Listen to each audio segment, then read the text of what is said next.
imagined your brother would have sided with the Abyss. Well, keep your chin up. Paimon believes in both of you. And when the going gets tough, the tough get going. Right? He said we needed to reach the end of our journey. Paimon bets he still has lots more to tell us. And we won't find out what this journey is or where it will end unless we keep going. Aw, don't mention it, partner. Travel buddies are supposed to look out for one another. Although, where should we go next? If we want to continue with the journey... Oh, you mean the god that took your brother away in the first place? You're right. After all, everything that followed, all this confusion, it all started with her. Yeah, Paimon bets she's the key to understanding this whole mystery. Well, we've ruled out 2 gods so far, the Animo and Geo Archons. So, next... Paimon doesn't think we can simply walk into Inazuma. Zhongli said it was a closed nation. We'll have to find some other way in. Why don't we ask someone from Inazuma how to gain entrance? Oh, Paimon's thought of someone already! Atsuko, in Liyue Harbor! She's from Inazuma! Let's see what she has to say!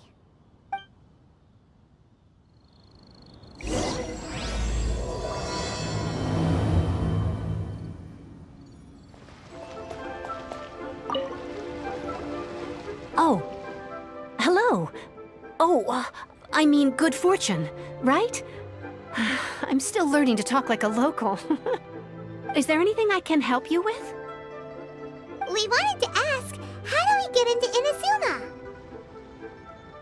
Oh, so that's why you're here. Well, there is a way. Great! We came to the right person! But the chance of success is incredibly small. Huh. Incredibly small? Then how did you get out of Inazuma in the first place? It was in leaving Inazuma that I found out just how dangerous this method truly was. All I had to rely on was a little wooden raft that I'd put together myself. There was a storm raging ahead of me, and my pursuers were close on my tail. After I'd escaped their clutches, I floated on the open ocean for I don't know how many days. My rations and fresh water supplies soon ran out, and I remember getting to the point where I was sure I'd reached the end. Then, I blacked out. But, to my surprise, my journey didn't end there. Or to put it another way, a new beginning found me. That's right. I escaped by the skin of my teeth. The fact that I'm even alive to tell the tale must be a sign that the gods were watching over me. What a horrible journey! And you set off knowing how dangerous it was? Why? Well, because everything is just too restrictive over there. The atmosphere is so stifling. The Kanjo Commission subjects everyone leaving or entering the nation to a protracted approval process, and I felt like I didn't belong there. Kanjo Commission? What's that? Along with the other 2 commissions, they oversee everything in Inazuma. We usually collectively refer to them as the Tri-Commission. I suppose they're equivalent to the 8 trades under the Liyue Chising. One of the obligations of the Kanjo Commission is to conduct rigorous identity checks on all individuals leaving or entering Inazuma. All non-nationals are processed centrally on Rito upon arrival. Meanwhile, the Tenryo Commission is responsible for implementing the recently promulgated Vision Hunt Decree. They act like the executive arm of the Raiden Shogun's rule. Loyal, yet unfeeling. It doesn't feel good to speak ill of my home like this. But after spending so long under that oppressive atmosphere, I begin to lose all hope for the future. What I mean to say is, unless you have an extremely compelling reason to go to Inazuma, you should abandon your plans of trying to get there. You should know that the sea around Inazuma is engulfed in a perpetual tempest of wind and rain. Supposing you survived that, you would still need to get past the samurai guards that enforce the Sakoku Decree, the closed nation policy of Inazuma. And even if you did manage to find a way, you'd still have to produce the necessary documentation at the Rito Center for processing Outlanders. Otherwise, you'd be kicked out immediately. Seems like they really don't want anyone setting foot in Inazuma, huh? They only set that up as a port to guarantee a supply of goods and information to the island. Most Outlanders would be unable to acquire the documentation needed.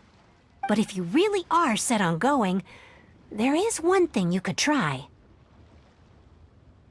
The raft idea sounds a little on the dangerous side.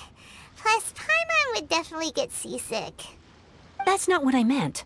You could ask someone from the Crux Fleet if they have some way of getting you to Inazuma. They're well known in Liyue. Voyaging far and wide has made them a well-traveled group with a wide range of experiences.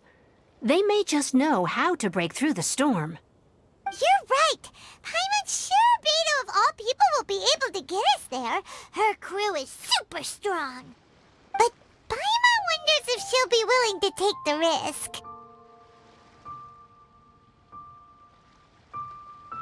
The Alcor is the flagship of the Crux Fleet.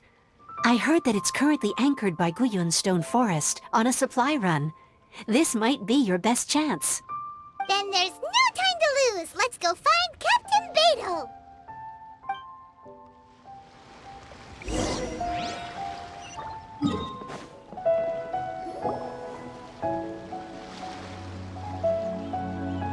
Oh, if it isn't the Traveler and Paimon. I knew you guys would come. Paimon? What a fascinating being. You two give off not only the essence of wind and earth, but also of... yes, the stars. Huh? The fragrance of what now? That's the weirdest compliment Paimon's ever heard. Pay it no heed. I mean only to say I am certain that it is by fate, not chance alone, that we should meet. And that gives our encounter meaning. You're not far off, but they go by a different name in Inazuma. I prefer other means of entertainment. This young man is Kaidahara Kazuha, a temporary addition to my crew for reasons I won't bore you with. Occasionally he opens his mouth and flowers come out instead of words. With this fine ship and the soft sea breeze, would it not be romantically irresponsible of me not to acknowledge it with a line or two of poetry? Well, I can't argue with that. Okay then. Once the clash is underway, I'll give you a chance to perform. Only if the mood takes me, of course. Poetry for poetry's sake tends to lack meaning. Hey, you don't want to pass this opportunity up too easily, especially seeing as our great hero here might be in attendance. Oh, wait a minute. What's the clash? Also, just to clarify, by great hero, do you mean... Huh? I thought you might be here to sign up. You're telling me you've never even heard of it? The Crux Clash is a martial arts tournament that I hold. There'll be a whole bunch of folks taking part to showcase their talents. There are two important rules. 1, competitors must be renowned fighters. We want those with real martial arts ability, not just people taking part for the fun of it. So, you've got nothing to worry about there. I don't think there's anyone out there who hasn't heard of you. 2, you can't take part if you've got a vision. Otherwise, things get a little one-sided.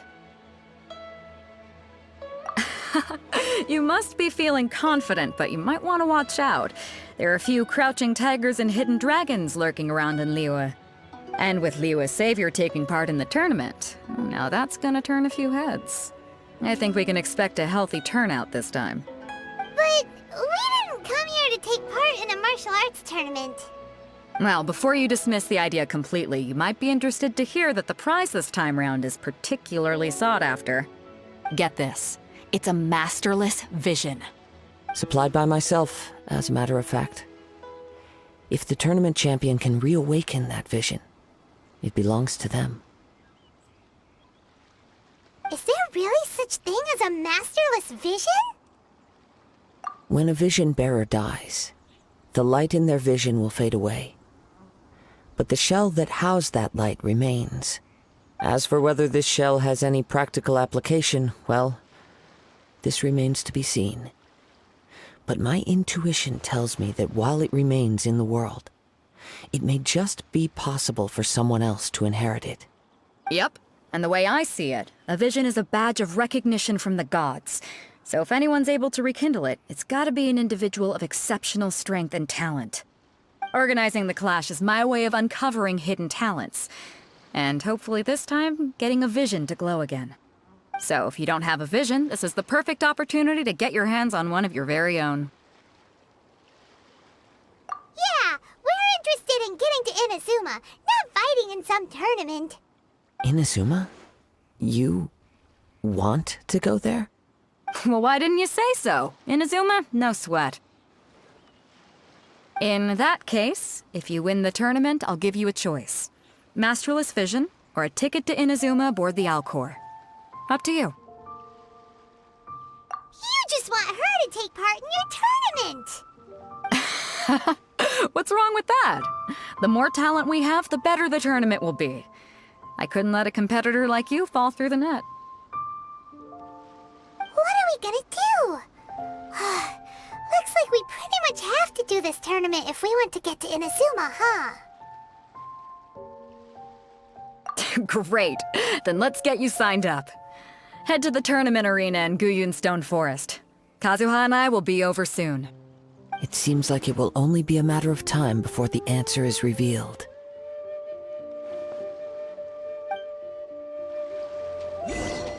Before we sign up, let's see who the other competitors are. Beto said that they had to be renowned fighters. Who will we be up against? Hello? Are you here to compete in the Crux Clash? You bet I am. Have you put your names down yet? Well, I'd have a look at the entrance criteria if I were you. Then allow just anyone to take part. The Clash is a comprehensive test of fighting ability. Anyone who turns up for show over skill is gonna get their butt handed to them. Nobody wants to see that, right? Yeah, we heard a rule about that. So, Paimon's wondering, are you a renowned fighter? Me? Only a former runner-up in the Chihu Rock Freestyle Combat Summit. Oh yeah.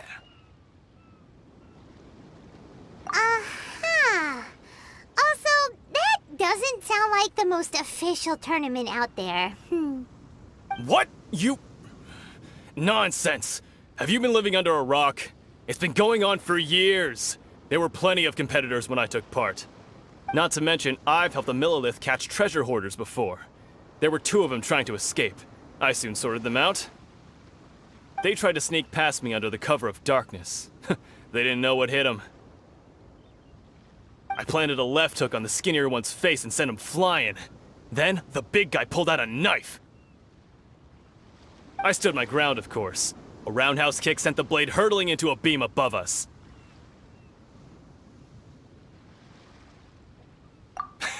I told you. Unarmed, outnumbered 2 to 1, but I still got the upper hand.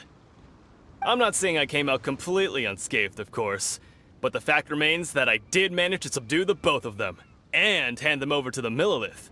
I received quite the commendation. Oh yeah. Uh-huh. But for us, even 4 or 5 treasure hoarders at a time is all in a day's work. Alright, we're gonna keep looking around. I'll see you in the arena, but I don't plan on losing to a pair of children anytime soon.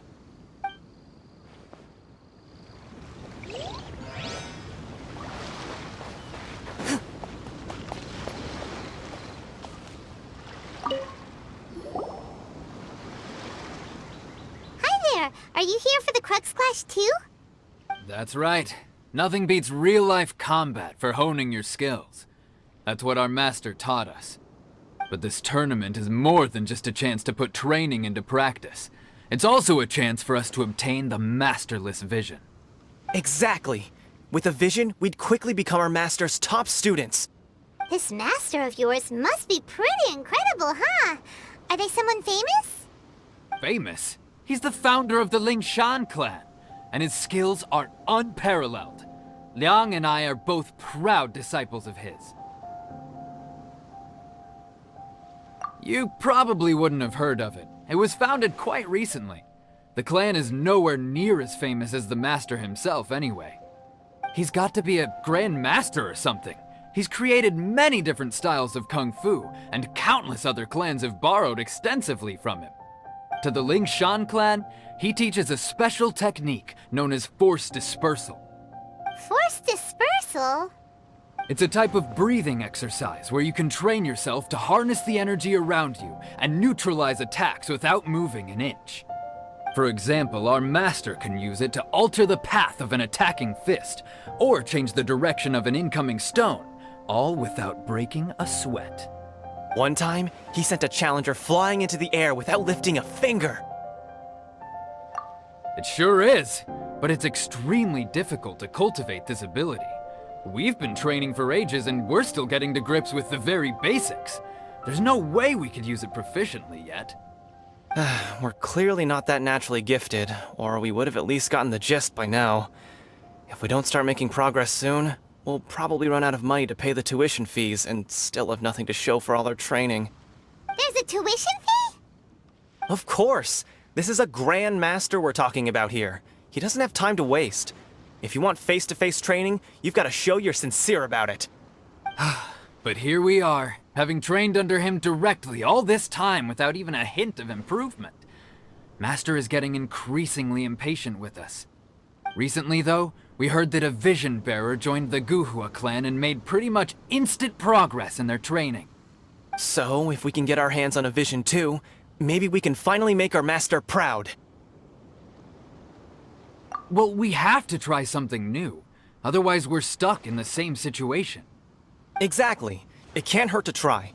And if it turns out it does work, the Lingshan clan will go down in history. Folks will come from far and wide. Heck, we could even become the dominant martial arts clan in all of Liyue. See you in the arena.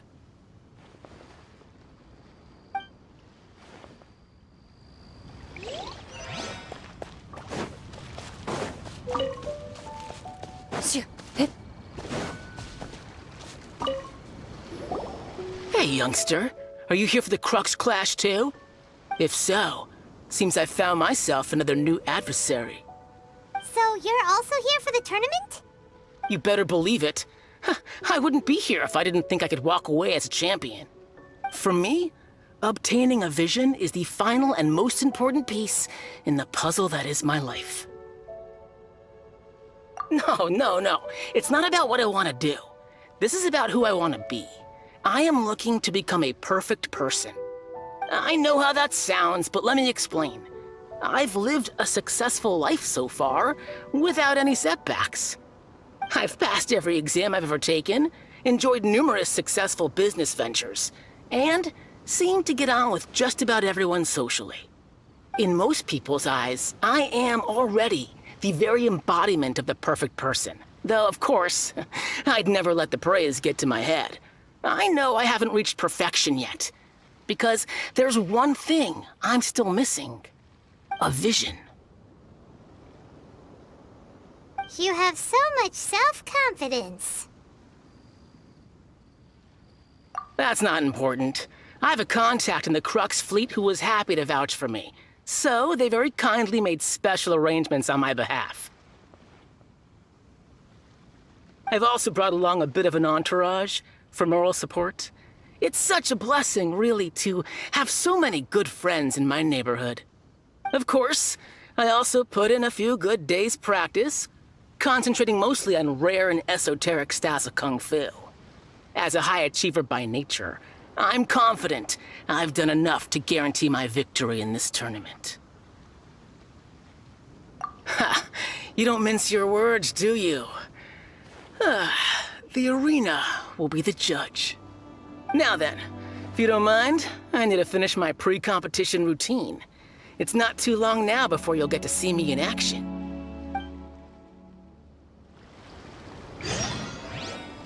to recap, we're up against an inflated ego, some gullible guys paying way too much for their kung fu classes, and another guy who's just really average. Seems like you've got a pretty good chance of winning this thing. Come on, let's go sign up. Chinksa Village Arm Wrestling Champion, huh? All right, you're signed up. Next, please. What's your name? Wait, aren't you? Did I hear that right? Is it really them? Huh? Aren't they a vision bearer, though? Why are they trying to enter the clash? I have to ask, aren't you the traveler that helped Liyue fight off that ancient god?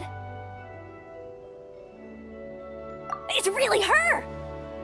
The one that spoke with Lady Kuching at the rite of parting. Oh, I wonder if I can get her autograph later. I trust you are aware that only those without visions can enter the tournament? Really? But from what I've heard, the things you're capable of in combat are nothing short of extraordinary. You walk into the most dangerous situations imaginable, face off against all sorts of monsters, even the Fatui, and always come out on top. Yep, she still doesn't have a vision, though. See for yourself. My apologies. I didn't mean to be rude. I'm sure a great hero like yourself would have no reason to lie. Now, could I ask you to provide a few claims to fame? It's just a formality for you, of course, but I have to make a record of competitors' achievements as part of the sign-up process.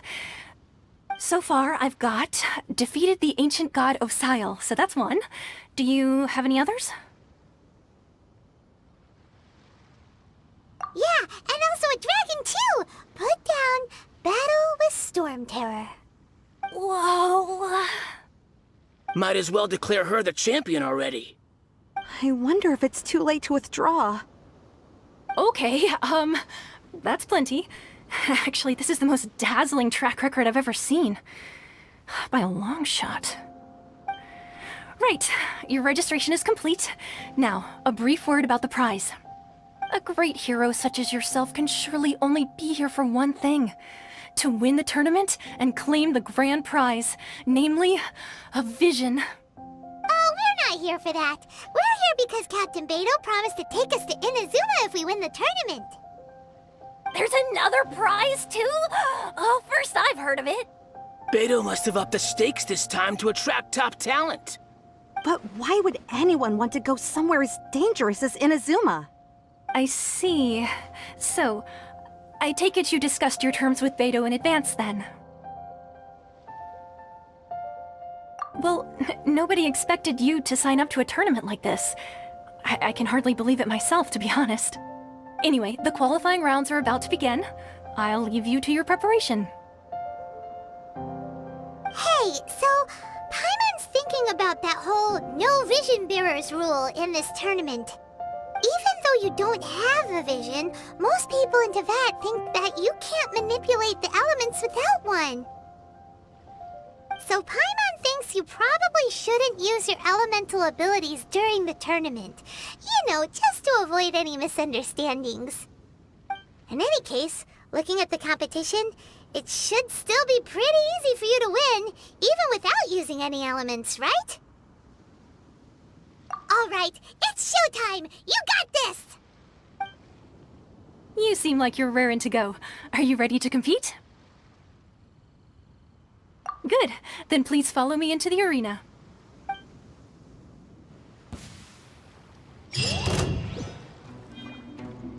Our next competitor is seen by many as the favorite to win this tournament.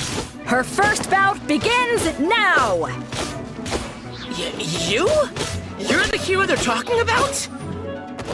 How am I supposed to win? What a strange guy.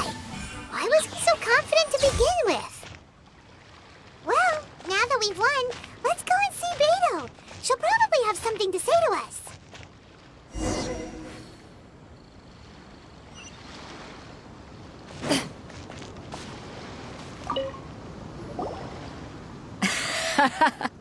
I knew I wouldn't regret introducing you as the favorite. So, what do you think, Kazuha? She totally dominated that guy and did it with style, too. Impressive. But I also observed our favorite exercise some restraint, as if to protect the opponent from serious harm. Well, I fought my fair share of battles, both big and small. And I say, after the show she put on just now, she's more than convinced me of her ability. So come on, we all know you've got a wide vocabulary in there. Can't you spare a word or two to congratulate our up-and-coming champion? All right. Let me think how to aptly phrase these words of praise. You fought well.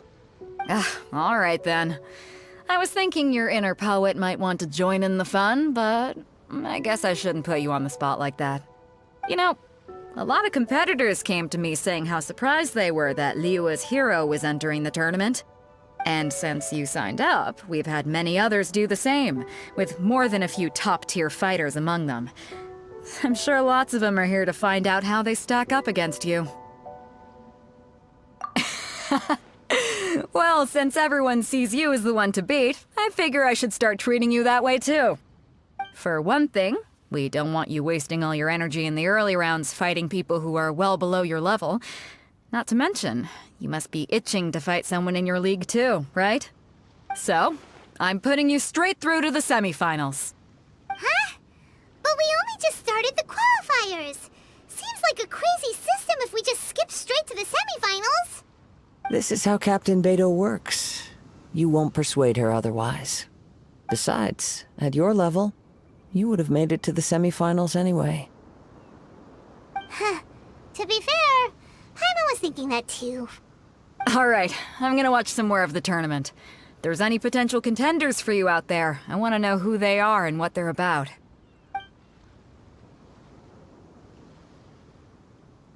We're finally here, folks. The real show is about to begin. The captain seems to have high hopes for this tournament.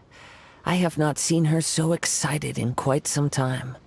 Your opponent has fought many rounds to get to the semifinals. This makes him a seasoned warrior. You may well be stronger than him, but this should not give you cause to lower your guard. Very well. Show me that you are ready to push through the storm that lies ahead. All right, that's enough chit-chat for now. The audience is waiting. Go find the crew member that signed you up. She'll take you into the arena.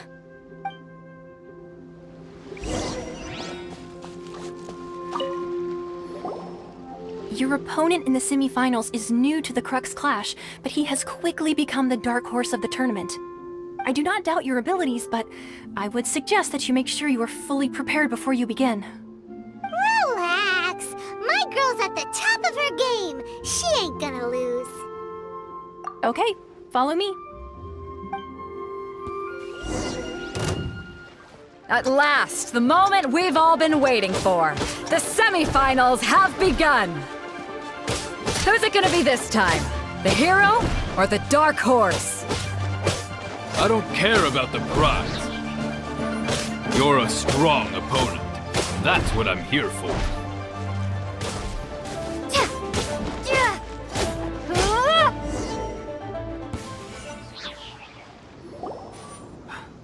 I'm sweating all over. It's a good feeling. Congratulations. I was beaten by the best. I need to train harder. Right. For a moment there, Paimon was a little worried. If you had a vision, you'd definitely be one of the strongest around. I wanted a vision once, when I was a kid. People said that if you're strong enough, you'll have your chance to get one.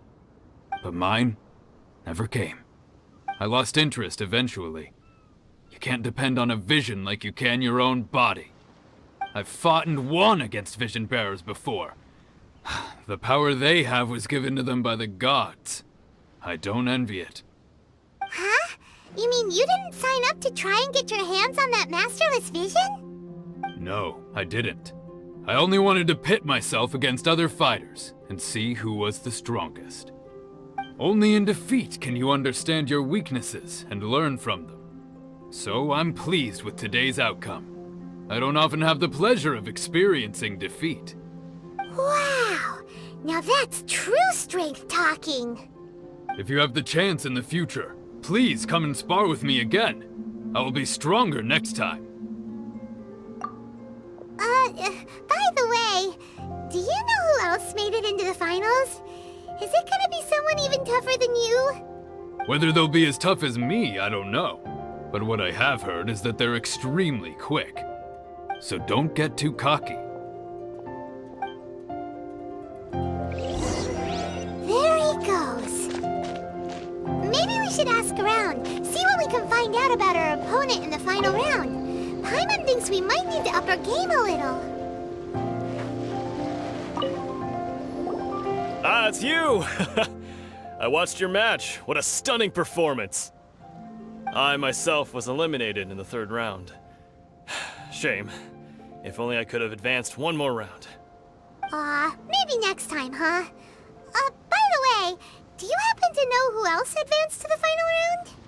Why, yes. He's the same one who defeated me. He is a formidable opponent, quick on his feet and swift to take advantage of his opponent's missteps. I faltered for but a brief moment, but before I knew it, he had me on the floor. Given my stature, I have no fear of squaring off with physically strong opponents. But faced with a nimble, agile opponent such as him, I found myself completely out of my league. Still, I'm sure he'll be no match for you.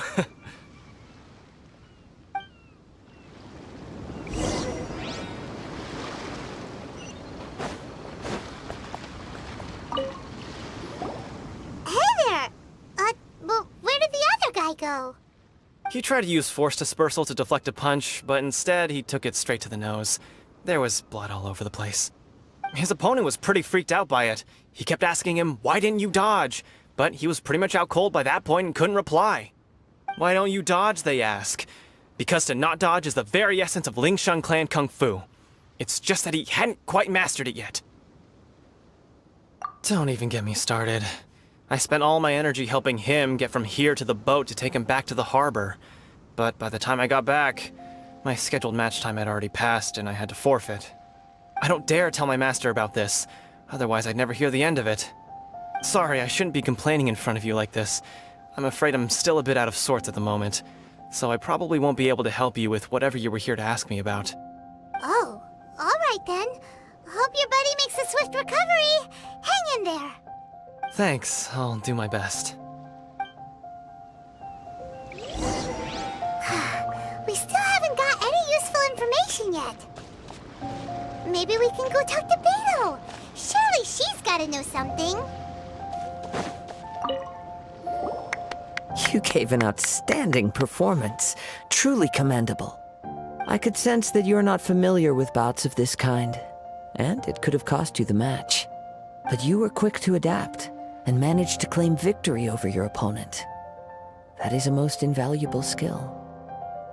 In fact, I discerned this not from what I saw, but what I heard. The ground beneath your feet, and the pattern of your breathing. But it is nothing remarkable, for I discerned nothing more than Captain Beto did. He's right. But in my case, I was purely relying on previous experience. I guess not using your elemental powers must be quite new for you, huh? We wanted to ask about who our opponent will be in the final round. Do you think they'll be stronger than the one we faced in the semifinals? Not exactly. Contenders that reach the finals aren't necessarily stronger. They tend to have something unique about their style. As for the guy you'll be facing, his skill lies in his speed, and he has superior form. It's also obvious that he's seen his fair share of battles. What's the matter?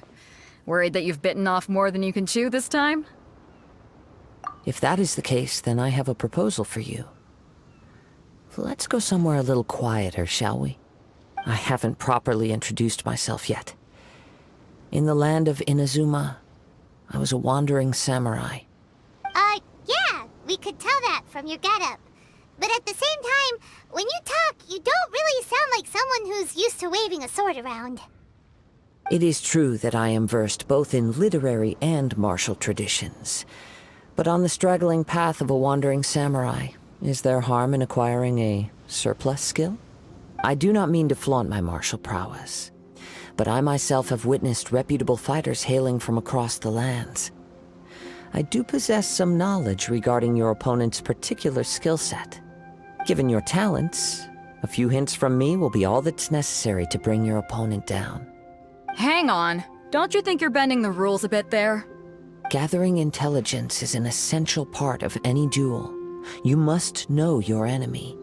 Besides, our favorite here has fought many battles on their journey from Mondstadt. Such impressive feats require more than just bravery alone. You betcha!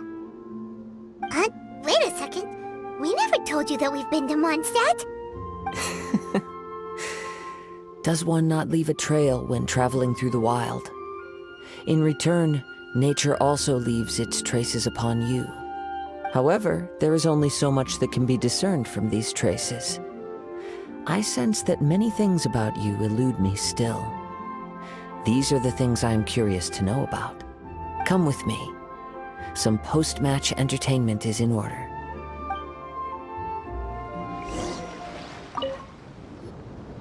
Now that we're alone, let me cut to the heart of the matter. You are skilled in manipulating the elements, and not just a single element, but multiple. Is that correct? Paimon knew that you were hinting at something from the moment we met. You've known all along. That's right. If the other contenders were to catch wind of your elemental abilities, let's just say it would cause some unwanted misunderstandings. If I'm not mistaken, you share these considerations, given your reluctance to use elemental skills even in the heat of a match.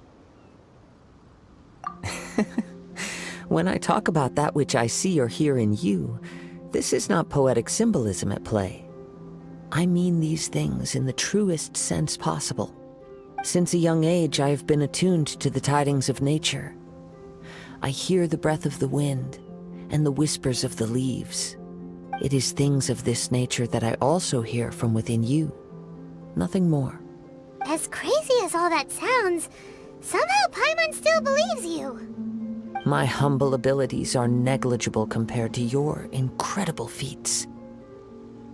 To think a human could wield the elements without a vision, and not to mention your incredibly complex scent, like that of some mysterious being.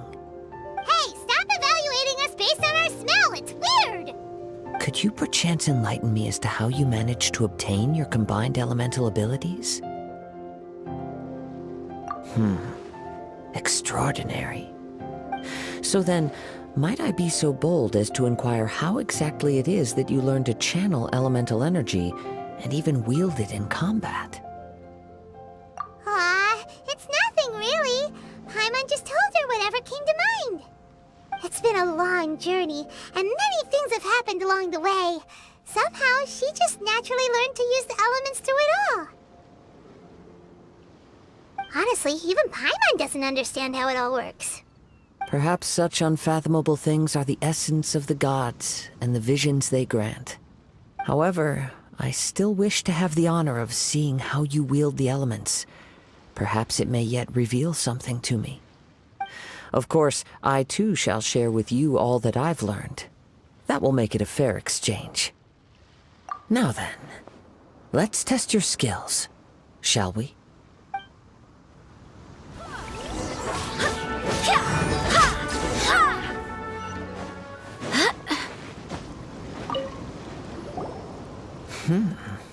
Your skills in battle are truly beyond reproach. Even with your opponent's speed, he shouldn't be able to overwhelm you. Your opponent is skilled at controlling his breathing and maintaining balance, which enables him to execute moves that many would find impossible. He relies entirely on the element of surprise to defeat his opponents. In other words, as long as you remain mindful of his ability to detect weak points, then his attacks should pose no threat to you. Please, save your thanks. If anything, I should be thanking you for the opportunity to witness your command of the elements that defies all known principles. The world is a truly mysterious place, it seems, and one will always encounter that which is still unknown. You seem kind of obsessed with visions, but don't you already have your own? why are you so intent on exploring the connection between visions and the elements? I desire to know what meaning visions have to the gods, and what influences the gods' decision to grant humans these visions. My apologies. You must be completely in the dark regarding such matters. For allowing me the honor of witnessing your mystical ways, I am willing to answer any questions you may have regarding Inazuma. So that's what you're curious about? Then allow me to tell you more. As you well know, a vision hunt decree is currently underway in Inazuma. Visions are a gift bestowed by the divine. People that have accepted this gift are now having their visions confiscated inexplicably. Sometimes in circumstances that leave their original recipients dead. In the outset, supposing each of the 7 Archons had their criteria for granting visions to living beings, then does the current Electro-Archon now doubt these criteria, or even the act in and of itself? Not to mention, with no new Electro-visions having been granted for such a long time, it would seem that we can infer something of the Raiden Shogun's feelings on the matter. She sounds less like an Archon and more like a tyrant. As far as I know, she is an Archon that pursues eternity. She will relentlessly carry out her will with no regard to what others may think or feel. Liyue's contracts are meant to benefit all who reside within Liyue. But what does Inazuma's pursuit of eternity bring to its people? It goes without saying that the people locked within Inazuma do not fare well these days. Sounds a lot like something the god you encountered in the beginning would do. Oh? Have you encountered the Electro-Archon before? With time, we will change. But the Shogun will remain the same. If you wish to find her, she will forever be there. There will come a day when I too shall wish to understand the answers to eternity from her. Ah, the time for your match is approaching. Oh, right! We got so distracted talking about Inazuma that Paimon forgot all about the tournament! If you have no other matters to attend to, then we can return together. Very well, let's go. I wish to see who will obtain the vision. Why isn't he here yet? Never mind. We can start by making your entrance first.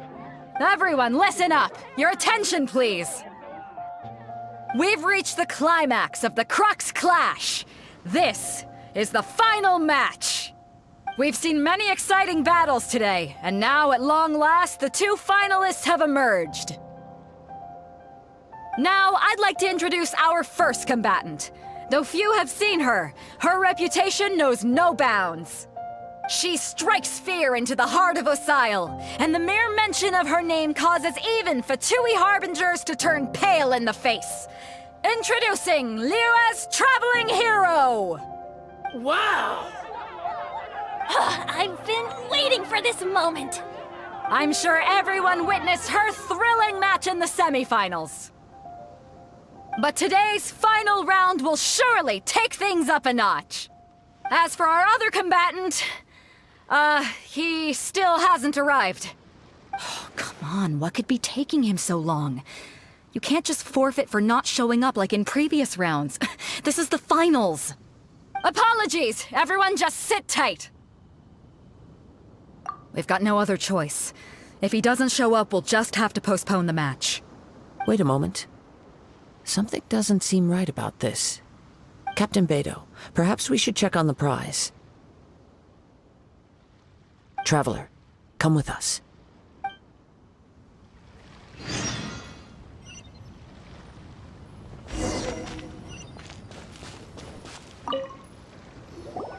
Let me see.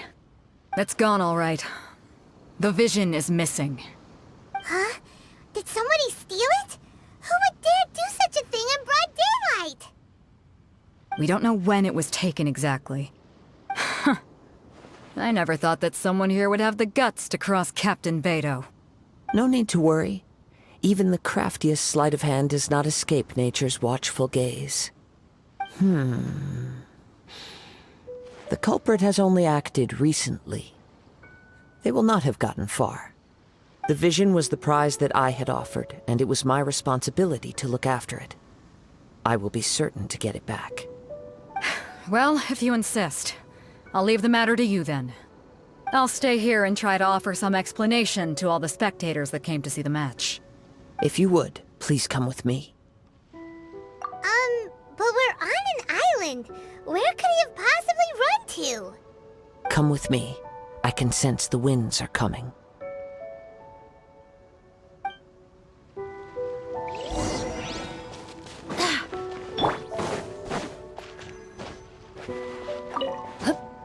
Huh? A wind current? The winds have come at an opportune moment. Let's seize this chance. Ride the winds upward. From there, we can continue our search for clues.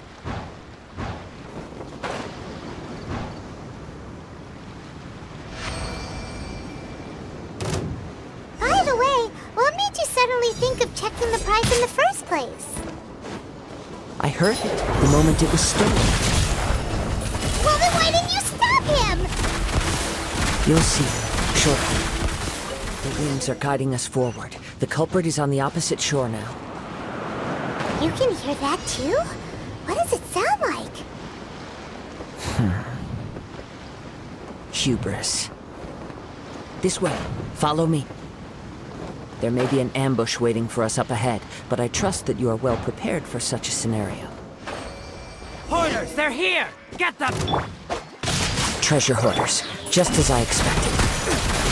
In which case, please stand back. You caught up with me? How is that possible? I had even prepared a boat to ensure a quick getaway, and still you caught up to me! No boat could ever match the speed of the wind. The wind? What are you talking about? Oh, I get it. Your vision. Drat! If I only had a vision! Or, if I could activate this one, then you'd never be able to catch me! This has nothing to do with visions. You may be skilled at vanishing from a crowd, but it seems you know precious little about how to conceal yourself from nature's gaze. Additionally, your chosen escape route was flawed for reasons that are too numerous to go into, and on top of that, I could hear your boasting and proud laughter in the wind as I was pursuing you. In other words, you failed to meet any of the basic criteria for a grand heist, namely speed, stealth, and style. You... But most disappointing of all is the state of the vision in your hand. It appears that the vision doesn't respond to human desire indiscriminately. Fine! I admit it. I've had my eyes on this vision for quite some time now. I decided to register after hearing that this fighting contest was full of a bunch of lousy fighters. I fought my way to the finals and... Aha! So you were supposed to be our opponent! I'd intended to win the contest through skill alone all along, but then you showed up. After watching the semifinals, I knew that I didn't stand a chance. But I wasn't about to give up on the vision so easily after coming all this way. Since there was no use in trying to face you in the match, I decided to put my skills to good use while everyone's attention was on you and Beto. I was convinced I prepared thoroughly for my escape, but somehow, you still managed to catch up to me. Drat. This should have gone differently. I know an empty threat when I hear one. Fine. But you'd better mean it. It didn't activate once I took it anyway. It's nothing but a useless shell to me. You know, according to the laws of the sea, the penalty for stealing is breaking the culprit's arms. Huh? You're not serious, are you? Not to mention that the item you stole was a prize. You didn't show up for the final match, and you damaged the reputation of the captain of the Crux fleet. It seems that it would be only fair to brand the word thief on your forehead with a hot iron. Whoa, we don't need to go that far, do we? I never would have guessed you could be so cruel. If this is where talking gets me, then forget it. I'll risk a fight. Outlines your fate. Just a temporary setback! No, no!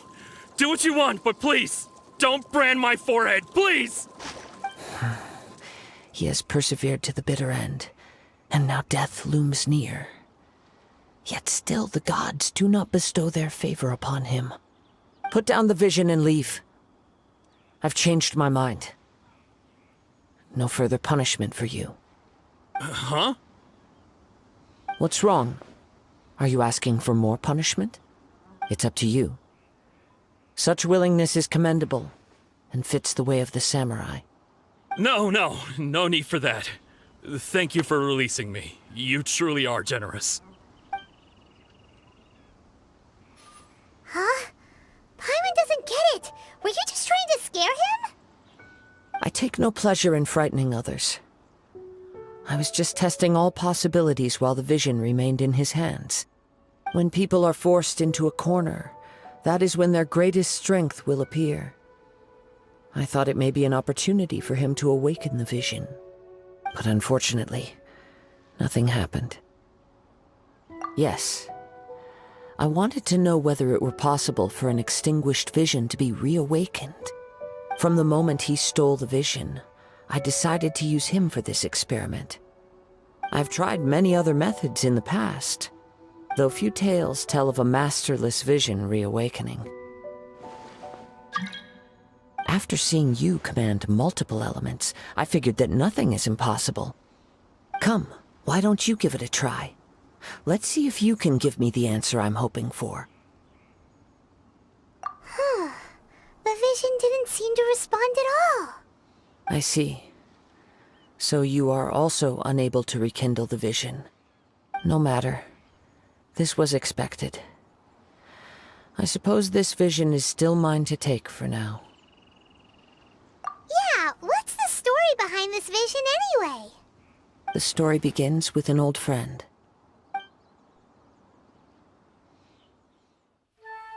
He was once a good friend of mine. One day he asked me about a sword art of which he had heard, the Musono Hitotachi. I told him it can only be witnessed when divine punishment is administered. It is the pinnacle of the Raiden Shogun's skill, a symbol of ultimate power. But he replied, there must be one who can withstand it. There will always be those who dare to brave the lightning's glow. Then, the Vision Hunt decree arrived. People's aspirations were stripped away as the Raiden Shogun began to construct her ideal of eternity. While I was fleeing from place to place, I heard that my friend had challenged the Vision Hunters to a duel before the throne. A solemn yet brutal challenge. The defeated face divine punishment, while the victors gain a second chance. Perhaps he thought he of all people should make a stand. Coming face to face with the Musono Hitotachi was all that he truly desired, after all. When I arrived at Tenshukaku, the duel was over. I heard his sentence of divine punishment, his severed blade hitting the ground. Perhaps that was the glory he had yearned to witness. In his last moments, what expression was on his face? Before I knew it, I had stepped forward and snatched the dying vision and was running from the scene. All I knew was that I mustn't let his hope, which burned so brightly, become buried among the ice-cold statue of a god. Perhaps one day, I may come to find that all I have done is meaningless. But as a wandering samurai, I find meaning in traveling and the sprawling beauty of nature that lies along the way, while still retaining the warrior way in my heart. Kazuha! It's just another way of saying I do as I please. All right then, it's time we returned. Do not let my feelings trouble you. But thank you.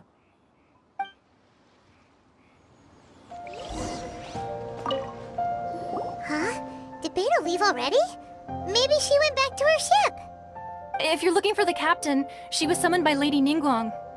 It seems that the Crux clash got out of hand this time and has attracted her attention. Captain Beidou was muttering something about Ningguang being a stick in the mud as she headed off to Liyue Harbor. It's not unusual for those two to be at odds with one another. But still, Captain Beidou was disappointed she didn't get to witness the crowning of the new champion. She had been looking forward to it for quite some time. The one who stole the vision was originally to be this hero's opponent in the final round. He knew he stood no chance of winning the match, thus the wicked idea of stealing the prize took hold in his mind. In which case, the Crux clash comes to a clear-cut conclusion. Huh? So that's what happened? If that's the case, then the rules stipulate that he is disqualified, and our hero here is the champion. Paimon thought we'd win and all, but not like this. It doesn't matter. As the saying goes, honor given is honor deserved. Now, let me go prepare the champion's medal to award you. Yes, I believe so. Though Captain Beidou is no longer present here, I'll be sure she receives word of it. She is a woman of her word. But the voyage to Inazuma is a treacherous one. You will be plagued by a perpetual tempest the entire trip. In fact, the relentless rain and wind are also an embodiment of the Raiden Shogun's will to close the nation. Hold on a second. You're saying she can change the weather just with the power of her mind? Let us not forget that this is one of the 7 Archons. If Liyue's Morax could form Guyun's stone forest by casting down his stone spears, then it should come as no great surprise that the Raiden Shogun is capable of summoning an eternal tempest. Suffice it to say that if you wish to journey to Inazuma, the Alcor will need some time. You will be notified once all the preparations have been made. In the meantime, I intend to embark on a journey of my own. I will travel all across the vast lands of Liyue in the hope of finding a way to reawaken the vision. Paimon believes you'll find a way for sure. Thank you. May both our journeys prove meaningful. One final word of warning. The part of your journey that lies after the storm may well prove to be the most arduous.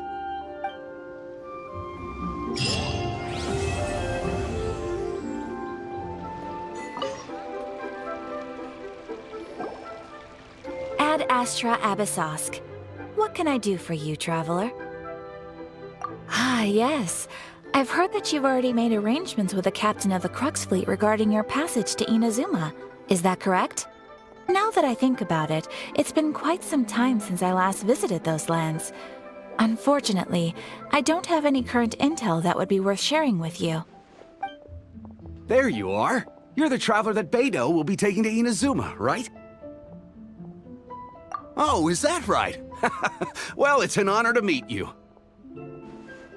The fleet has nearly completed reprovisioning. Once the crews have taken a head count, we can get underway. Captain Beidou sent me to come get you. We'll weigh anchor as soon as you're aboard. Seems Beidou is the captain of her word. Of course!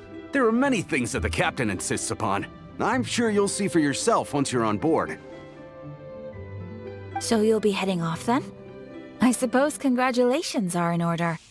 Whether the journey before you leads to the heights of the heavens or the depths of the abyss, each step you take is another achievement. Until we meet again, Ad Astra Abyssosk. Oh, it's kinda hard to say goodbye now. We practically see each other every day. Well, if that's how you feel, why not come and find me when you arrive? I'll be awaiting you on Narukami Island. So there's another Catherine in Inazuma? See, there's no need to get all sappy now. Well, I guess it's time for you to bid farewell to Liyue Harbor. Now that I've delivered my message, I'll be heading back. The ship is currently anchored off of Guyun Stone Forest. Okay, thanks for coming all this way to let us know. Just following orders. I'll see you two aboard the Alcor.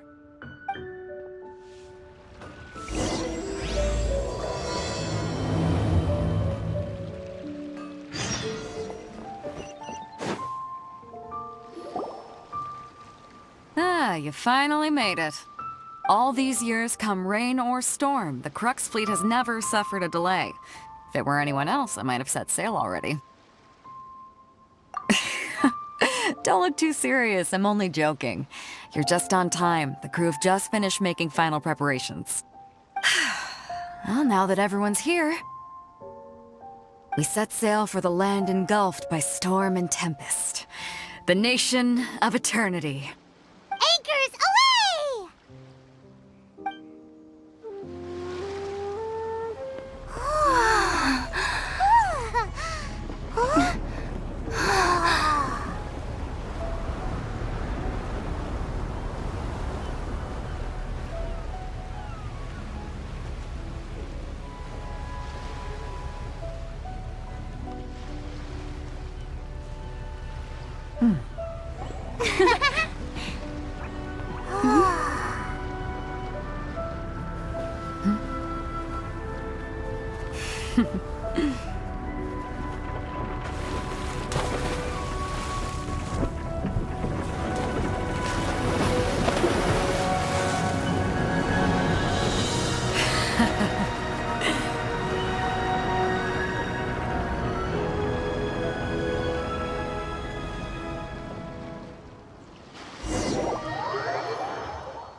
Ahoy there.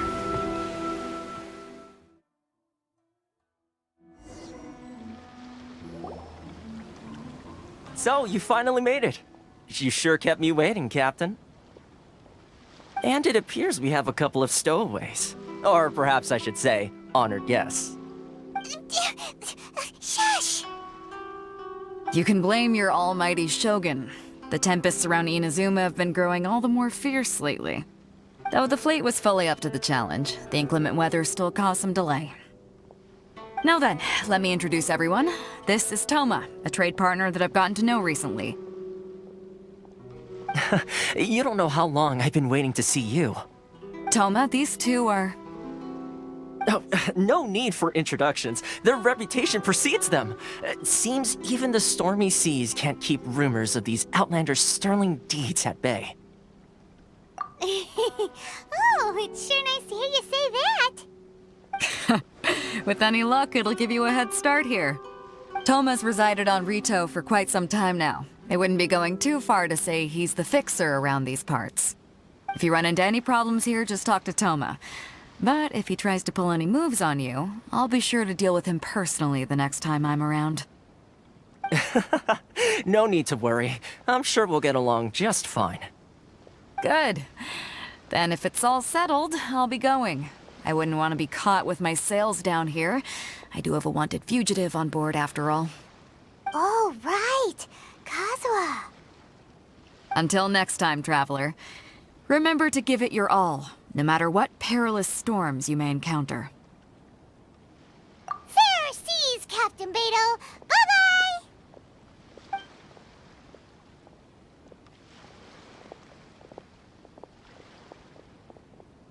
Now then, first things first. We need to go get you registered at the border checkpoint. Paimon thought we were supposed to be keeping things on the down low. Are we just gonna walk into the government's hands? Don't underestimate the reaches of the Sakoku Decree. You wouldn't be able to avoid inspection even if you tried. So we have to play by the rules, even if we're kind of bending them.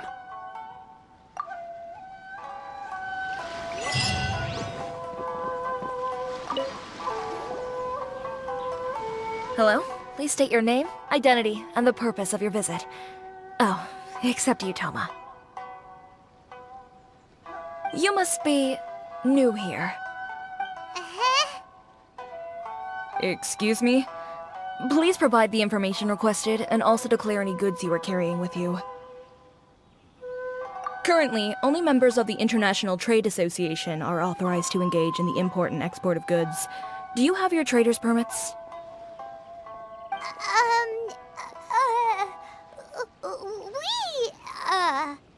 My apologies, but I'll have to ask you to... Here are their entry papers, for your kind perusal. What? Ugh, take your time. No rush or anything. I just wanted to see what you'd say. Sorry about that.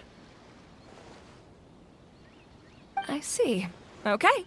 Your papers are all in order. Welcome to retail. Phew. So, where do we go next? The Outlander Affairs Agency. They only check entry permits here. If you want to remain on Rito, there's a process you have to go through with them. Sheesh.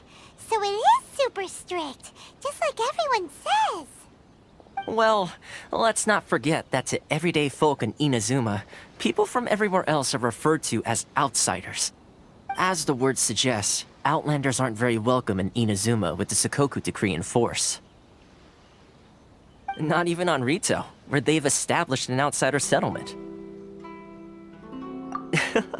I like how you think. I've got a feeling we're going to get along very well.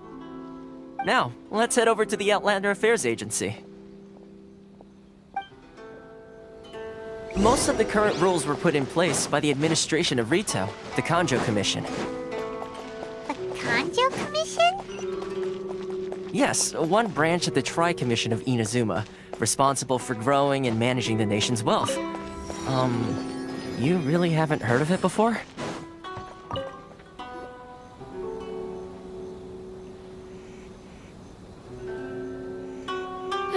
You've completed the entry procedures, yes? And now you want to apply for residency? Both of you? Yes, please. Okay, the processing fee will be 2 million mora. 2 million? For a processing fee? Are you serious? That's right. 1 million per applicant, which makes 2 million total. Don't worry, you can trust my math. Paimon wasn't so much questioning your math as... Ma'am, these two here are good friends of mine. I think you'll find I'm one face you recognize. Ah, Mr. Toma, it's you. By way of courtesy, allow me to reduce it to 400,000 mora total. Thank you ever so much, Miss Eureka.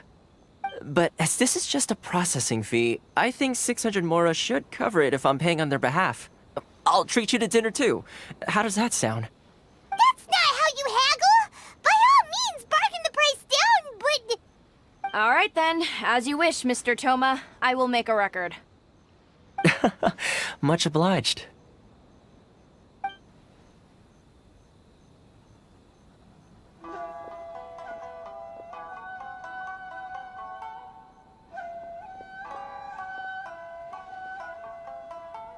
What? She went from 2 million down to 600? There's something seriously wrong with people's sense of finance around here! It's not as mind-boggling as you think. A processing fee is just a figure of speech. The way some here at the agency see it, the fees are easy money, so it becomes a question of how much they can make. So when the day comes that some poor merchant from overseas with more money than sense gets stuck here and needs to apply for residency... Then they'll milk them for all they're worth! Exactly. It's at times like this that having a local friend really comes in handy. Yes, but when you're an outlander in Inazuma, far from home in this closed nation era, there's very little that can be done about it. The most that overseas merchants can do to look after themselves is stick together. That's how the International Trade Association came about. So it's a trade association built by and for Outlanders? Yep. And as well as advancing commercial interests, the association provides help, support, and structure for Outlanders trying to survive on Rito. Essentially, it's an association devoted to both commercial excellence and survival skills. Sounds like just staying alive is an achievement when you're an Outlander in Inazuma. I see. So this is the real purpose of your trip. Yes, given that you are Outlanders, it's certainly a lofty aspiration. After all, the Raiden Shogun is the most exalted and revered one in all of Inazuma. She is a deity who reigns on high, while all other life gazes up in awe. Huh. I was going to say nothing is set in stone when it comes to who you will encounter in this world. Who's to say you won't happen to run into the Raiden Shogun one day after lunch? Uh-huh. And is that likely? Okay, I'll give it to you straight. I know of a way to introduce you to the Raiden Shogun. Really? Wow, the Rito Fixer's better connected than we thought. I mean, it will take all the resources I have at my disposal, but it can be done. However, before we get there, connections come at a high price, you understand? Not you too. No. In this instance, when I say price, I'm not talking about Mora. In fact, there's no real cost as such. It's just that if this is something you really want, you'll have to agree to help other people solve some of their problems first. I like to do things in a way that keeps everybody happy. It's my own personal rule for dealing with situations like this. Sounds very reasonable to Paimon. You're the man in the middle, so you have to trade favors to keep everyone indebted to you. Why do I get the feeling you're making me out to be some sort of crook? Never mind. Here's the situation. As I touched upon earlier, the members of the International Trade Association are constantly struggling to survive. Recently, things seem to have gotten more difficult than ever for them, so just go and check things out. See if there's any way you can help. The head of the association is called Carisio, and he's a good friend of mine. Go talk to him. I'll wait for you here.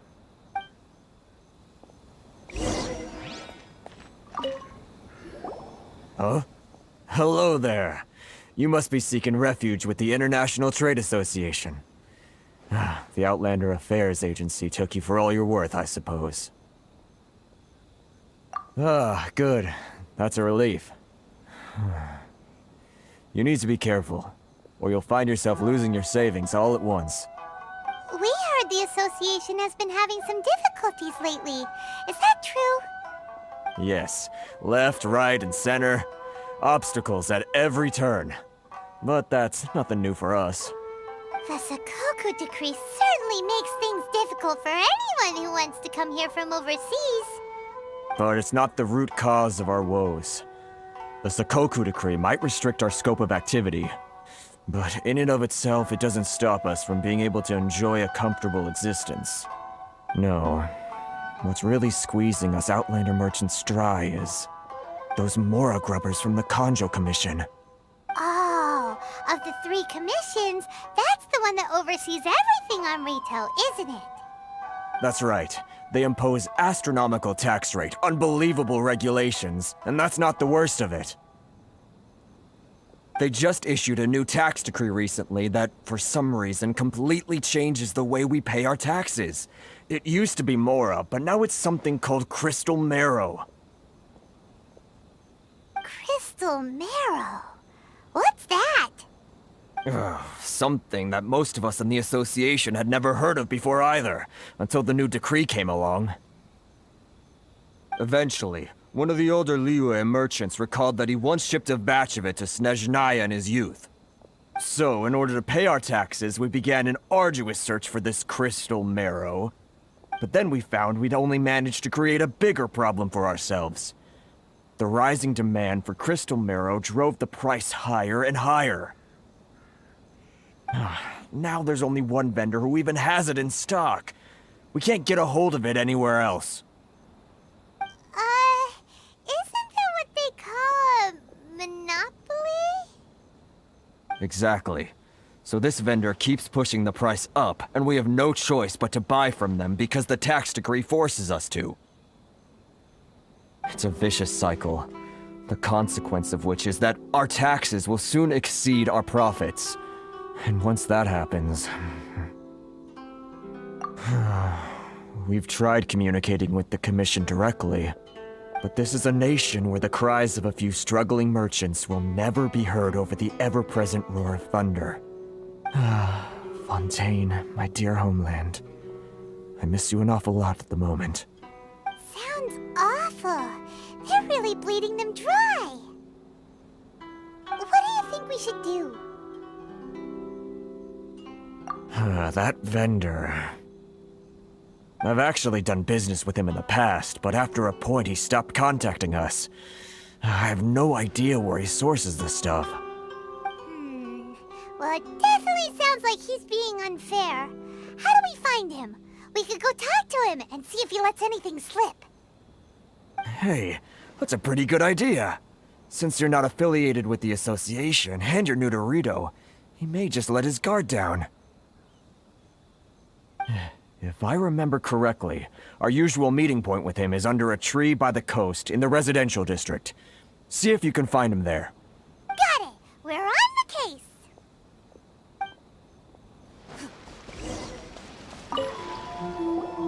Huh? I don't think I recognize you. Are you new arrivals? So, what do you need with me? The sheer nerve. You don't go around asking questions like that. If I gave you my sources, I might as well hand you the whole darn business. Trade secret, got it? You know what trade and secret mean, right? This guy's got a bad attitude. Ha! Are you even buying? Oh, I see what's going on here. Kurisu and his associates sent you here to try and plead their case, didn't they? They're wasting their time. The price is non-negotiable, not by a single Mora. Hey, what's your problem? Get out of here, go on. Tell them they're lucky to be buying from me in the first place, and they ought to be more grateful. If it weren't for me, they'd be in seriously hot water. What are we gonna do? There's no talking to this guy. Good idea. Let's check back in with him.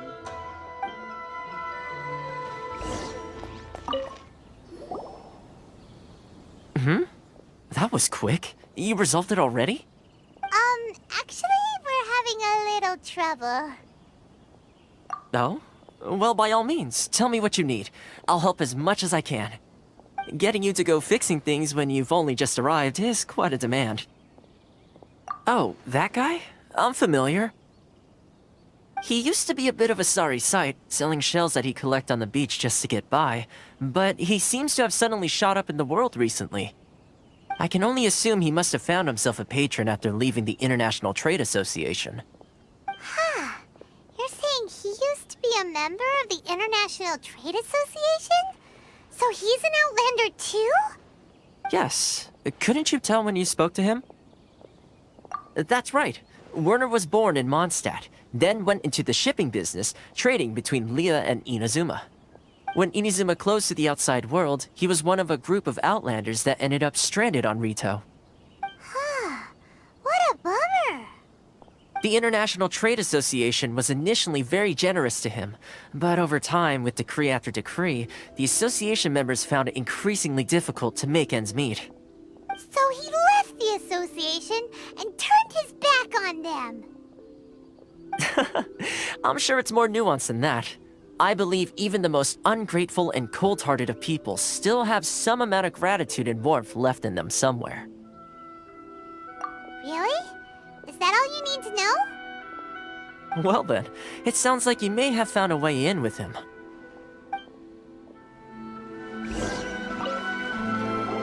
What are you doing back here? Just because I got plenty of time on my hands doesn't mean I want to waste any of it talking to you. Huh? Where's this coming from? Mondstadt? You were talking about Mondstadt.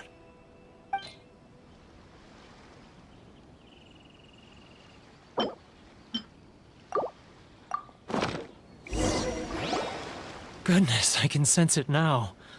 So familiar, but I can't remember the last time I was there. The scent of Mondstadt. Oh, how it takes me back. Oh, my hometown, the home of freedom. How I long to go back and visit. Oh, it's working! So, trying to play my heartstrings like a liar, are you? I know what you're up to. Huh? What is this? What are you up to now? Just close your eyes already! You mean the sound of the ocean? Liyue Harbor. I can see it so clearly. Oh, and the sound of the waves. The calls of the merchants. Xiao lanterns. I'm right there at the lantern right. Oh, look at them floating up into the sky. This guy has a really active imagination. Either that or he really does miss Liyue Harbor. Liyue.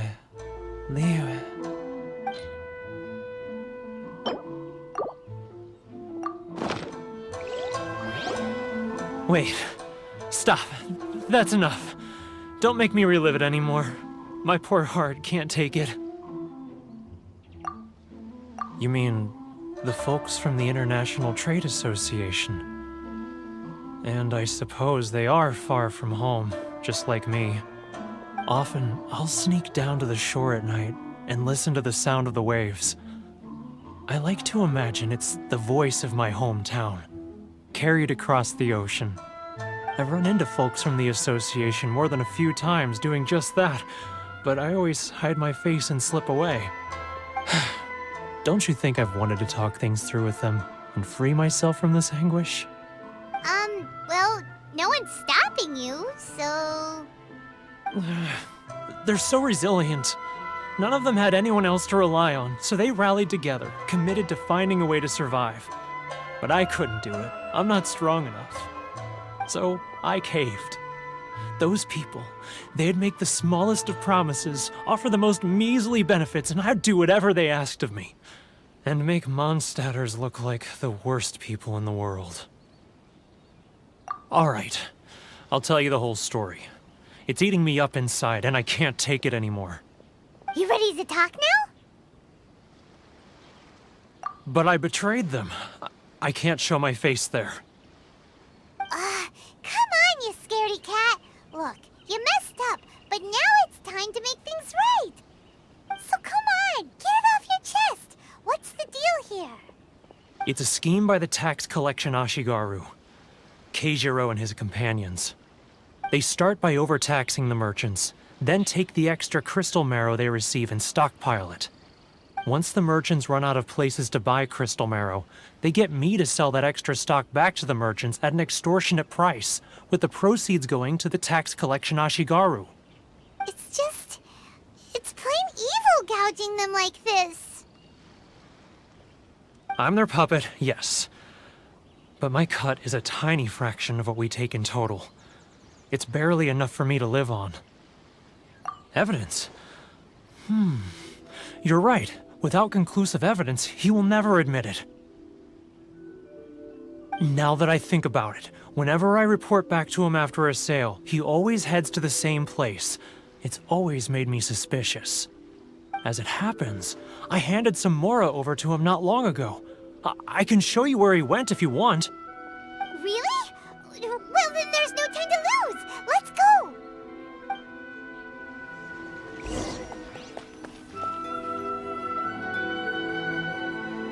Keijiro! It's him! After him!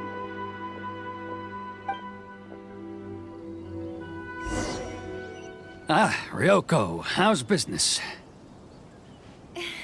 All the better thanks to your generous patronage. Good. Thankfully, I earn plenty these days. Oh, but of course, tax collection is difficult work.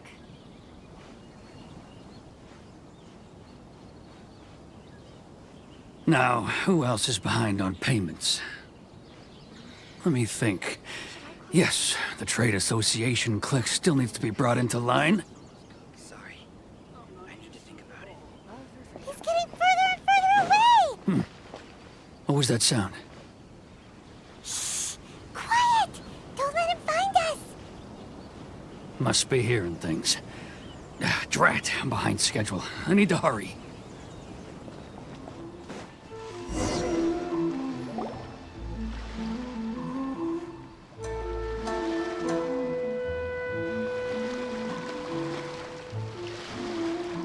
What could he be doing at a place like this?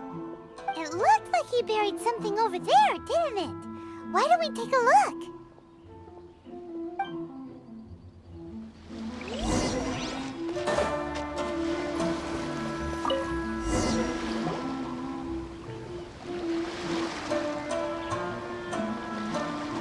Whoa, it's a ledger.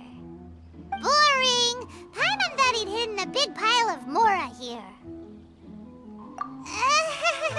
Yeah. Let me take a look here. Ah, yes! This is what we're looking for. A clear and complete record of every single transaction, each one proof of his guilt. Great! Well, now we have our hard evidence. Let's go tell Karisu the good news, shall we? I'll say goodbye to you here then. Huh? You aren't gonna come with us? I need a little more time before I'm ready to face the head of the association. I'm sorry. Huh. Poor Werner's a pretty awkward guy, huh?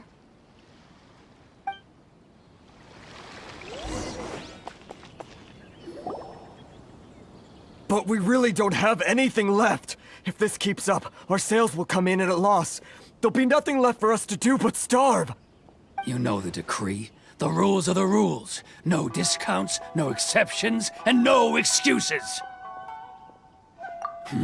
And who are you? Another new member of the association? It just so happens that we found your little ledger, so now we're here to tell everyone all about how you embezzled crystal marrow to sell it right back to the taxpayers. Huh? Is this true? You've been swindling us! Well, you see, the taxes, Let me take a look at the ledger.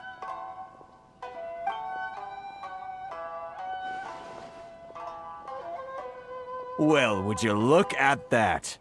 Every payment the association has made is right here in your personal ledger. So, Mr. Keijiro, it seems you have some explaining to do. How shall we settle this, So you think you can use this against me, do you?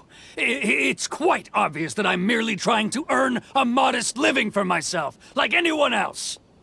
Word has it that samurai and the commission place great importance on reputation and prestige.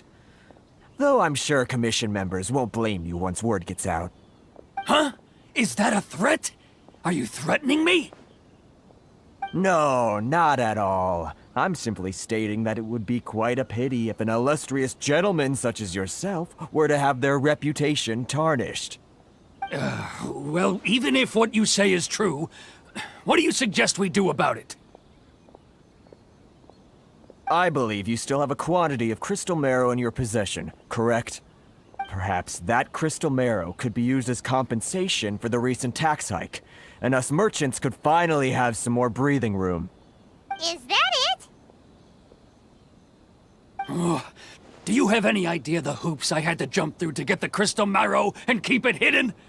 Fine. In that case, I'll send it over to you today. And not even an ounce of shame for his actions. So that's it? My shop's been closed for weeks now. I've even had to ask my friends to help bail me out. What about my losses? Come on, Harrison. We've already struck a good deal here. I'm sick of being pushed around like this. I won't let him off so easily. Harrison! Hey, what's all this racket? Does someone dare question the decree? Ah, Chief, you've arrived. What was all the commotion I heard just now?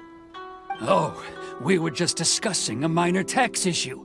I do my utmost to lend them a helping hand, but they're never grateful. A helping hand? The only thing you're doing is stuffing your greedy pockets with our hard-earned wealth. I assure you that Hirage Shinsuke will hear of this. Oh, and you dare to utter the Commissioner's name. You Outlanders have no respect for the rules. Seize the merchants. We will resolve this dispute back at headquarters. Uh-oh. This is going in a bad direction. Gentlemen, come now. Is there any need for this? If there's a dispute to resolve, let's get a drink and talk it over. Who are you supposed to be? And why in my right mind would I join you for a drink? You never heard of the Fixer? Here's my card. Huh. You're from the Yashiro Commission. Shh. Huh. Well, this is Kanjo Commission territory. However powerful the Yashiro Commission may be, you have no business meddling in Rito's affairs. Of course not, of course not.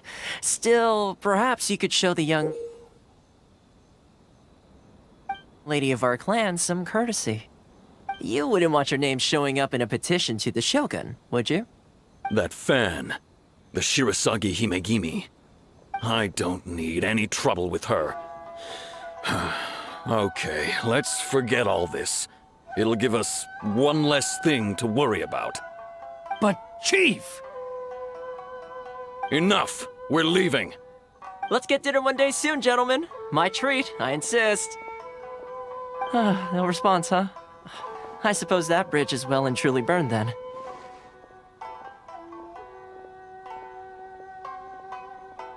Thank you so much, Toma. But I'm sorry your relationship with the Kanjo Commission had to suffer for our sake. Hey, I was joking. It's a small price to pay, and you're more than welcome. If there's anyone you should be thanking, it's the Traveler. She's the one who found a way to turn things around. If nothing else, I'm sure the tax collection Ashigaru will tread a little more carefully in the future. Toma, what was all that? Shh, not here. Too many people listening. Let's move somewhere else.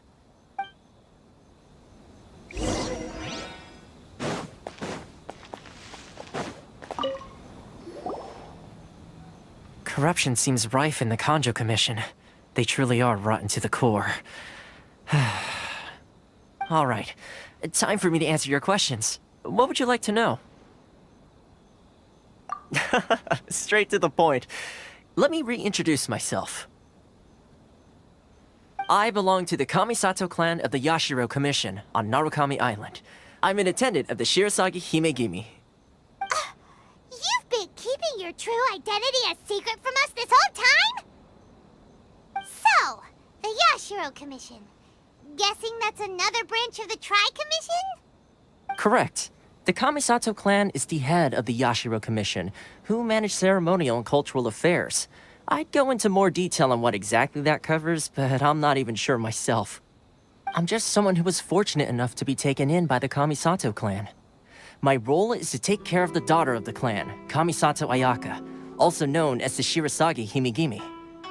Seems like she must be super famous in Inazuma, given the reaction of those guys just now.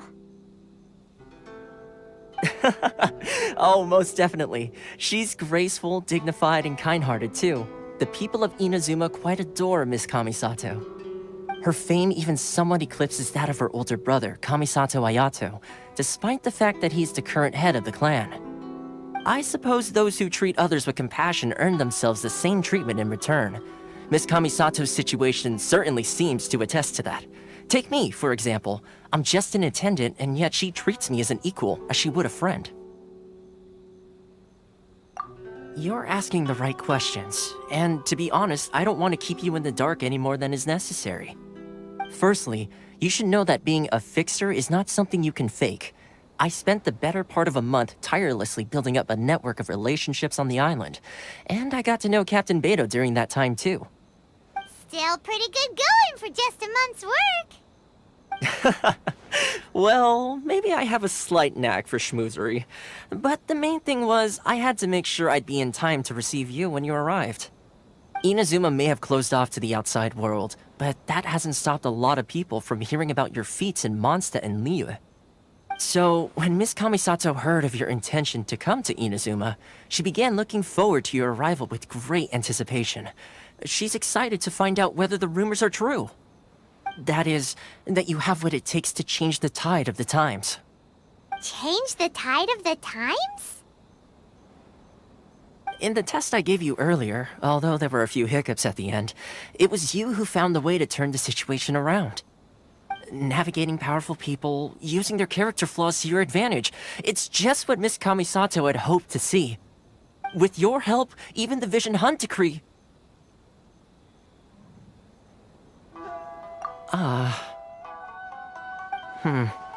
That's an unexpected development. Perhaps our sources were misleading. Yes, of course.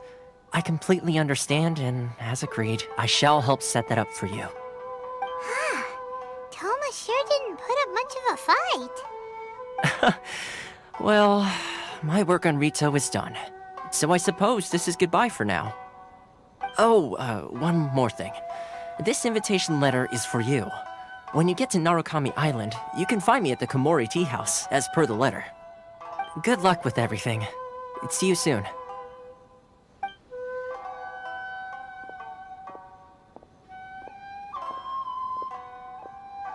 Toma's not such a bad guy, huh? We should get going. Huh? What's up? Oh, right! Paimon forgot all about that! Wait, so did Toma forget that too? Oh, darn it! No wonder he was so matter-of-fact about the whole thing! As soon as we get off Ritu, Paimon's going straight to Komori Tea House to settle the score! Well, guess we should give it a try. Let's head to the border and see how far we get.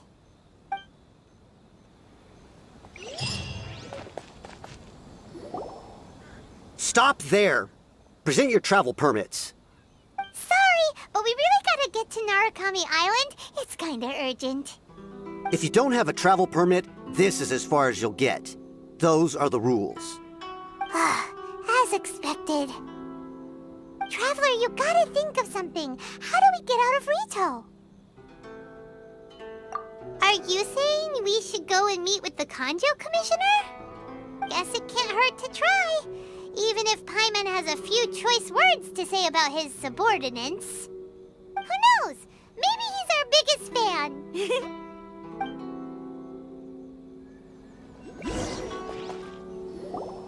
Halt! This is the Kanjo Commissioner's office. No trespassers. We're here to see, the Kanjo Commissioner? The Kanjo Commissioner seldom entertains Outlanders. Leave now or we'll be forced to... Ah, wait. Oh, Commissioner!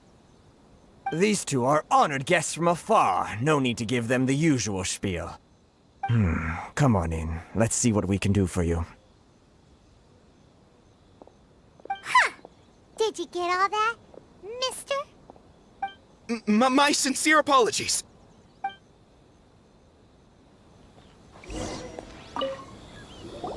I am Hiragi Shinsuke, Kanjo Commissioner and head of the Hiragi clan.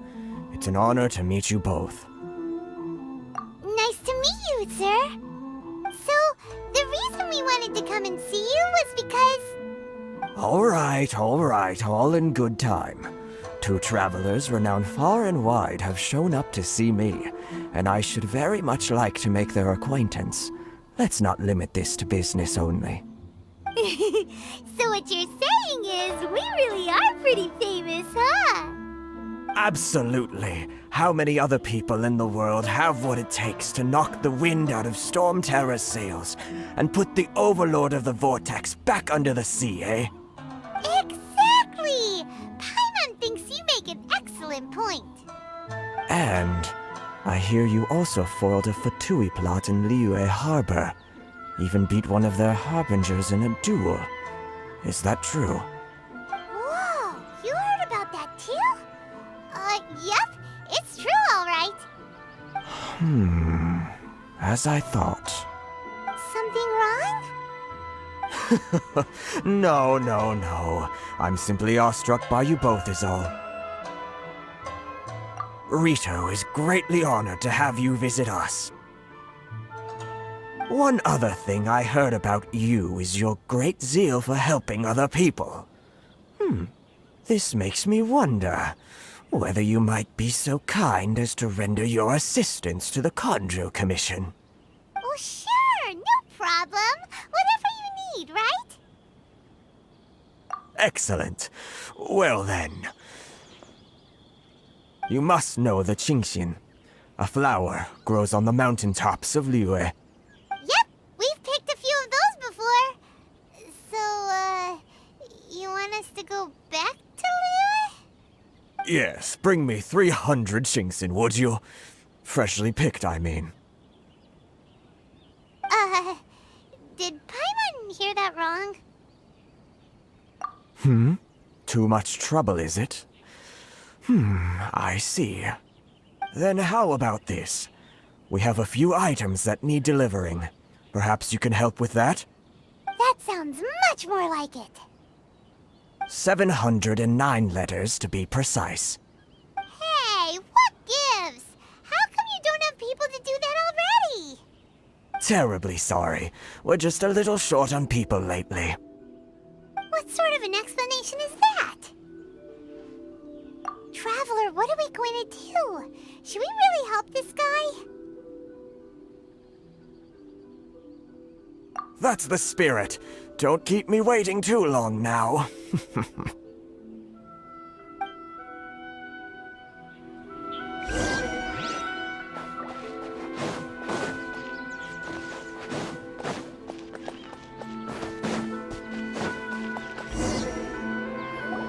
Halt, you two! Huh? What did we do? Miss Hiragi has a letter for you. She insists that you read it immediately. A letter? Quick! Let Paimon see! So this means she wants you to secretly meet her at night? But you didn't seem surprised at all by this. What's going on? Huh? Have you been up to something behind Paimon's back? Let's ask her tonight and see what she has to say.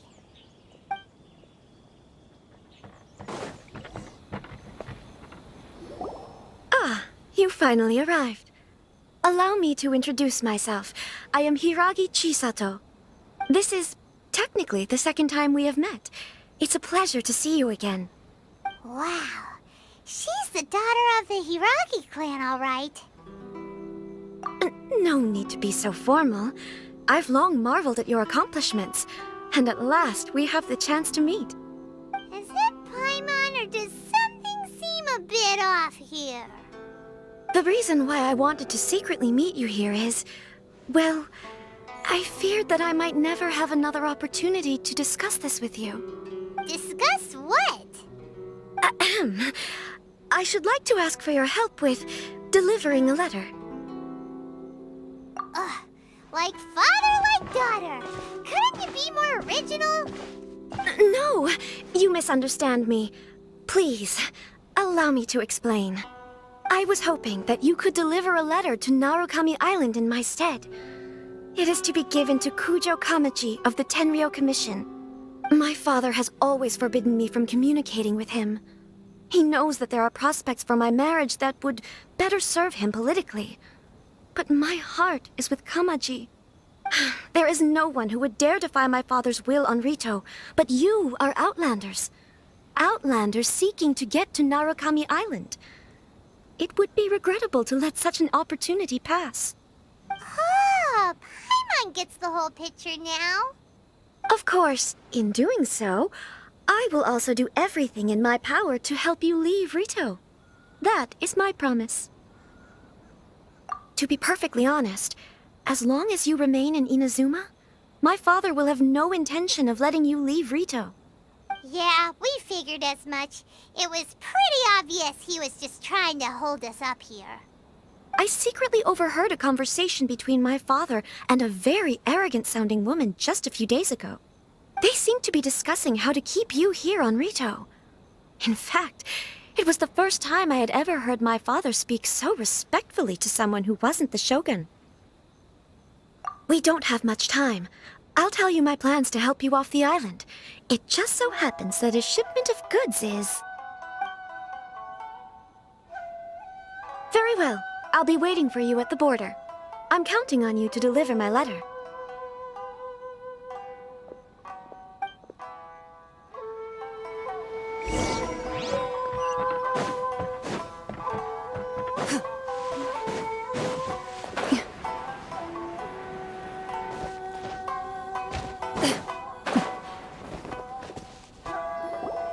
Hold on, please.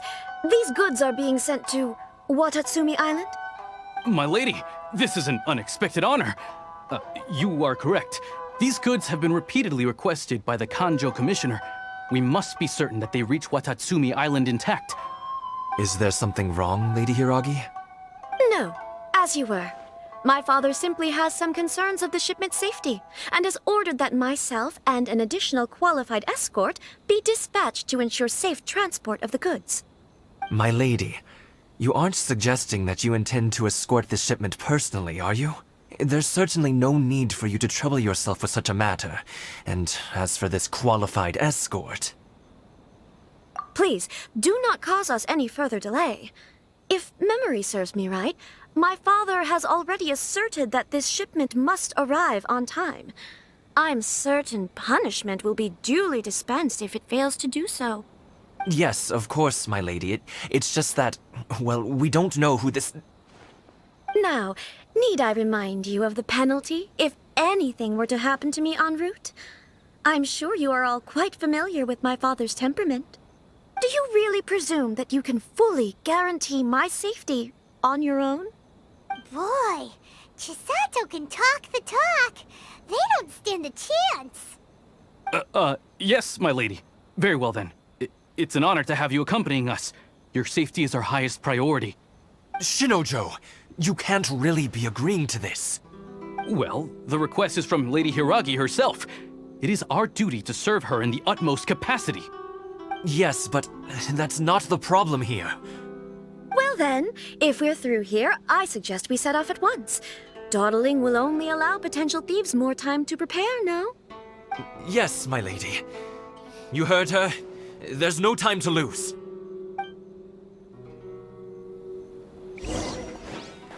My lady, please stay back. We'll handle it. Not as well as we'll handle it. Another test. You're seriously considering taking this job? The tasks are ridiculous. Monster sighted. Prepare to counterattack. Protect Lady Hiragi at all costs. We'll take care of this. Stay with Chisato.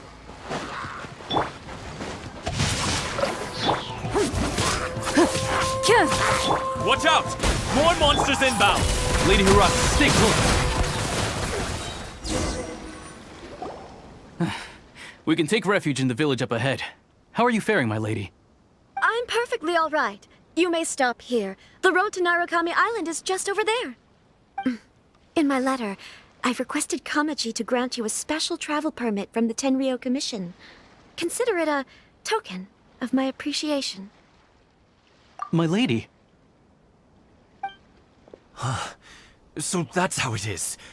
I had a feeling something was amiss, but Shinojo, you... No, Lady Hiragi would never hide anything from us, I'm sure of it. But who is this Kamaji you speak of, my lady? I'm not afraid to say that he's the one I love. The one you love? Shinojo, did you honestly think that... What? No, I was just clarifying, that's all. I would never in my wildest dreams, You two needn't worry. Please, forget that this ever happened. If my father catches word of it, I alone will be held accountable. Yes, of course. As you wish, my lady.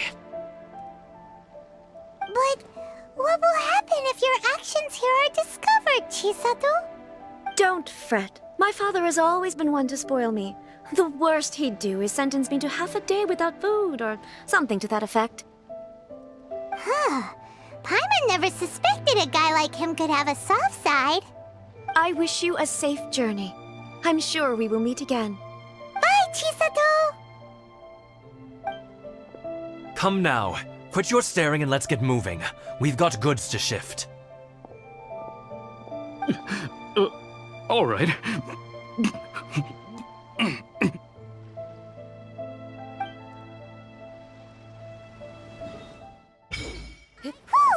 We're finally on our own way again. I suppose it's time we find Toma. Now, where did he say he would meet us again? Oh, right! Komori Tea House! According to the letter, this should be the place. Sorry, we don't serve the general public. I'm afraid you'll have to leave. Wait! We're not the general public! Well then, you must be a couple of wandering outlanders that snuck into the nation, judging by your attire. Are our clothes really so... what Paimon means to say is... The Yashiro Commission's seal. This must be from Mr. Toma. It seems there's more to you than meets the eye. In which case, welcome to the Komore Tea House, a safe haven for the Yashiro Commission. Well, that sounds more like it. Well, now that we're here, where's Toma? Paimon doesn't see him anywhere. Do you think he forgot his promise to meet us? Who forgot their promise? I was beginning to think you'd forgotten about me. What? Is that dog talking to us? Relax, no need to look so surprised. I take it this is the first time you've seen me in this form? Huh. So you didn't see anything like this when you were in Liyue Harbor? Now that you mention it, this does suddenly seem less out of the ordinary. Alright, I've had my fun. Hey! You're this close to getting an ugly nickname, mister! Well, I've had some time to kill, given that I've been waiting here for you for so long, as was the case in Rito. So I came up with this little fun greeting for when you arrived. But in all seriousness, I would like to apologize about that little test you went through earlier, though it was quite necessary. It helped us determine whether or not to bring you before Miss Kamisato, and whether you had the courage to face the lightning alongside us. Don't think that Paimon's gonna forgive you just because you're getting all serious now. Sorry, did I overdo it? My apologies. Let me just say this. You've often found yourself skirting the rules from the very beginning, haven't you? Naturally, this is due to your unwavering and resolute determination. A long time ago, we had a friend who was much the same, but when the lightning struck... so you've heard of his story. His light still burns all the more brightly. Yes, of course. I will bring you to the Kamisato residence where the Yashiro Commission is located. But before that, there is one other place I was hoping you both would accompany me to. Oh? Where? I would like you to come with me to the statue of the omnipresent god. It's still under construction now, but you can already see it from practically anywhere on Narukami Island.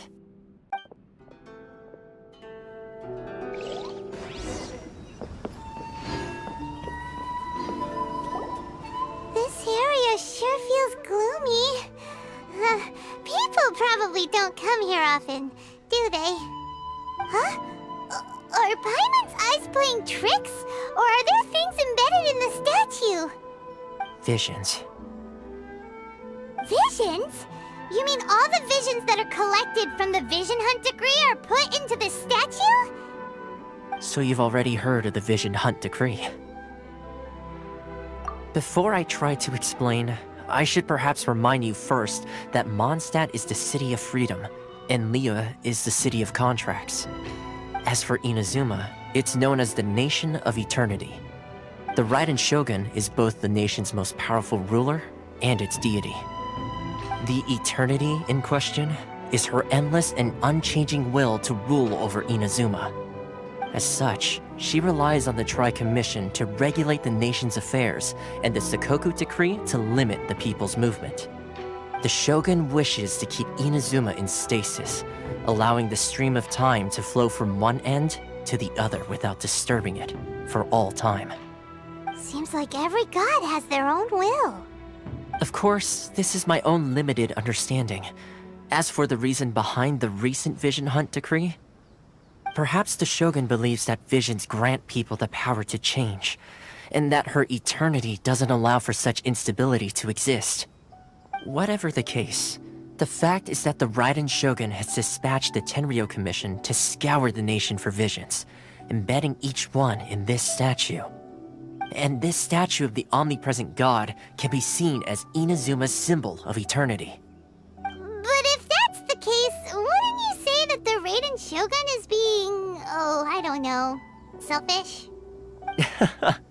Only outlanders such as yourselves would ever dare speak out so directly against the Raiden Shogun.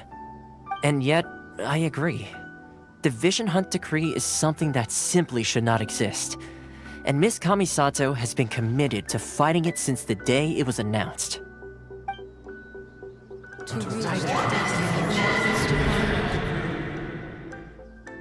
Huh? Hey, are you okay? You look like your mind is elsewhere. Sound? What sound? I didn't hear anything.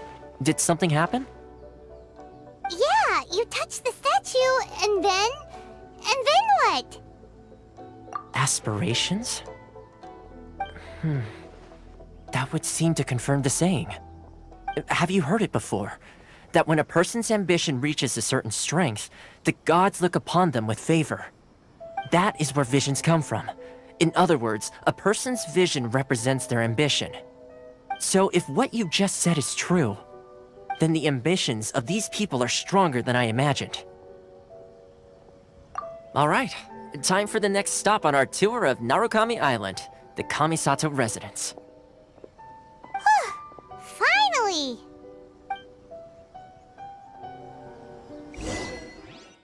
So, this is the kind of place where the big shots of Inazuma live, huh?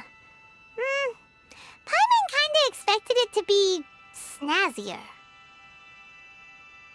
Welcome at last to the Kamisato residence, honored guests. Miss Kamisato is delighted to finally meet you. Is this the Shirazage Himegimi you keep going on about? So, where's she at? Behind the screen?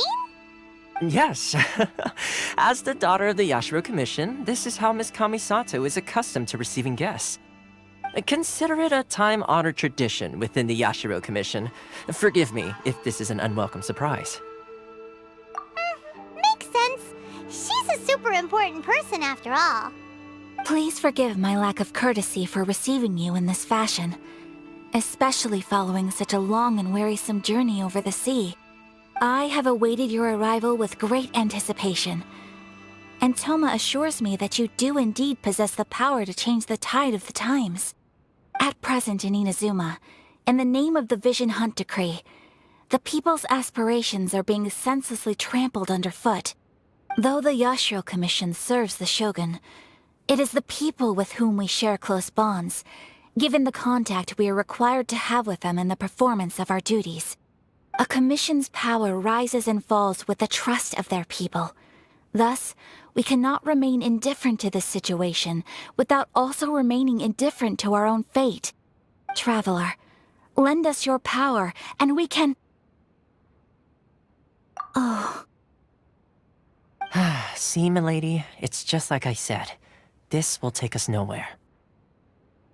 No, please! Wait! Please, don't go!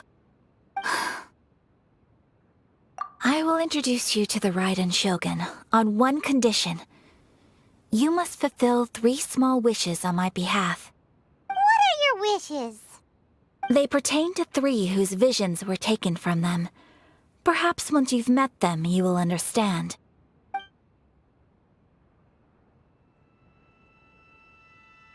A warrior who guards a village, a former samurai who helped carry out the Vision Hunt Decree, and a swordmaster determined to become the best in the world.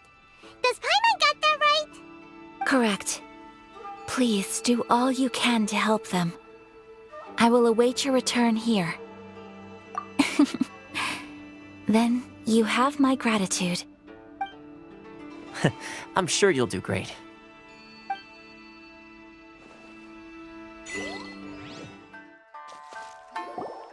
Let's see. Where's the person Ayaka told us about?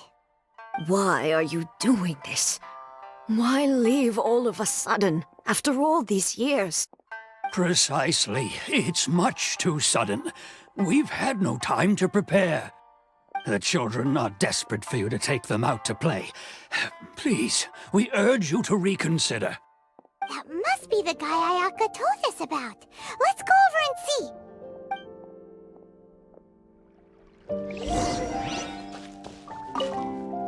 Ah, you must also be here to try and convince Tejima to stay. Tejima has protected this place ever since he arrived here 30 years ago. Keeping out the treasure hoarders, fending off any monsters that draw near, resolving quarrels between the villagers. He has put an enormous amount of work into looking after this place, and we all think the world of him. But now, all of a sudden, he says he plans to leave us. We can't help but wonder, was it something we did? We will gladly apologize if that's the case. All we want is for him to stay.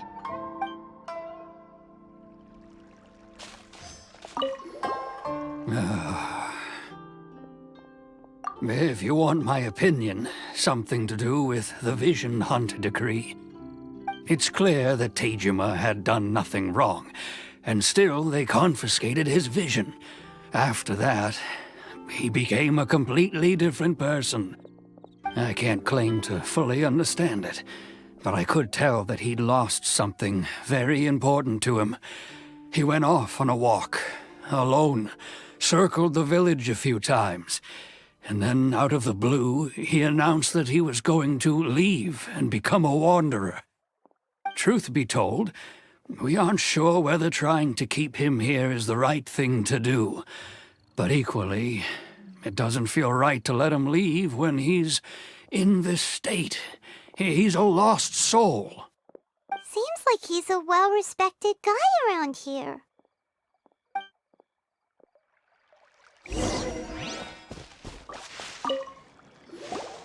You must be Tejima. So what's made you want to up and leave all of a sudden? Me? It's not a question of why I want to leave, but a question of what reason I would have to stay. True, but that's not why I chose to stay here. And what made me want to come here 30 years ago? And why have I never wanted to leave in all that time? I don't have answers to those questions because I can't remember anymore.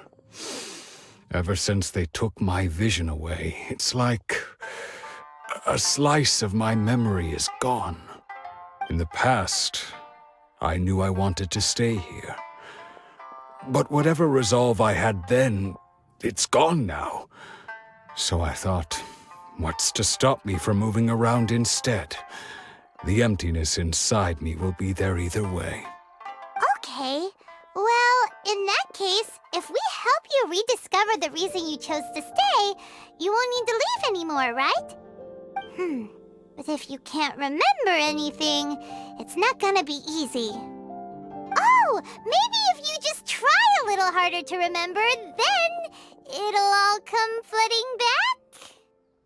Oh, that reminds me.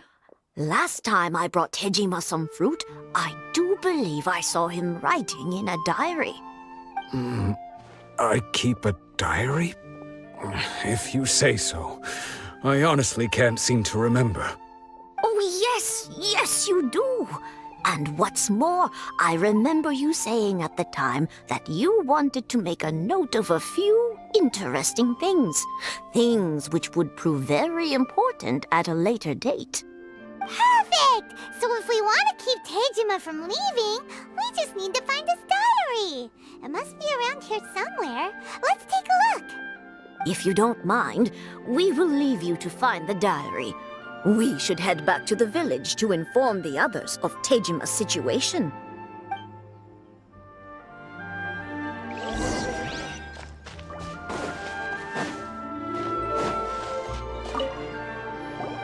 This looks like Tejima's diary, all right.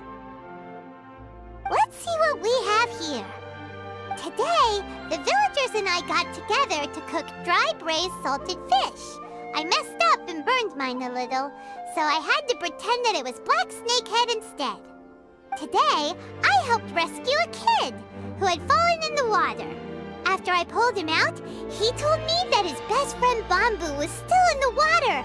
I searched the water the whole afternoon before finding out that Bamboo was the name of his pet crab. I went kite flying today. The string broke, so I chased after it as fast as I could.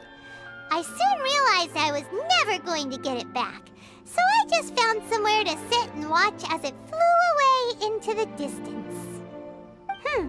Seems like your average diary of daily village life.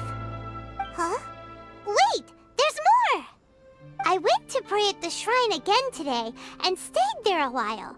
The Omamori you gave me has faded a little, but it is still my most treasured possession. Now that's the kind of info we're looking for. Time to pay a visit to the shrine.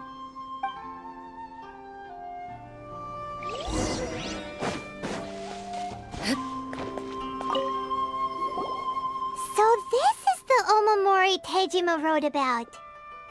Interesting. Looking at the color and the design, Paimon would have thought it belonged to a child.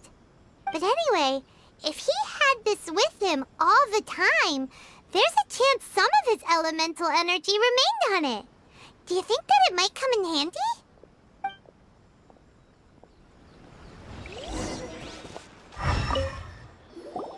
Here we are! This seems to be somewhere that Tejima visited a lot. The soil looks like it's been disturbed. Maybe Tejima buried something precious here. Something that kept him in the village all these years? Must be something pretty amazing if it made him stick around for 30 years. Let's dig it up and take a look. It looks like a letter. The paper's gone yellow. Must have been written a really long time ago. Konda Village. Sounds so familiar. Where is that place again? So the reason Tejima came here was to wait for someone. But he's been here for 30 years. Oh, guess they didn't show up in the end, huh?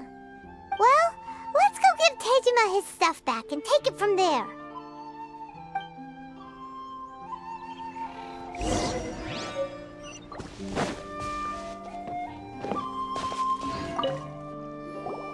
Well, I'll be. That's certainly my handwriting. And I guess the Omamorian letter belonged to me too. But I have no memory of anything that's written in this diary.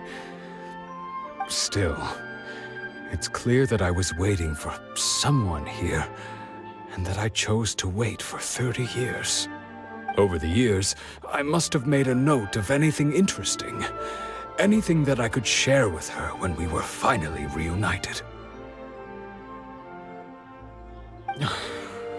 And just look at all the things that did happen over the years.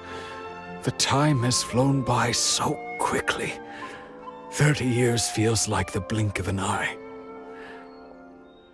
How could I have forgotten something so important to me?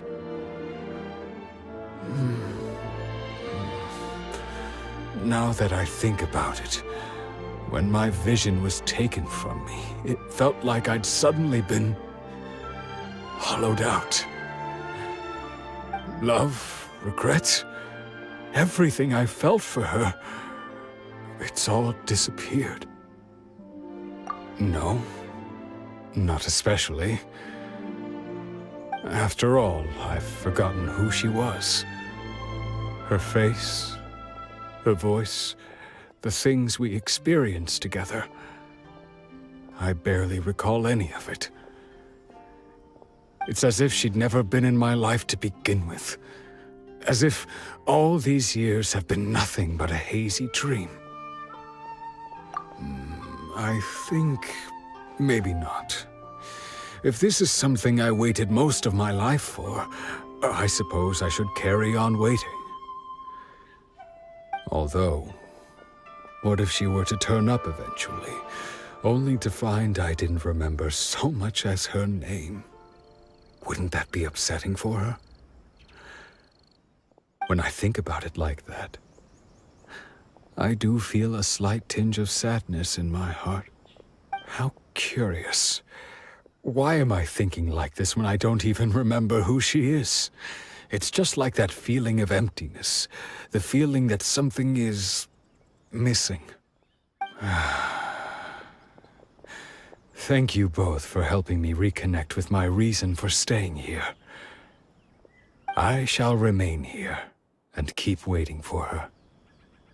Tejima seems to be dealing okay, but still, it makes Paimon really sad. Seems it's just like Ayaka and Toma were saying. If you lose your vision, you lose all your hopes and dreams too. That certainly explains the state Tejima was in earlier. At least we were able to help him, weren't we? Well, let's go find the next person. According to Miss Kamisato, the second one who lost their vision is a samurai from the Tenryou Commission. They say the Tenryou Commission is directly controlled by the Shogun. They're the ones responsible for maintaining law and order in Inazuma, the ones actually enforcing the Vision Hunt decree. But why would they take action against one of their own? Paimon doesn't get it. Huh? There seems to be some commotion over there. Let's go see what's happening. I'll ask one more time.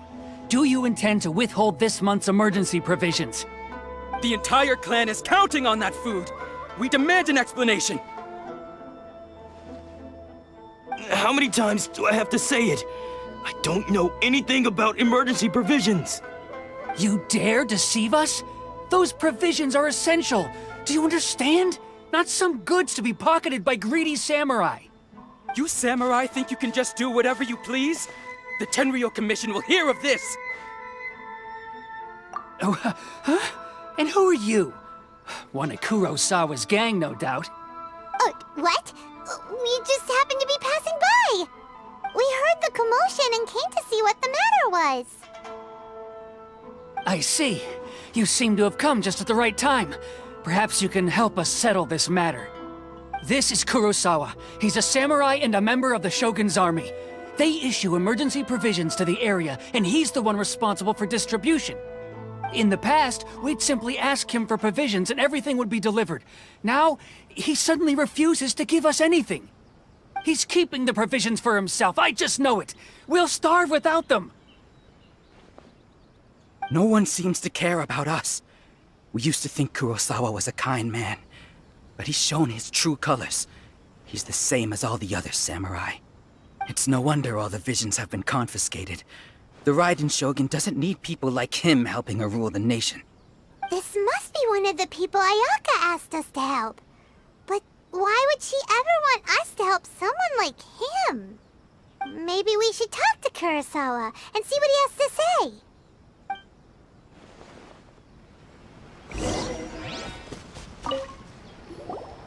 I've never even heard of these emergency provisions. I don't know whether it's rumors or whether they're trying to blackmail me. But either way, it's ridiculous.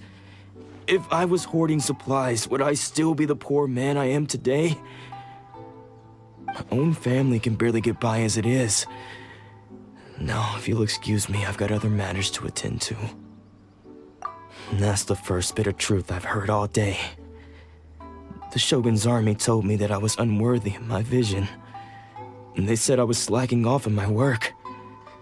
Apparently, I'd even disappointed the Raiden Shogun. And that's why they confiscated my vision. Well, that's strange. You were helping enforce the Vision Hunt decree. Why would you be unworthy of your vision? To be perfectly honest, I don't seem to remember the details.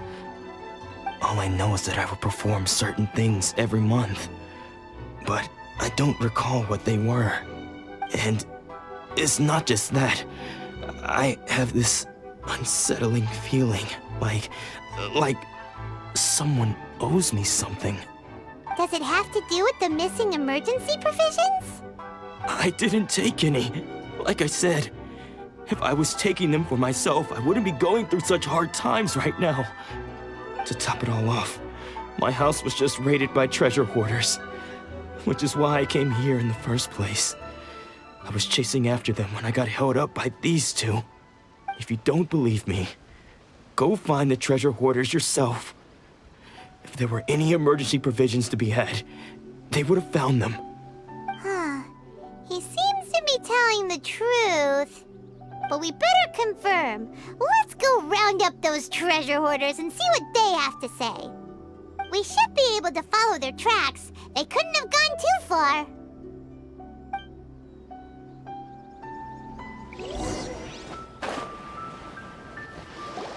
We really outdid ourselves this time. All those samurai houses packed with goods.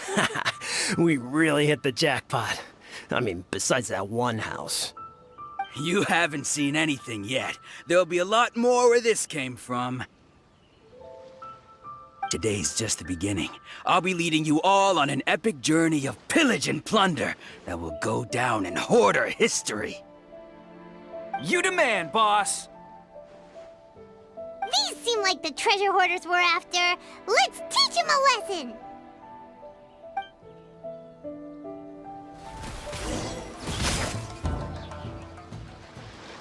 Oh, there goes all the Mora. We worked hard to steal that, you know? Come on, boss. Think of something. Not bad, kid. You ever think of joining the treasure hoarders? We could use someone like you. Kurosawa. Oh, I remember. So he's the one who sent you after us, huh? Just our luck. I knew we shouldn't have hit that place. So what did you see inside? Was it stuffed with food supplies? Food supplies? You kidding? That place was a complete mess. All we found was a strange-looking box, hopefully with valuables inside. I didn't want anyone else to see it, so I was planning on opening it myself once we got back. But now that you've caught us, how about we make a deal? That little box for our freedom.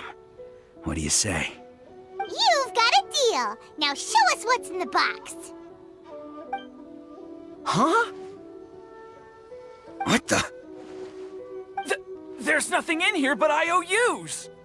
Yeah, a lot of them too. And they all seem to be made out to the owner of a general goods store, a Miss Aoi. We're talking tons of Mora here. We better talk to this Miss Aoi and get to the bottom of this. As for you guys, you're free to go. Just pray that our paths don't cross again. Yes, of course. So, we redeemed ourselves for some IOUs. Does that mean we broke even? Shut it. Let's just get out of here.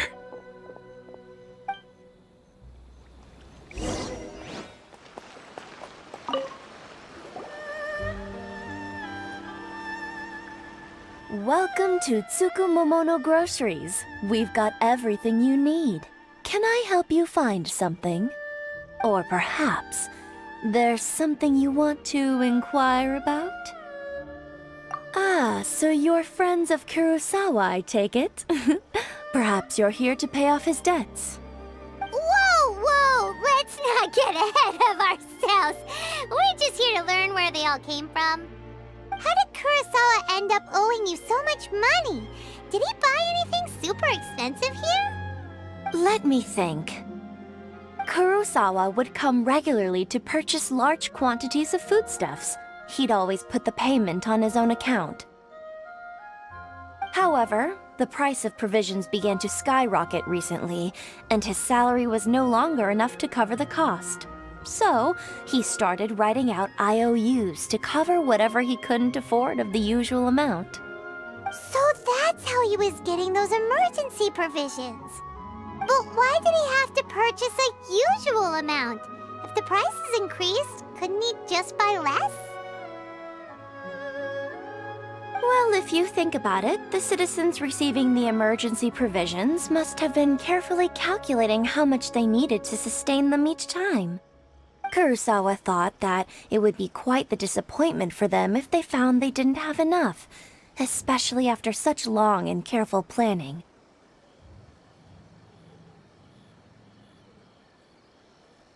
So he deemed it necessary to take on the debt rather than let the people down. Wow. Kurosawa was purchasing all the emergency provisions at his own expense. And no one ever appreciated what he did. They just complained and held him accountable. People's attitudes will always reflect their circumstances. In the face of hardship, nobody cares to think twice. If you ask me, had Kurosawa told everyone the truth about the supplies from the start, then there wouldn't be such a severe backlash now. Of course, I'm sure there would still have been some unrest. What he was doing was truly a thankless deed.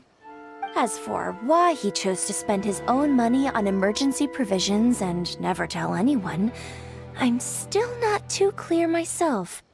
If you're still curious, why don't you go ask him yourself? I see.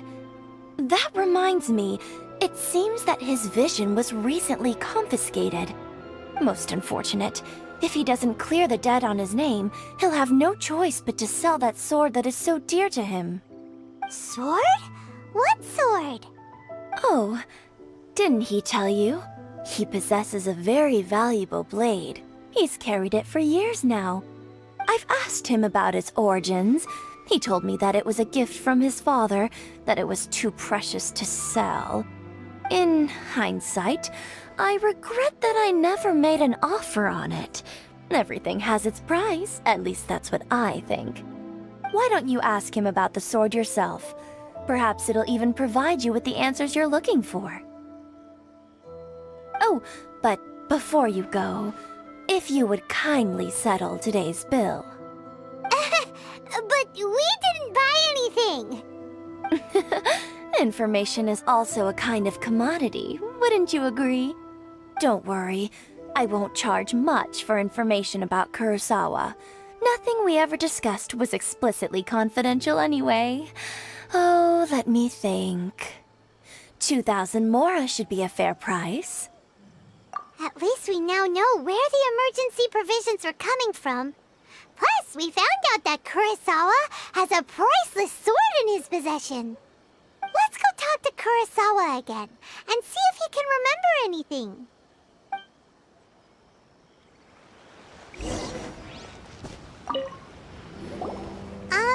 What are you doing here all by yourself? Where did those other two go? I presented them with a choice. Either they left or I drew my sword. They left. It turned out to be a real time saver, actually. Perhaps I should start using it more often. Did you manage to track down the treasure hoarders? Everything I said was true, right?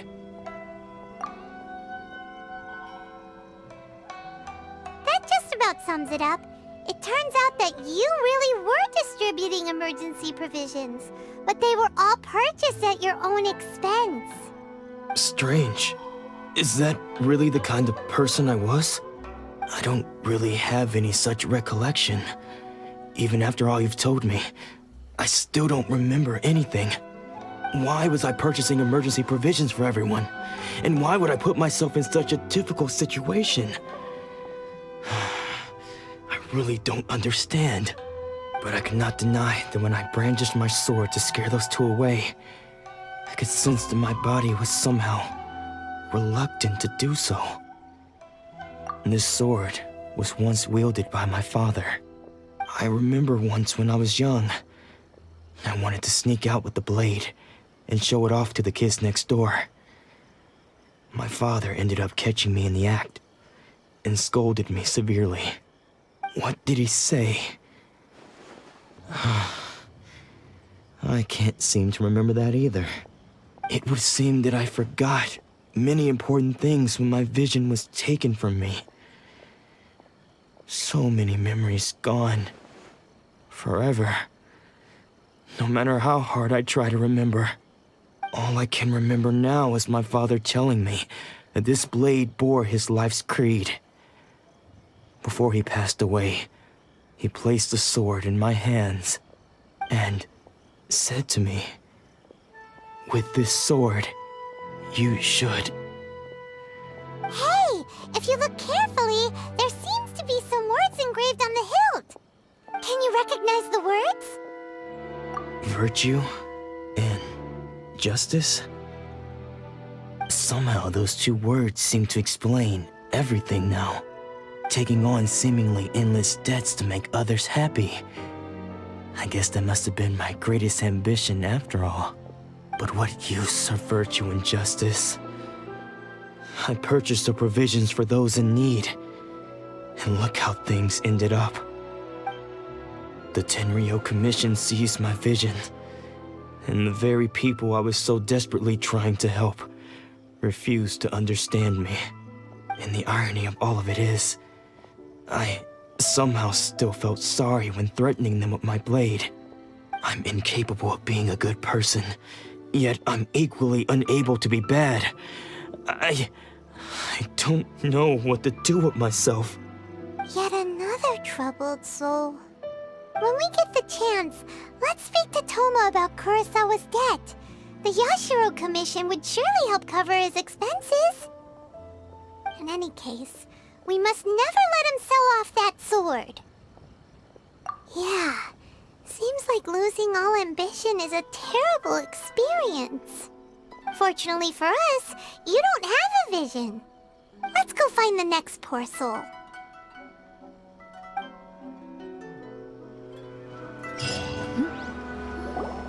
The third person who had their vision taken is supposed to be a famous sword master around these parts. Paimon heard that he's the present-day master of Meikyo Shisui art. Sounds pretty impressive. This is his dojo. Luckily, there's some people around. Let's go talk to them. Nanako, don't worry. Sensei will be fine. Those thugs that challenged the dojo were strong, but he fought them all off in the end, didn't he? Maybe, but I'm still worried about him. Things have gotten dangerous before in the past, but it's never shaken him. This time, though... It's just because he's been possessed, that's all. Once the exorcism has taken place, he'll be right as rain in no time. Hey there! Did something happen? Who are you? I don't care whether you're trespassers or just here to harass us while Sensei is impaired. Get out of here immediately! Don't make me draw my blade, or you won't live to regret it. No! You got it so wrong! We just came here to... Disciples?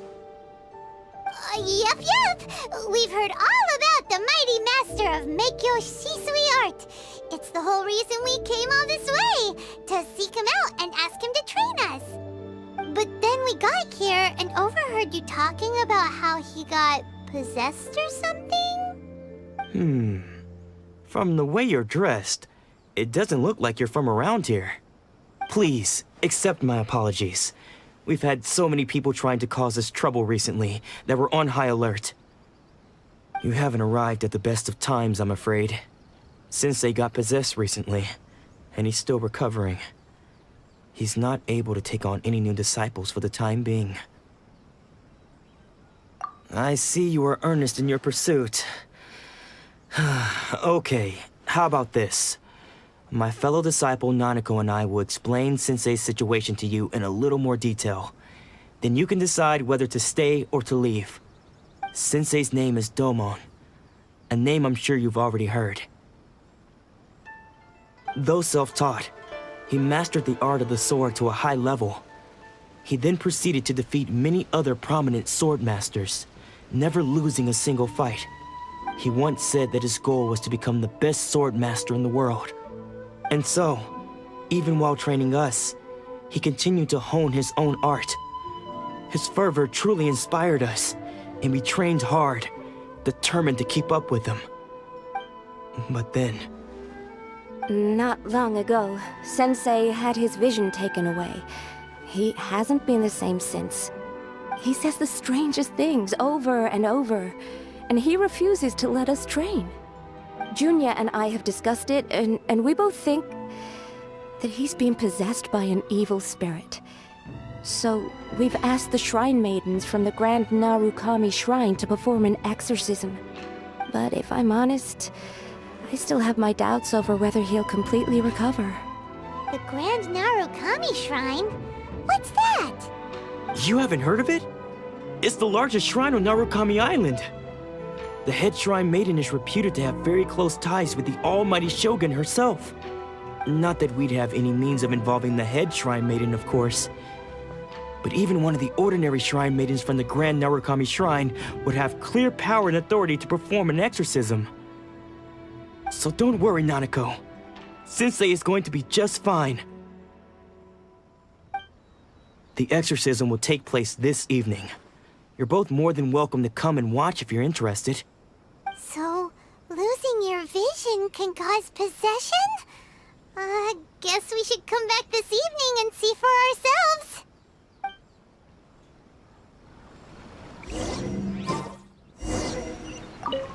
Shh. So you decided to come. It's a good thing you didn't arrive any earlier. You would have had to witness Sensei in one of his fits of madness. Just now, when Nanako was attending to him, she heard him whispering a few names to himself. When she asked him who the people were, he suddenly looked panic-stricken and pushed her away. It looked like he was in great distress. He was covering his ears and looking frantically around him with bloodshot eyes. All the while he kept calling those names. Some of them we knew, others we didn't recognize. But they all seemed to be the names of sword masters he had defeated in the past. One of them was Anzai. He used to be a fellow disciple of Sensei's. His senior, in fact. But Sensei defeated him in a duel many years ago, and he has been a wanderer ever since. Sensei wouldn't stop calling his name.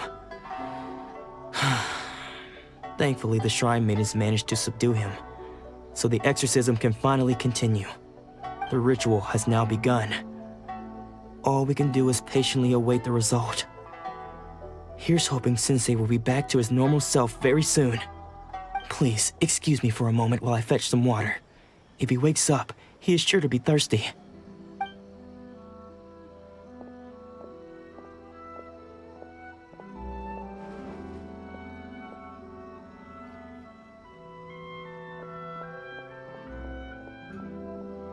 Huh? Who's that sneaking around? Uh-oh. Could they be here to mess up the exorcism? We won't let them get away with it. Come on, let's go after them.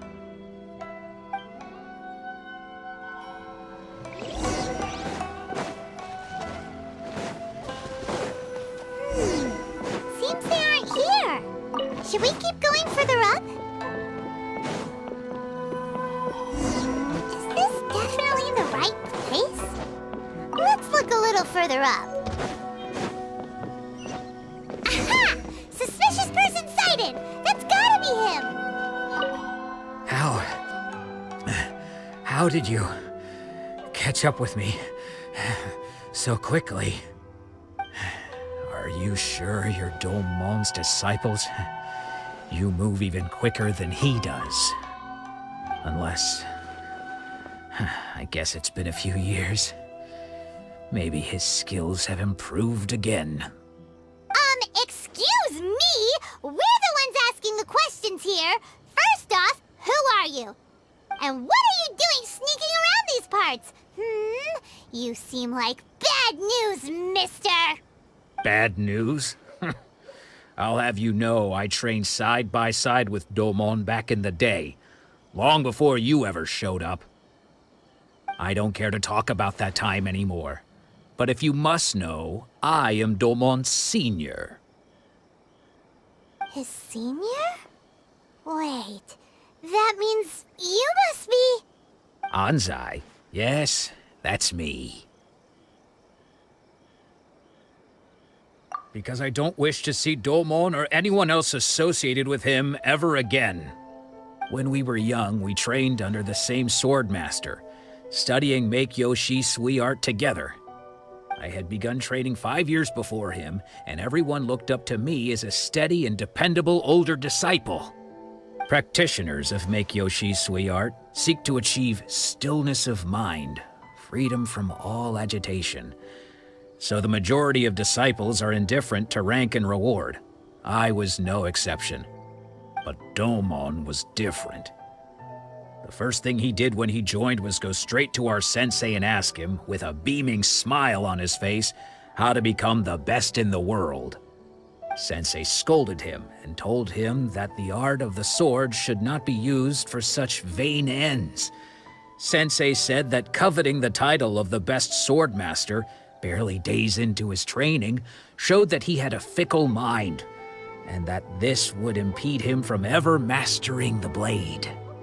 I thought so too at the time, but Domon began making swift progress in his training and even started catching up with me. Only then did I realize that it was Domon who had long since freed his mind from all agitation. He was consumed by his singular desire to become the best in the world. He sought nothing less than perfection in the art of the sword, and nothing could deter him from this goal, no matter what stood in his way. Sure sounds like he meant business. So how come you don't want to ever see him again? Because until he arrived, I was convinced that I would succeed our sensei as the master of Meikyo Shisui art. Of all the disciples, I was the most gifted. I had trained the longest. Everyone had high expectations for me. Domon's arrival changed everything.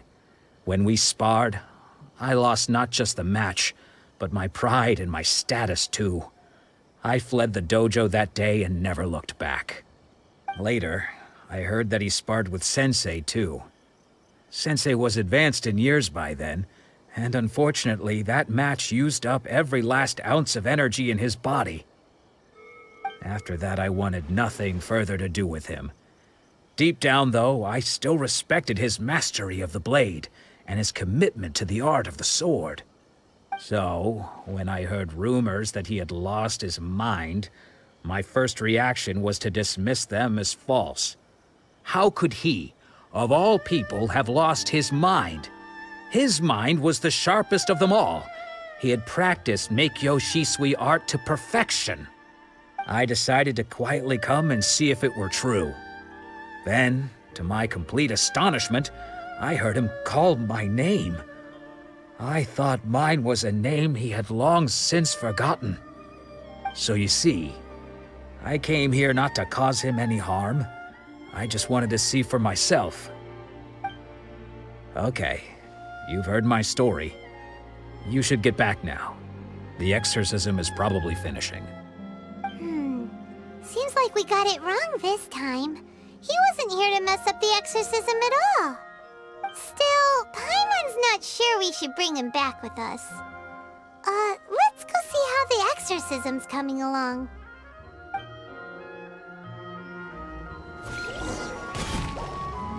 What? You're saying he isn't possessed? Does that mean he's just lost his mind? But how is that possible? No, I refuse to believe it. Something's clearly wrong. Nanako, please, try not to get agitated. I am sorry. With what powers I have, I can find no sign of any malignant spirit having possessed Domon. But spirits may take a myriad of forms in this world, many of which I cannot claim to have witnessed myself. Thus, I dare not rule out possession with complete certainty. And all is certainly not lost, for I received word not long ago that Lady Yae has taken an interest in your sensei's case. Lady Yae? Is that the same Lady Yae that I think you mean? The head shrine maiden of the Grand Narukami Shrine? That's wonderful news! Then Sensei will be sure to recover. Correct. Lady Yae is most knowledgeable indeed, and has abundant experience in the exorcism of evil spirits and aversion of great calamities. I am unable to say for certain whether an evil spirit has possessed your sensei, but Lady Yae can give a conclusive verdict. Excuse me, Miss Inagi, but I must ask, should we prepare a greeting gift for Lady Yae? That won't be necessary. All that is required of you is your timely arrival at the Grand Narukami Shrine. Lady Yae does not like to be kept waiting. I must leave now, but we will meet soon at the shrine. I wish Domon a full and speedy recovery. Who'd have thought Lady Yae herself would have taken notice of our sensei's case? Do you mean to say that Sensei isn't renowned enough to deserve Lady Yae's attention? No, that's not what I meant at all. You misunderstand me. I just mean this is Lady Yae, the head shrine maiden. She has direct and close contact with the almighty Shogun herself. Anyway, you should join us too, tomorrow. Given that you've traveled all this way just to meet our sensei, we, the disciples of Meikyo-shi's sweet art, will do our best to help you. Sure! After all, everyone seems pretty excited about Lady Yae. We're curious to meet her too. Who knows? Maybe we'll be able to find out a thing or two about the Raiden children from her.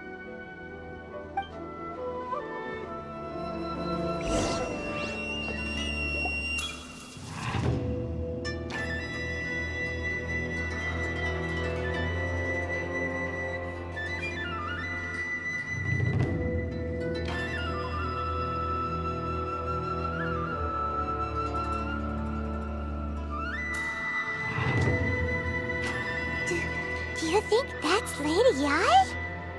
Oh, no wonder Junyo is so excited. She has a really striking presence. Also, is it just Paimon? Or did she look right at us just now? It was probably nothing. It's not like she's ever seen us before. Keep away. Keep away from me. I gave up the art of the sword. Please, let me go, I beg you. As you can see, Lady Yae, Domon has persisted in this state for some time now. He appears to see those who have lost to him in duels past, gathered all around him to persecute him. Lady Yae, it must be a possession, right? This is nothing like him at all. In the past, no matter what came his way, he would always face it with a confident smile. I'm sorry. It is clear to me that your sensei is not possessed by any evil spirit. But then does that mean he... Yes. This is a change in the person himself. Unable to cope with the tremendous pressure he was under, he suffered a spiritual collapse. With his wits impaired, he finally descended into madness. As one who is thrown into the sea, though he fights back desperately against his predicament, it does nothing to prevent his descent into the depths. As for what has triggered this change, I believe it must be the loss of his vision. For to be stripped of one's vision is to be stripped of one's ambition. Stripped of his ambition? But Lady Yae, even without his ambition, why should he suffer such a dramatic change? How does that explain his descent into madness? Your school practices Meikyo Shisui art, does it not? Stillness of mind, freedom from all agitation. What a fine notion that would be if any in this world could ever hope to achieve it. There was once one who claimed to be indifferent to rank and reward, and who fled enraged when defeated by his junior. And then there was an aged swordmaster who was aggrieved enough that he crossed blades with a disciple he himself had taught. Then, what of the one who crossed blades with his own sensei and beloved fellow disciple, and defeated them both? Can one truly remain unagitated, of still mind in moments such as these? Lady Yae, I'm not sure I understand. The path of the sword master is filled with twists and turns. It is no small undertaking to pursue the position of greatest swordmaster in the world. It requires one to take their sword firmly in both hands and cut down the hopes and dreams of others, even those of one's closest companions. Only a deep commitment to his ambition to become the best made it possible for him to rise above the pain of these encounters, to focus on the way ahead. When that ambition disappeared, he began to doubt himself. As he battled his growing anxiety, he slowly descended into the state you see him in now. Much like a certain fatally flawed friend of mine. Poor Sensei. To think he's been suffering so greatly. I'm sorry. It's all my fault. Father, Sensei, Ansai.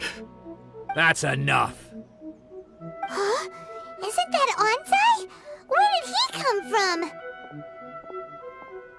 Did he follow us the whole way here? Onsai, why are there two of you? Is that you or a ghost?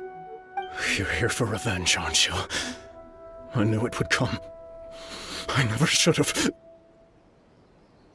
You're right to assume that my feelings towards you are far from kindly. But I didn't come here to settle a score. It's been so long now that I made peace with it years ago. You did nothing wrong that day. I couldn't face the humiliation. That's why I ran. I don't think most of the people you beat along the way would hold it against you. On the contrary, when you cut our ambitions short, we entrusted them to you, in the hopes that they might carry you further. Now I know that we can't place our hopes in you any longer, since you've been stripped of your ambitions too. But that is no reason to strip them of theirs. Follow the way of the sword all the way to the highest peak. You taught them that, didn't you? But what if one day, the same thing happens to them? I put everything I had into trying to become the best. But what if it was all a huge mistake right from the start? If there's a chance they'll end up like me one day, I'd rather they stay where they are now than go any further down this path. Have you asked them what they think? Sensei, after you rescued me from the hands of the pirates, I told myself I would follow in your footsteps for the rest of my days. I can't know whether I will suffer in my future as you do now. All I know is that here and now, in the present, I wish to continue. I want to keep going until the day that I can stand before everyone with my head held high and announce that I, like my sensei Domon before me, am a master of Meikyo Shisui art. Nanako's far from the only one. Actually, all of us think that way. Goodness. Well, You see? You can place the ambition you once had in their hands. Being stripped of your ambition is something that's never happened to me, so I can't claim to understand it. But I do know what it feels like to have your ambitions crushed. That's what happened on the day that you so effortlessly defeated me. So, just as I once placed my ambitions onto you, it is time for you to release yours into their custody. You are not in the same position that I was. When I left, I had nothing to my name. But you have a great number of worthy disciples. I understand. I'm sorry to have made you worry for me, and for the state of Meikyo Shisui art. I no longer have the resolve to become the best in the world. The emptiness and suffering inside of me will not abate, so I cannot hope to still my mind and be free of agitation. But as your sensei, I shall commit to imparting unto you everything I have learned in my life so far. This is my promise. And I humbly ask Onsai, my senior, to hold me to my word. You can count on that. I'd be checking in on you occasionally anyway, just to make sure you hadn't lost your mind again. But I am now used to the life of a wanderer. I do not belong in the dojo anymore, so I will simply stop by once in a while to make sure you aren't cutting any corners with them. Well, don't just stand there staring at me. Say thank you to Lady Yai and then get yourself back home.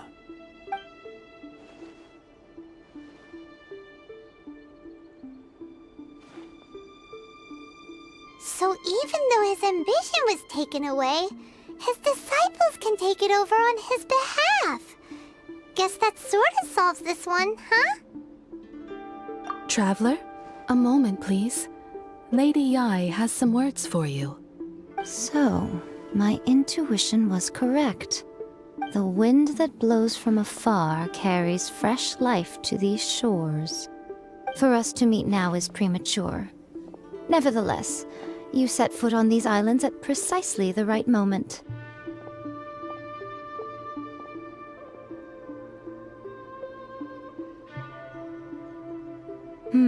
I have high hopes for you, child. Don't disappoint me. Ooh, Lady Ai seems to have taken a real interest in you. She seems super mysterious. Paimon's so curious what she really meant by all that. We can come back to it another time. For now, we should go report back to Miss Kamisato.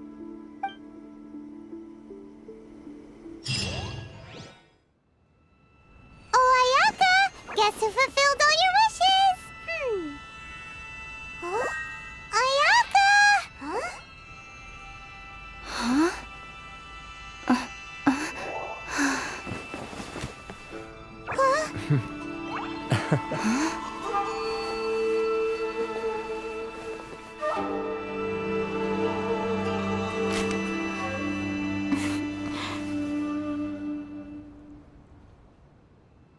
Traveler, Paimon, it is a pleasure to finally meet you both face to face. I have heard all about how you helped our three friends. My sincerest thanks to you. Yeah, short of getting them their visions back, it seems like there's no way to really help them. Ayaka, how come this time you get to come out and meet us in person? Because now that you have done the 3 things I asked of you, I consider you to be my friends. As you will observe, I dispense with the screen for Toma also. Wait a second. But isn't Toma your, servant? Paimon's happy to help and all, but Paimon sure as heck did not sign up to be a servant. Oh. Paimon, you are most entertaining. Toma is first and foremost my friend, and was so before he ever became my attendant. Oh, okay then. Ayaka, you seem pretty different out in the open compared to how you are behind the screen. Alright, we can be friends. Thank you both kindly. Back to the matter at hand. You have now witnessed the pain of those deprived of their visions. What are your feelings on what you have seen? Perhaps in the eyes of a deity such as the almighty Shogun, the lives of those who inhabit the world are inconsequential. Thunders roar, lightnings flash, the winds assault, and the rains descent. All these things take place with no regard for the feelings of the common people. But I believe that surely you understand what they must endure. It seems that perhaps now you can appreciate my feelings on all of this. In which case, perhaps you would be willing to reconsider your stance? You will? Really? Naturally. All right, bravo, my lady. You were right all along. See? I told you she wouldn't reject them. I'd placed my trust in the right person after all. Now then, given that the remainder of our discussion pertains to matters of a more confidential nature, perhaps we could move to the Komore Tea House?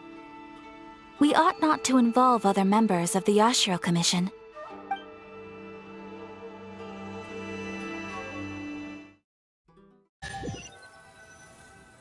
Well, here we are again. Please continue without me. I'll keep watch. So, what's the deal with this place anyway? What makes it your favorite meeting spot? This is land that was gifted to the Yashiro Commission by the Shogun. The Kamisato clan has the exclusive right to plan, build, and repair any property on this land, and even to allow or deny access. Such privileges exist due to the Yashiro Commission's role in managing ceremonial affairs. Oftentimes, it is not appropriate to discuss details in front of bystanders. Oh, Paimon gets it! Gotta keep a bit of mystery, right? Once the number of ceremonial affairs conducted in the city began to decline, our forebears built a tea house here. Only members of the Yashiro Commission are permitted to come and go as they please. Makes sense. Perfect place for a secret base. In any case, we can talk freely here. I presume you have a few questions that you wish to ask me? The almighty Shogun. I've seen her on but only a few occasions, most of them formal ceremonies. She inspires awe, commands respect, and exudes a sense of absolute authority. But as I recall, there was something else about her that struck me even more deeply. It was her almost complete lack of any emotion. In that sense, she appeared to me to be less of a ruler and more of, well, an executive official, I suppose.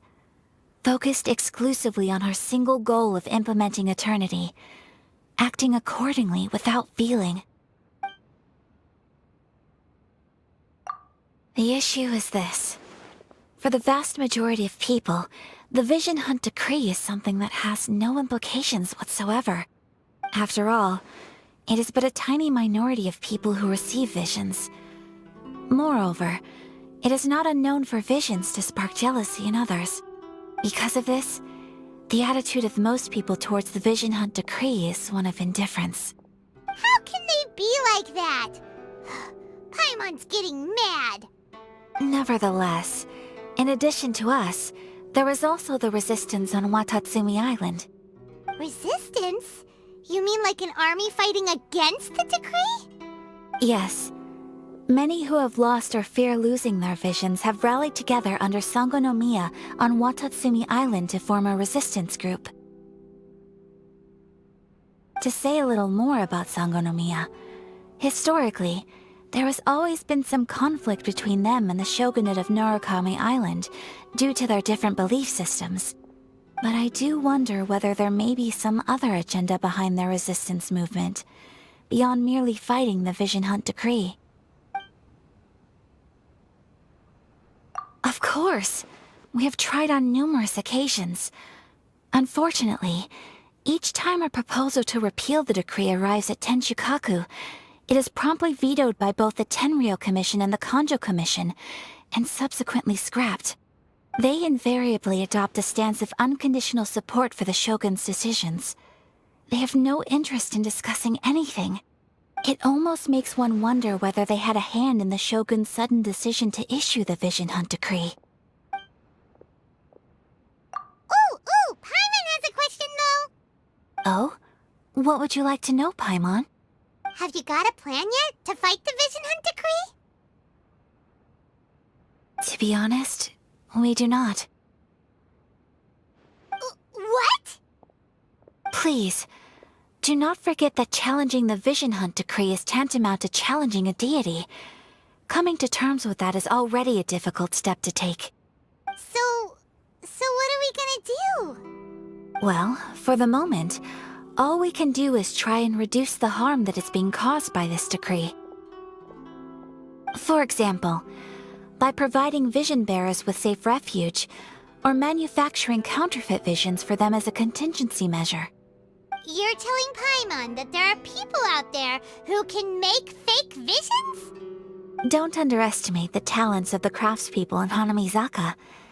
To the naked eye, their counterfeits are indistinguishable from the genuine article.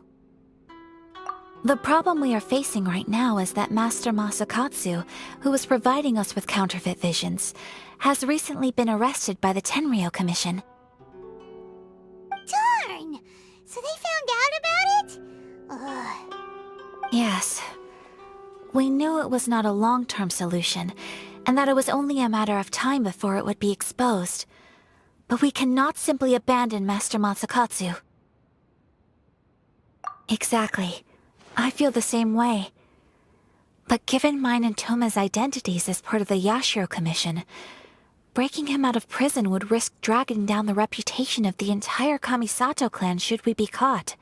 That would only serve to cast suspicion on any future activity we might seek to attempt. By no means do we intend to place the burden of such a task on your shoulders alone.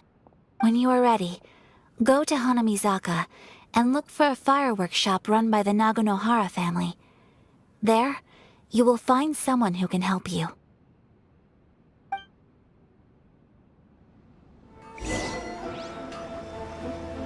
Just hand it over. You don't want any trouble with me. If you think your elemental powers are enough to resist the Vision Hunt decree, then you'd better think again. Believe me, you're not the first of your kind we've encountered, and we've seen the same unpleasant outcome time after time. You'd best save yourself the trouble. Can't you make an exception? I just got this vision. I won't even use it, I promise. So this is the Vision Hunt decree in action, huh? We can't just sit around and watch things unfold, can we? Psst! Hey, wait! Huh? There's someone trying to get our attention. Come on, this way. What's going on? Can't you see we need to go help? Shh, quiet. Just sit tight and watch for a moment. Hey, this isn't right, you know. Just because you don't have a vision doesn't mean you can sit back and watch others in trouble. Huh? Hey, wait! You do have a vision! Shh! If you don't keep your voice down, I won't have one much longer. All right. Here, take it. Wise choice. All right, let's go. What should we do now? He's already given up his vision. Doesn't he know what could happen to him after losing it? This is your fault. You're the one who stopped us from interfering. Many thanks, Miss Yoimiya. If you hadn't swapped me a fake just now, I'm sure I would have lost it. No worries. You put on quite the convincing performance. Oh, so that's what's going on here. And to think Paimon was about to unleash Paimonial wrath on Miss Yoimiya. Sorry about that. Think nothing of it. I could tell from your reaction we were on the same side. You just didn't know it, you know? Oh, right. Allow me to introduce myself. I'm Yoimiya, the current owner of Naganohara Fireworks. It ain't much, but it's honest work. Great to meet ya. Practically everyone on Hanamizaka knows Yoimiya. She's the queen of the summer festival. Without her and her fireworks, summer on Narukami Island just wouldn't be the same.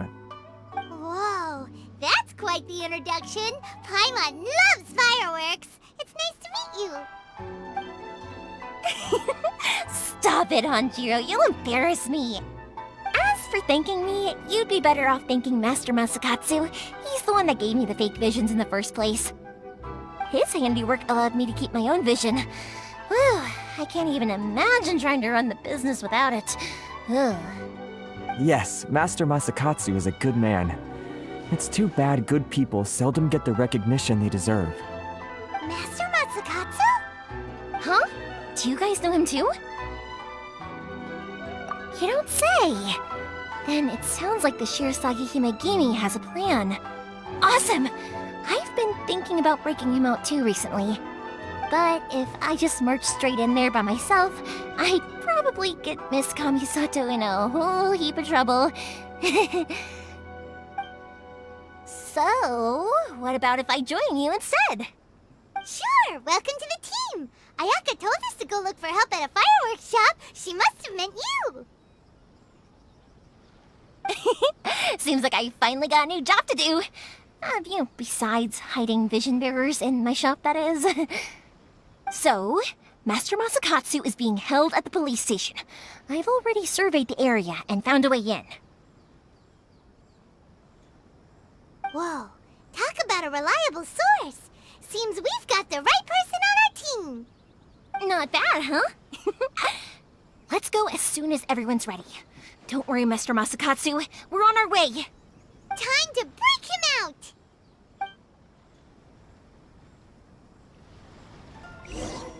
Now that we're inside, this place is a whole lot creepier than Paimon imagined. Come on, this way.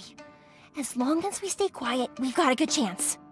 I certainly wouldn't want to end up locked away in here. Let's find Master Masakatsu and get out of here. We should split up. I've got a little present to prepare for Master Masakatsu. I'll be right back.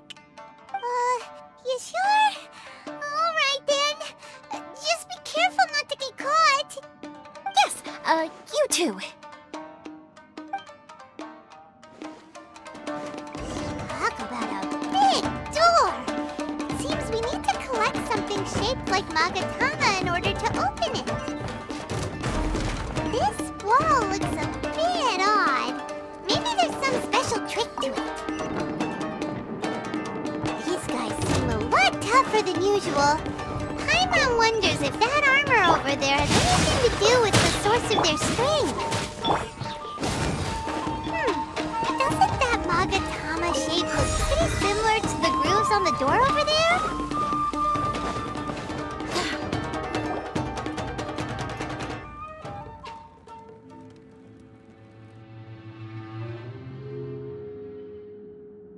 Shh! Quick! Hide! Look over there. That must be Master Masakatsu. Did you really think that little trick of yours could fool us? Locking you up was just the beginning. No! Oh no! Those Tenryou Commission brutes are torturing him! If we don't come up with a way to break him out fast, then... Huh? Yoimiya, when did you get back here? I can't bear to watch. If anything happens to Master Masakatsu, our whole plan will have been for nothing. Hey, you there! What are you doing? Ma'am. We were just teaching him a little lesson, that's all. Huh? Who's that? That's Kujo Sara, adopted daughter of the Kujo clan of the Tenryou Commission. She's also a general in the Shogun's army. What's she doing here? Make way, let me have a look at him.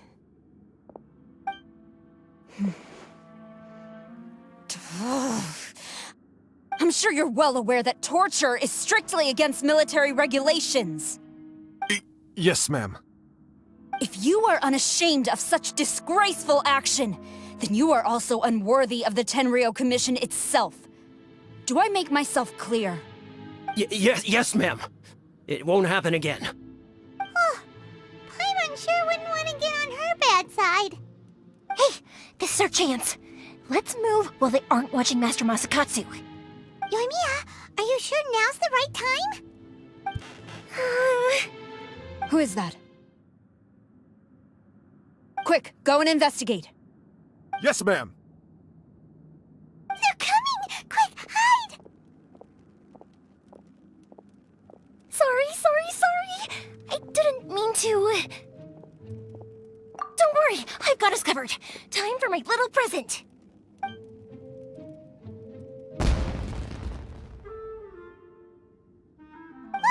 Fireworks! Huh? Was that an explosion? It sounded like fireworks. Quick, let's hurry!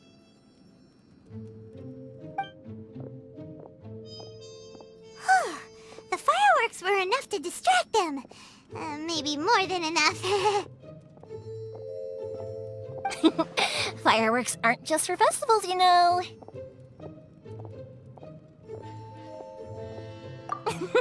I was particularly proud of this batch. I decided to.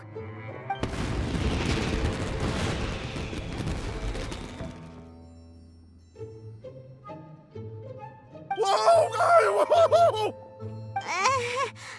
Yoimiya, this is turning into a bit of a fireworks display. Well, fireworks are my craft after all. Every batch has to be spectacular.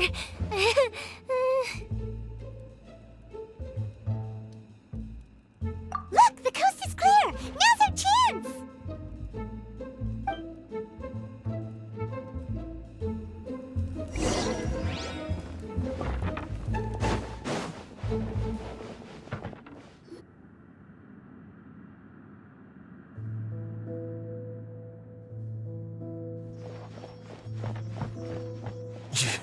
Yoimiya, is that you? Master Masakatsu! Sorry we took so long. Oh, those awful guards. Come on! We've got no time to lose! They could be back any minute!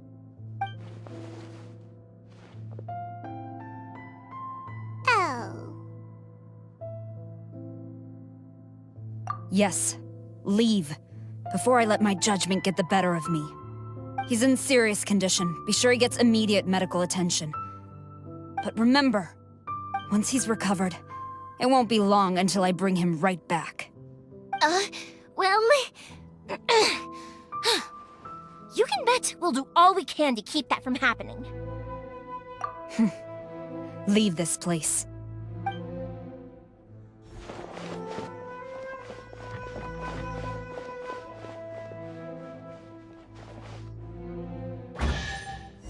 Phew. We're finally out of that creepy place. Yes. Finally, I've made it out of there. Master Masakatsu, how do you feel? Can you hold on? Don't worry. I think I can make it to the infirmary without keeling over. Thank you. All of you. I'll take him to get treated. I'll treat you to a round of drinks once this is all over. Don't worry about us. Just take care of Master Masakatsu.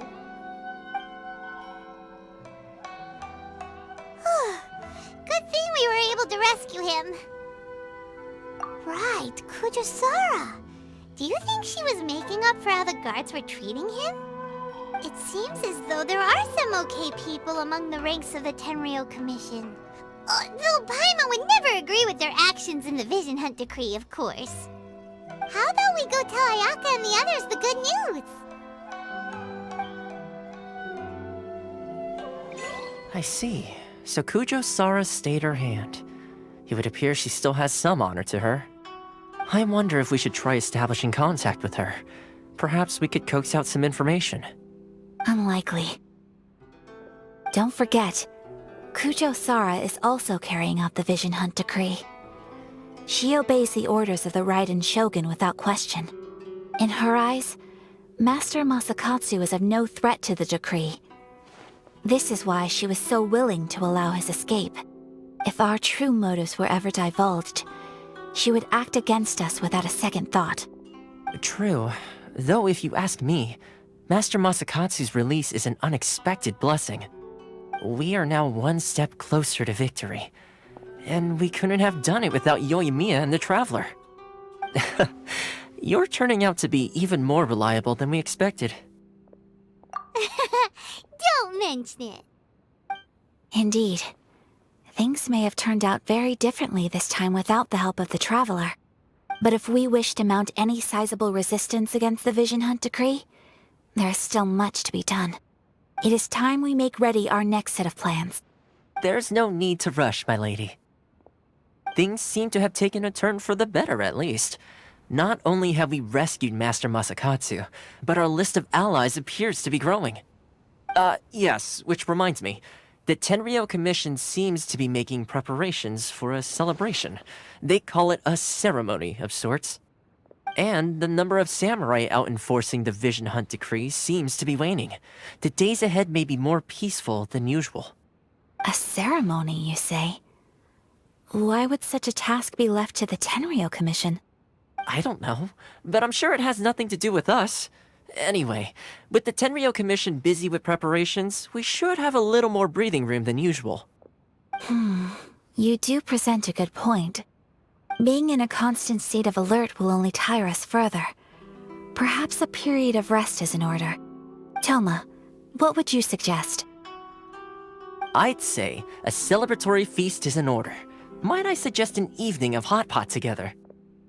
Funny enough, I learned a new hot pot game recently. I'm sure you'll find it quite amusing. A hot pot game? What's that?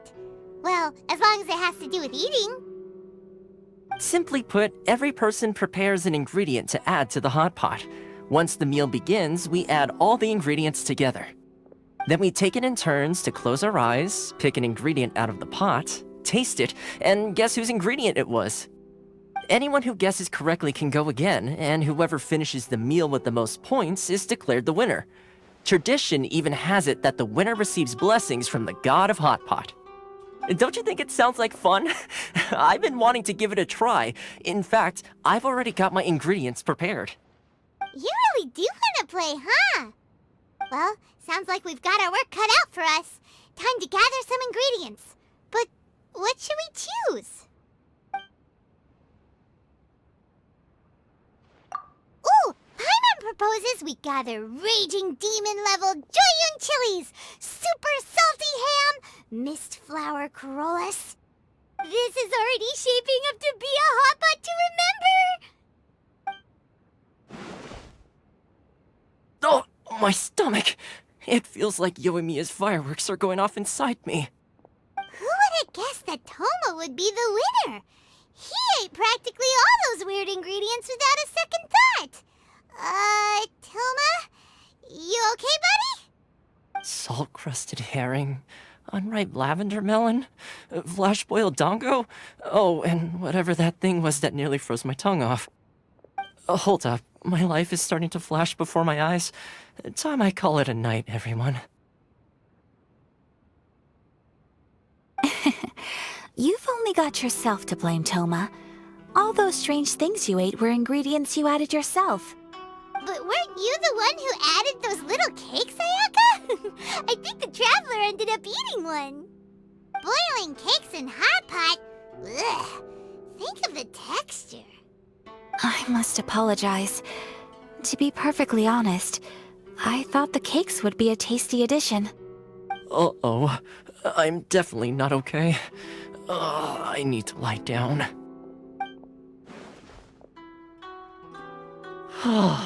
I feel like a new man. You know, Toma, all you had to do was guess wrong on purpose and it would have been someone else's turn. Talk about being competitive. Guess I've been feeling unlucky recently and wanted the God of Hot Pot's blessing. Perhaps I did get a little carried away. Still, I couldn't be beaten at my own game first time around. I think my luck has already taken a turn for the better. I can sense it. So without further ado, I hereby declare that the winner of today's Hot Pot Challenge is... me. Oh, brother. Good effort, team. Another important job taken care of. Next on the agenda, some well-earned rest and relaxation. Yes. If the Tenryou Commission truly is as busy with preparations as Toma claims, then some rest would be a welcome change of pace. And with the extra time, there are some other matters I wish to attend to. Let's all take some much-needed time off. After a few days' rest, we'll reconvene at the Komori Tea House and discuss our next operation. Downtime is hard to come by these days, so be sure to make the most of it. I'll tidy things up here and start thinking about our ingredients for our next round. There's gonna be a sequel? Sure, why not? We should play again now that everyone knows the rules. I'll see you all later. Bye, Toma! Seems we won't need to be visiting the Komori Tea House for a while. Why don't we go explore some other places?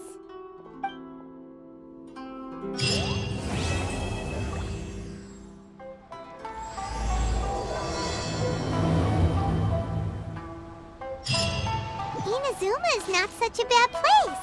Paimon's having a pretty good time. But we should probably go and see about the next operation that Toma and Ayaka were talking about, right? As usual, it's the first stop, Komori Tea House. Are you ready to head over?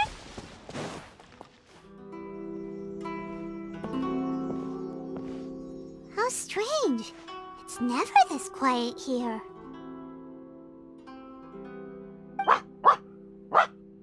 Toma's playing his ventriloquist game again, huh? Toma? Toma! Hey, you can come out now. Paimon's seen you already. Huh, not a peep. So where the heck is he then? Huh, what's got Taro Maru so worked up today? He's always such a good boy. Hello. Have either of you seen Toma? No, we thought he'd be with you. Why? Has something happened? Then it's as I feared. On the way here, I heard that Toma had been taken away by the Tenryou Commission.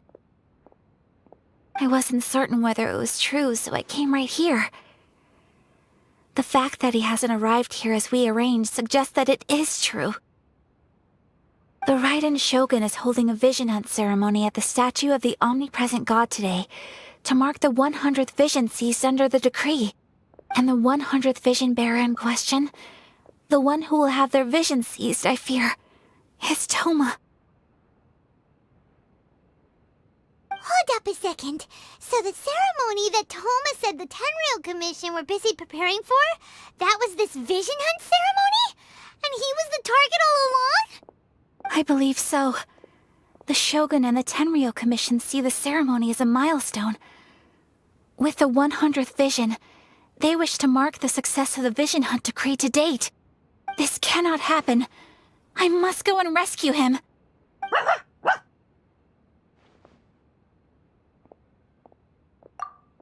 Yeah, like it or not, you represent the whole Yashiro Commission. So if you go and pull a stunt like that, you're basically declaring you and the Raiden Shogun are enemies now, right? And by doing it so publicly, you might be implicating a lot of other people from the Yashiro Commission too. There is no other option. I must act with haste. The ceremony is about to begin. I will not abandon Toma like this. He is my friend. To think that not long ago we were all eating hot pot together. But...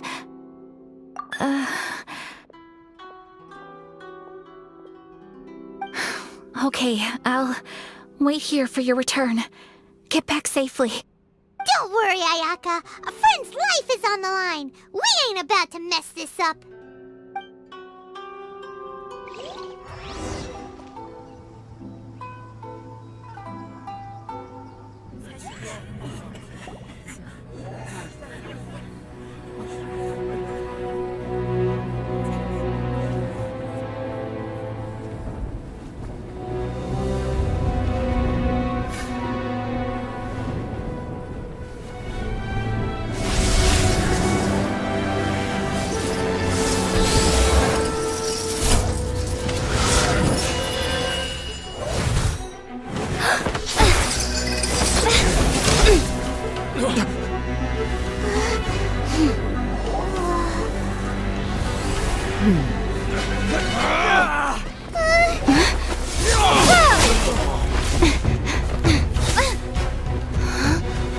Capable of using elemental energy without a fission. You are an exception, it appears. Exceptions, the enemy of eternity.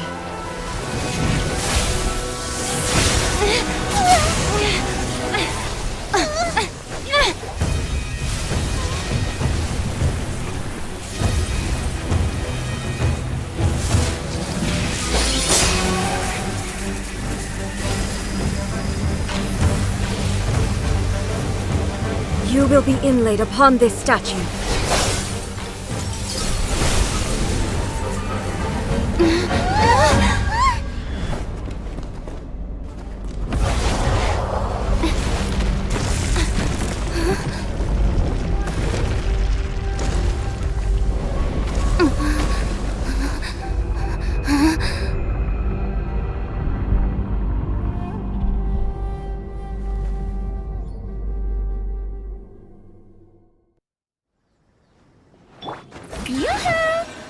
You are that which is furthest from eternity. Exceptional.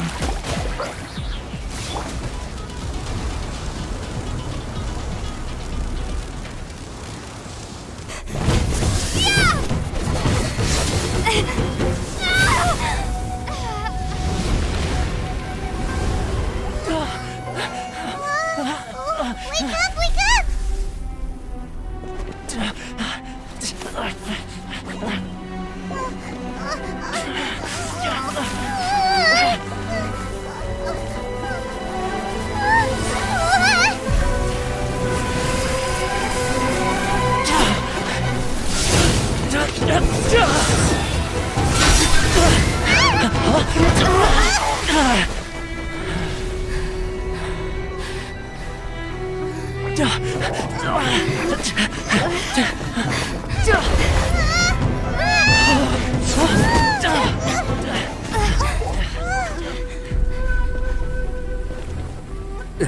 Shogun, who was that? Seize her under the decree. Huh? Next time, I will strike twice.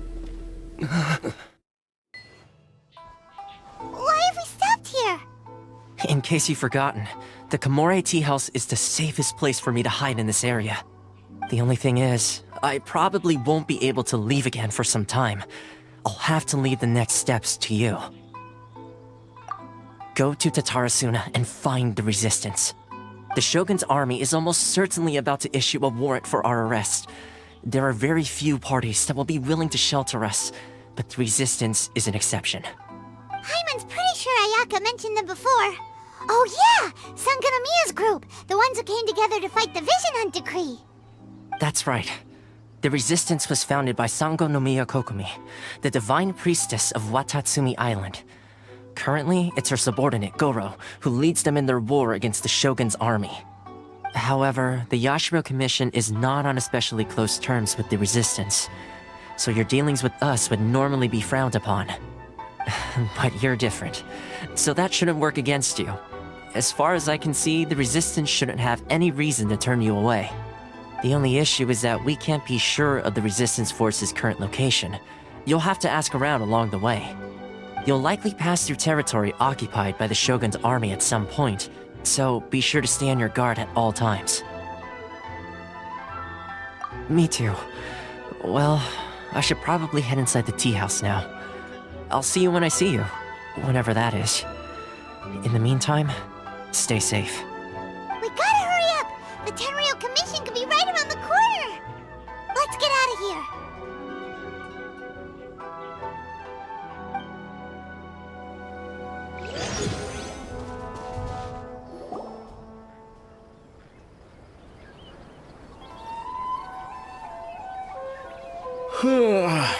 I heard they added a couple more people to the wanted list. They're high-priority targets, apparently. But most of our forces are out on the front line. How are we supposed to effectively prioritize them? We'll just have to make sure we keep our eyes peeled when we're out on patrol. I wonder how they're faring on the front line. Last thing I heard was that we'd pushed the Resistance back to just northwest of Musojin Gorge. I don't know if that's true. I doubt it. Their rearguard isn't far from there. We're gaining ground at the moment, but I don't think we pushed them back that far.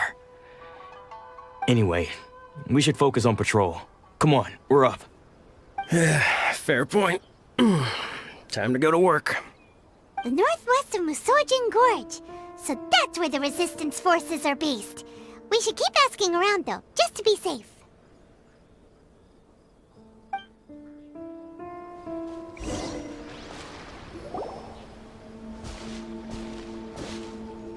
Oh, hey. You managed to escape too? Yeah. Where are you headed? Higi Village. I've heard the rumors, but it's still gotta be a safer place than a war zone. What about you? Don't get me started. I was recuperating on Nozuchi Beach. It's complete chaos over there. The Resistance aren't having an easy time of it. They don't have the manpower for an all-out confrontation, so they can't contend with the Shogun's army. The front line used to be further forward, but they had to retreat a couple of times. Now they're back to Nozuchi Beach. That's where I've just come from. I was lucky to get out. It's much too dangerous. Their forces are so scattered that no one knows who's who, and anyone you run into pulls their weapon. I just dropped my luggage and ran here. I think we need to keep moving. Things are changing so fast. The further away we can get, the better. Agreed. Why don't we stick together? Can't hurt to team up with someone. Nozuchi Beach. Sounds like that's where the Resistance and the Shogun's army are battling it out right now. Let's head over and take a look.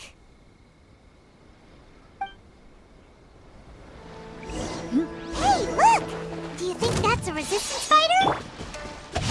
Looks like he's in a tight spot. Let's go help him out! Train harder.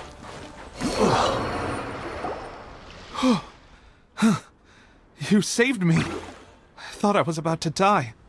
Thank you so much for your help. I'm Teppei, of the Gobius platoon. I'm with the Resistance. I was sent to the front line just recently. I was looking forward to doing my part. Instead, it seems I fell at the first hurdle. So, you aren't dressed like Resistance fighters. Have you come here looking to sign up? Great! Just the other day, I heard General Goro complaining about how desperate we are for more people. Your support will make a big difference. I'll escort you back to our camp. But first, let me bring you up to speed on our current situation. As you can see, the Resistance are at a constant disadvantage when it comes to open confrontation. The goal of the Shogun's army is to uphold eternity. To this end, they have the support of the Tenryou Commission's general, Kujosara, who commands an exceptionally strong force. As for us, vision bearers are few and far between as it is. And because of the Vision Hut decree, they're rarer than ever. The fact we're even able to hold out is thanks to the brilliant strategic mind of Her Excellency, Sangonomiya. We're also indebted to the great courage shown by General Goro and the Resistance troops. If only I had a vision myself. Not only would I be better placed to share Her Excellency and General Goro's burden, but I'd be able to hold my own on the battlefield too. I couldn't help but notice that you used elemental energy when saving me just now. You must have a vision yourself? She's a special case. She doesn't have a vision, but she can control the elements anyway. Are you serious? That's incredible. I guess that means you're immune to the Vision Hunt decree. You have to let me introduce you to General Goro. He'll welcome you with open arms. Perhaps I can also make a worthy contribution this way. Of course, I'd much rather prove my worth by the sword. If only taking down Shogunate samurai was as easy as you make it look. Anyway, we shouldn't delay. Let's head off.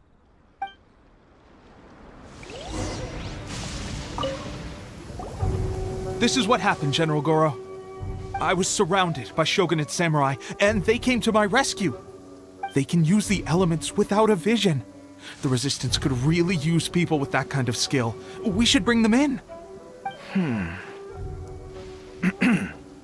I presume you've heard that the goal of the Resistance is to defeat the Shogun's army and repeal the Vision Hunt decree.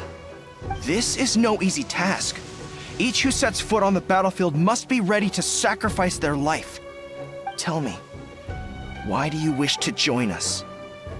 The Resistance cannot accept any who don't possess a warrior's will. You and I must be certain of your decision. You're referring to the ceremony to mark the 100th vision seized under the decree, right? Yes, we received some news of it here, despite it taking place over in Inazuma City. There was a disturbance, allegedly. Highly unusual considering that the Raiden Shogun appeared in person. But why do you wish to discuss this all of a sudden? Unless you have some information to share. What? Yep, we had a fight with the Raiden Shogun and everything. Then we grabbed the Vision Bearer and whisked him off to safety. After that, they added us to the Army's wanted list. That's why we came here. Now that you mention it, we did just recover a bounty notice from a Shogunate samurai defeated in battle. It read, "Reward for the capture of a blonde-haired traveler and their mysterious flying pet." So this refers to you two? What? Who are they calling a mysterious flying pet? My apologies. I understand your situation well enough for now. On behalf of the Resistance, welcome to our ranks. Her Excellency is currently away from the camp. We don't know where she went, but she instructed us to take care of everything in her absence. I will ask Teppei here to show you around the camp first, and then dispatch you straight to the front line. If you're ready, of course. Yes, sir. I used to be in the logistics division, so I'm the right person to show you around. I know the setup like the back of my hand. I'll make sure you get a warm Resistance welcome. Let's start with the field hospital. Some of my friends are recovering there. Last time I saw them, I promised that I'd introduce any new recruits. When they're finally back on the battlefield alongside us, we'll all be brothers in arms.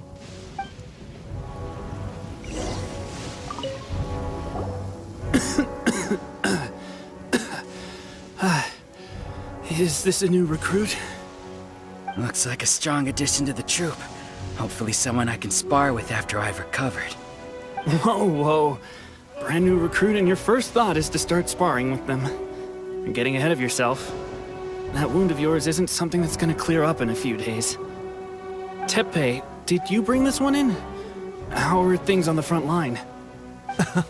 Well, the enemy are much stronger than we could have imagined, but we're holding our own. I've been right in the thick of it. At one point, there were a horde of enemy troops surging towards us like the tide, but I didn't flinch. I drew my blade and charged straight into the fray. 4 shogunate samurai, and only 1 of me. But I still managed to fend them off. Look at you. When did you grow nerves of steel? This lady stole the show, though.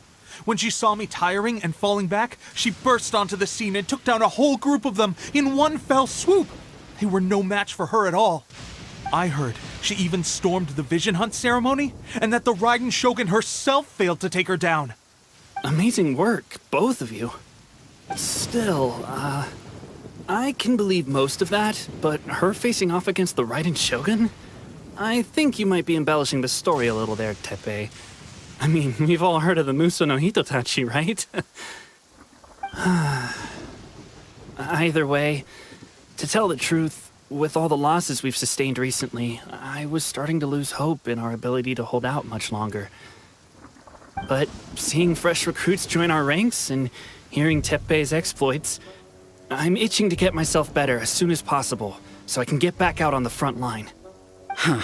That's a lukewarm epiphany if you ask me. While you're lying there itching to get better, I'm still out there training hard despite my injury. Oh, even though it burst open again yesterday. It did? Well, do you need me to get you something to dress it with? I heard about a remedy recently that uses wild bugs. All you need to do is grind Onikabuto into powder and it makes a very effective dressing.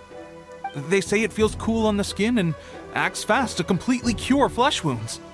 Sure, I'll take one. Thanks.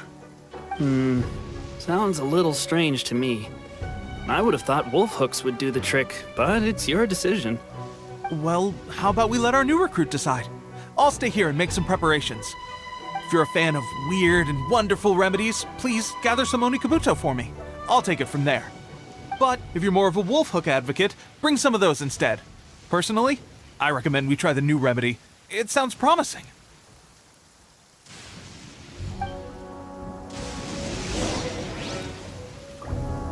Thanks for your help. Have you decided which dressing to use yet?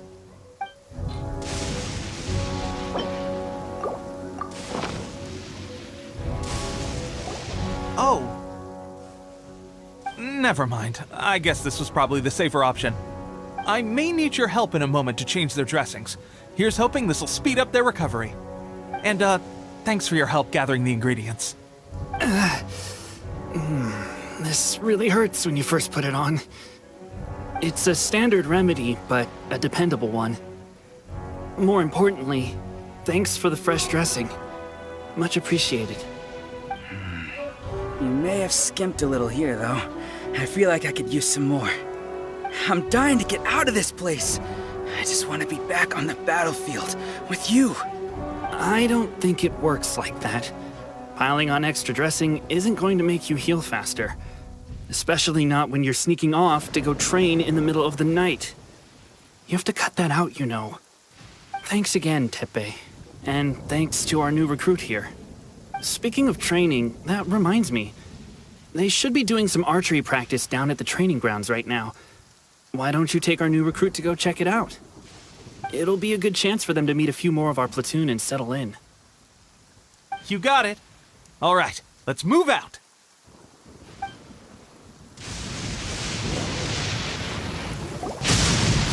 Oh, another miss. This sucks. Let's see now. I've loosed exactly 10 arrows and only one... Bullseye? Only one hit the target. This isn't good enough. It's evident from these past few days that practice alone isn't enough to improve our marksmanship. How hard could it be? Just draw the bow, aim, and shoot. Clearly, I underestimated the skill involved. With progress like this, who knows when we'll be fit for battle? I suppose all we can do for now is wait for the drill master's next visit and ask him for more tips. Seems things have gotten tough on the front line recently. All the best drill masters have already been dispatched to fight.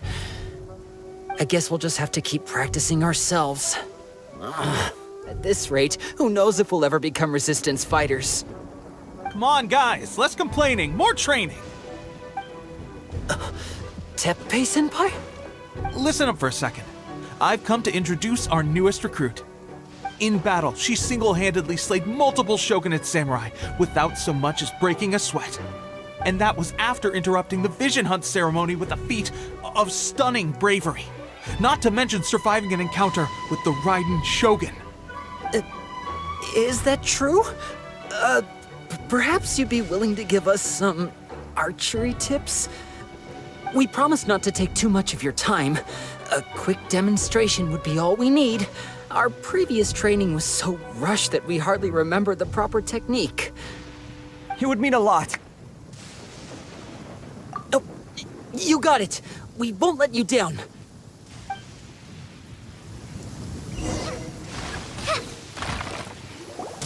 Well, there you have it. I told you our latest recruit is pretty strong. Incredible. I think I understand what I was doing wrong now. My posture was off, and I didn't draw back with enough force. Seems I also need to focus on keeping my grip steady and monitoring the external environment. If I can get those few down, I'll be hitting my mark in no time. Those few, huh?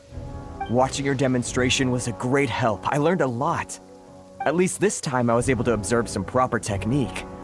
As long as I can retain it, I know I'll become much stronger. Honestly, before this whole conflict came about, I was just another everyday citizen of Watatsumi Island. My wife and I were leading a quiet life together. War and battles were the last things on our mind. That all changed with the Vision Hunt decree. The actions of the Shogun's army ignited something inside me. That's why I joined the Resistance. The road ahead of us now seems like a long one indeed. Can those of us without visions or combat skills really become adept fighters like them? There's no use in speculating. Thank you both for your help. We'll keep practicing as much as we can. Stay focused. With us holding the front line, you can continue sharpening your skills until you're ready. Now then, let me show you around some other places. Where should we head next? Sir, we've got trouble. The Shogun's army is attacking. There are still many wounded in the camp. We mustn't let the enemy break through. We'll need your help to hold them off. What? Impossible. How could they have reached us all the way out here? We'd better go assess the situation. A chance for us to prove our worth in battle. I must draw. Well, we managed to hold them off. But what would the Shogun's army be doing here? We have sentries and patrols posted all around the perimeter here. The enemy should never have been able to reach us this far unnoticed. Unless we have a traitor in our midst. They must have an informant, feeding them intelligence and helping them to approach unseen. That's the only possible explanation. Our priority is finding the agent and protecting the camp. This is my chance to show what I'm made of. Sir, if I may. I just returned from inspecting the perimeter. It appears that several portions of our defensive walls were already collapsed. The Shogun's army must have known about this vulnerability and made their way over from the cliffs nearby before attacking through the gaps in our defenses. I suggest we repair the walls and double the guard. That should keep them from sneaking up on us like this again. In that case... Understood. Leave the repairs to us. We can make use of the wooden rope nearby to patch up the defenses. Why don't we make this more interesting, recruit? A contest between the two of us. Just don't underestimate me. If there's anything I know, it's logistics. You'll see.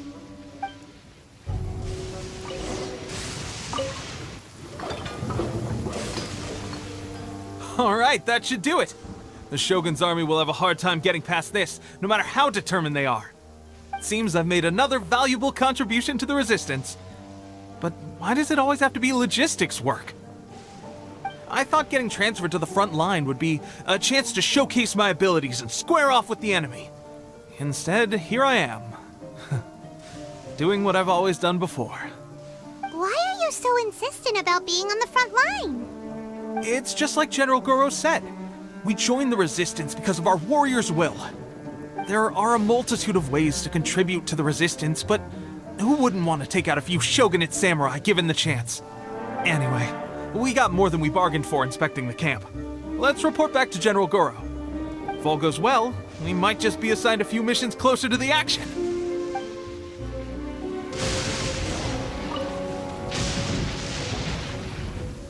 Strange.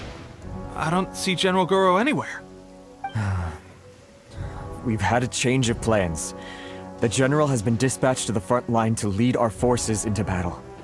The Shogun's army is attempting an advance on the main front. Reports have it that Kujo Sara is now personally leading the enemy forces. As for us, it's been days since Her Excellency last made an appearance here. We've executed almost all the directives she gave us, but have received no further instruction.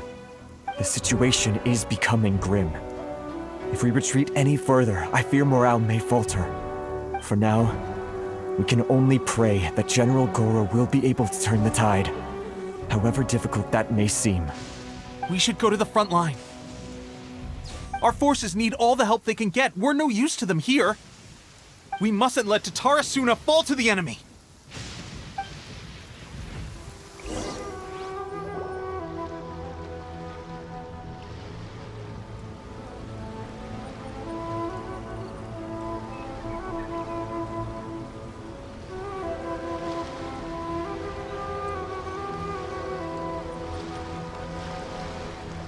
So, you are the only one here?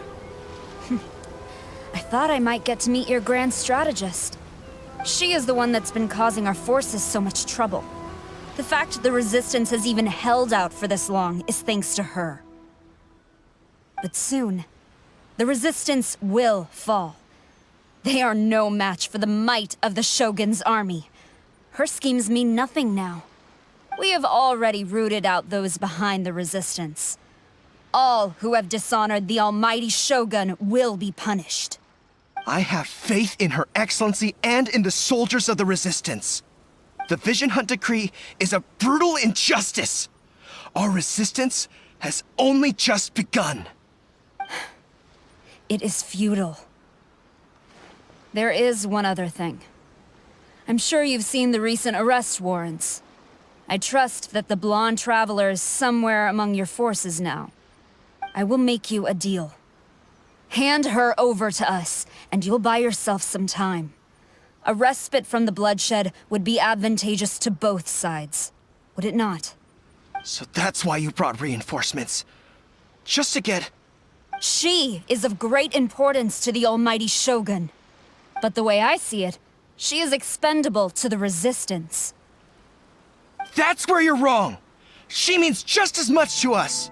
As a member of the Resistance, she's a comrade! I'll never surrender her to you! The Resistance never betrays its own. Her Excellency made that clear to everyone from the very beginning. General Goro! Teppei and the Traveler, what are you doing here? It would appear our time to fight side by side has finally come. Well, well, we meet again. This time, I won't let you get away. I thought that you would seek refuge with the Resistance in the hope of receiving asylum. That you choose to show up here proves that you have more bravery in you than I had originally thought. And now that you're here, I have a proposal. Why not represent the Resistance in a fight of honor? A fight of honor? What's that? Before the battle begins, each side chooses their finest warrior for a match of single combat. To the superior force, there's little significance in such a duel. But to the weaker force, victory could constitute an important boost to their morale. Her motives are clear. She wants to use the match as an opportunity to capture you. Do not feel compelled to participate. We could take the fight to them without such a ceremony. Well, what do you think? Will you fight?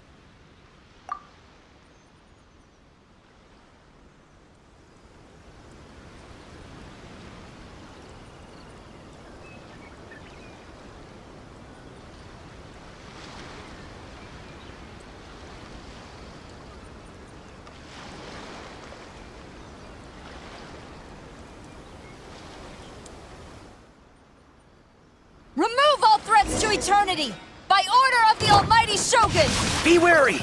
You're up against a powerful opponent!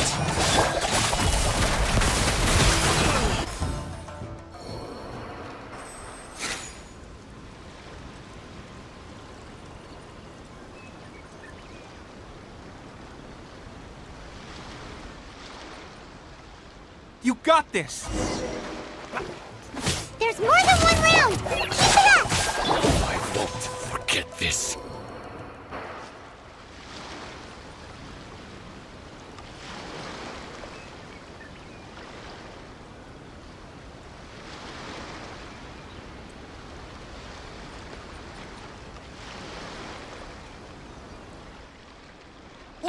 That's 2 rounds in a row!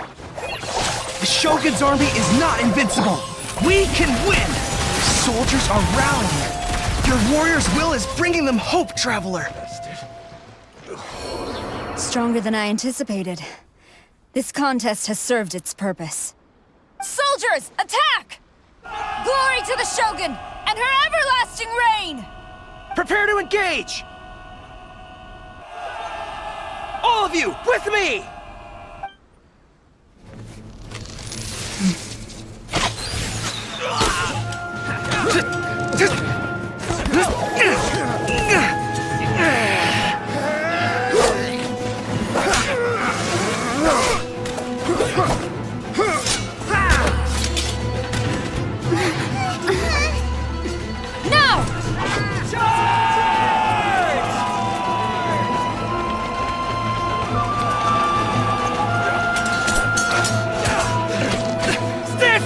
Hold the line!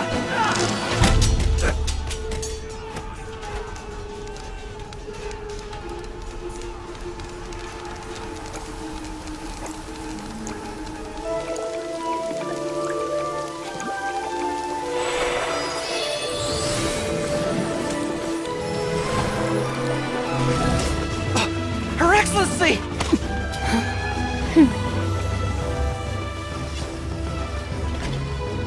The wait is over, my comrades. Now is our moment! Calm as the breeze, my lady. I just hope you can afford all these mercs you've gathered!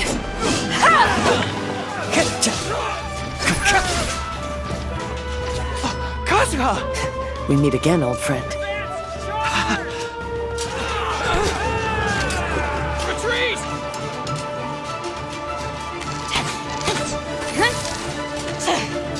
All forces, retreat!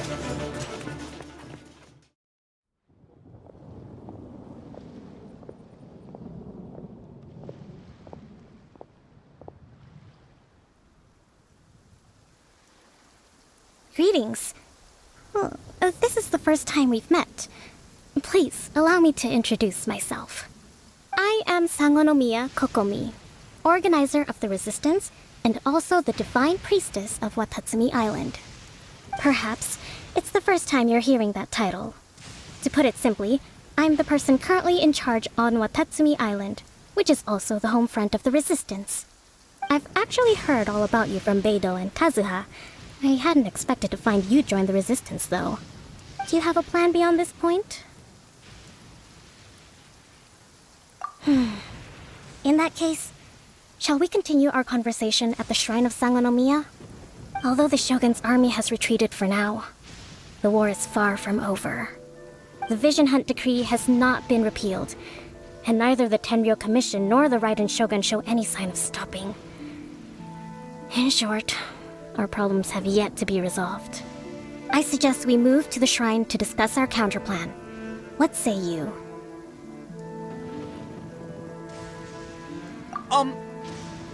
Can I come too? I know Watatsumi Island very well.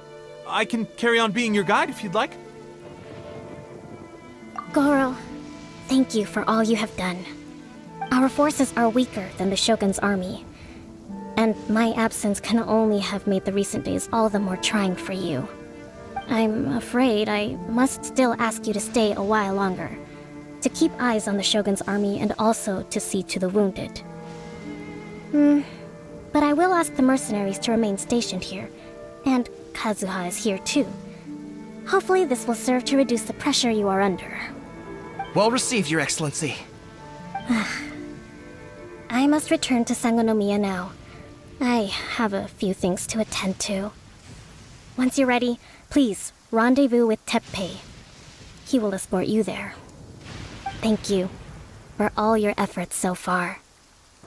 From this day on, I fight alongside you. Fight for the future of Inazuma.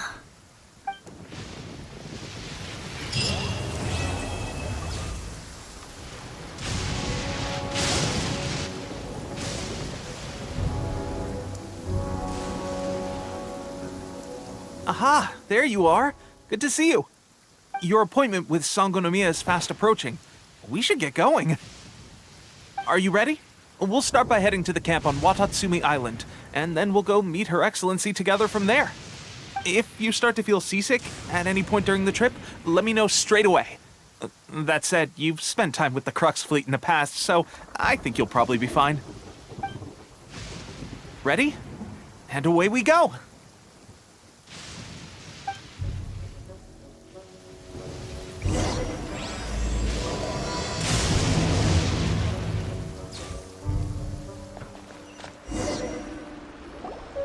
Here we are, the training grounds for Watatsumi Island's troops.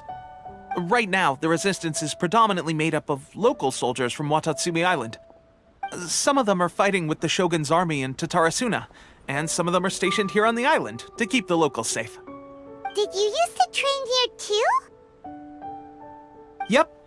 Unfortunately, I had to join the fight in Tatarasuna before I'd had the chance to impress the instructors, so they had me start off by helping in the logistics division.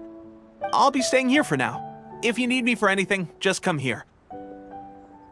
If I'm not around, just write a note and stick it on the wall. As soon as I see it, I'll come find you. Shoot! It's nearly time for the appointment with Her Excellency. I'll have to show you around Watatsumi Island some other time. For now, let's get ourselves over to Sangonomiya.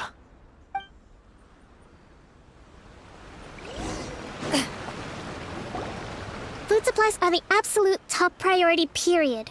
We cannot afford any losses. With the conflict between us and the Shogun's army getting more intense by the day, we must prioritize the stability of the rear guard. Understood. I will think of a way. Take heart.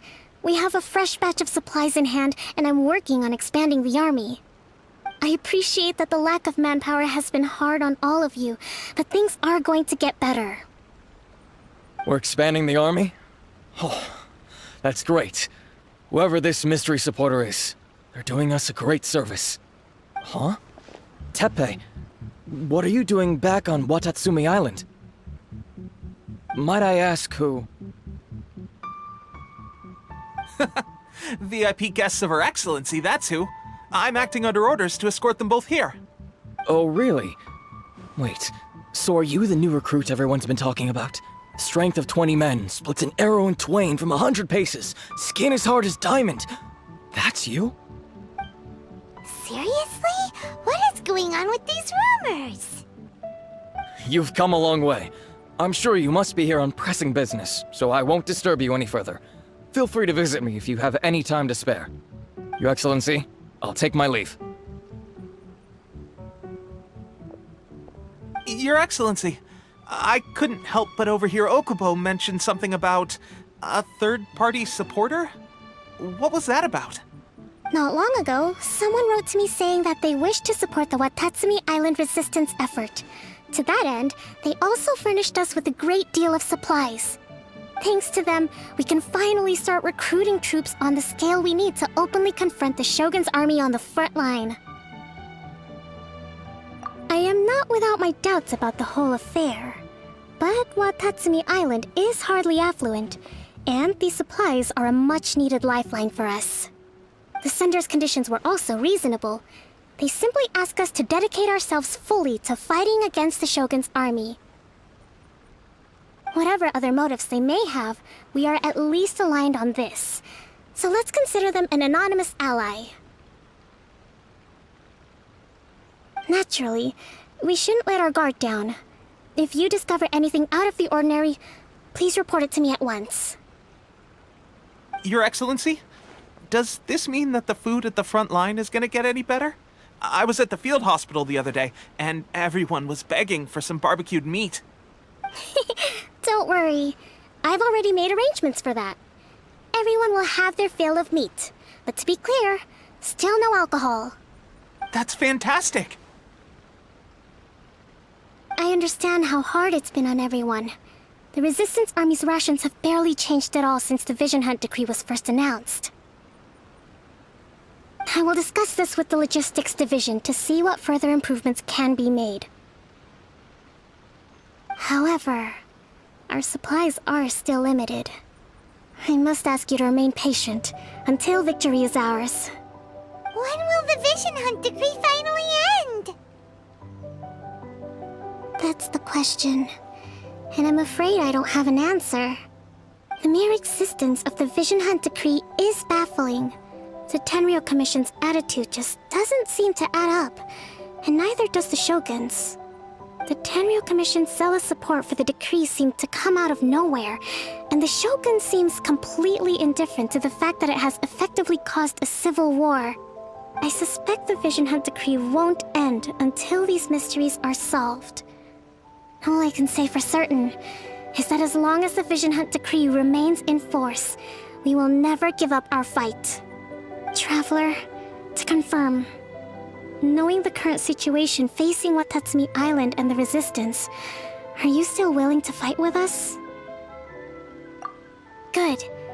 Then here is your assignment. I hereby appoint you as Captain of the Watatsumi Island Special Operations Unit, Swordfish 2. Whoa, what? Swordfish 2?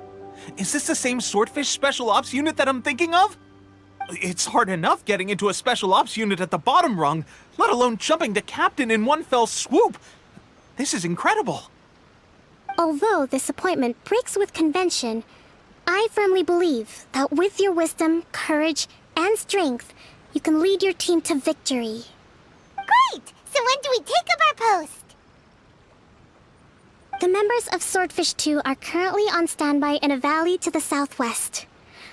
Ronin have been causing trouble down there lately, and we need a special operations unit to eliminate them and stabilize the rear guard. I have already written your appointment letter, which you'll need to show them on arrival. Once that's out of the way, please lead them in ridding the area of Ronin. The Special Ops unit comprises Watatsumi Island's elite soldiers. They can be a little rough around the edges, but I have every confidence that you will win their trust. What about me, Your Excellency? Any battles you need me to get involved in? I want to make a contribution to the Resistance too. Of course. I'll arrange something and brief you shortly.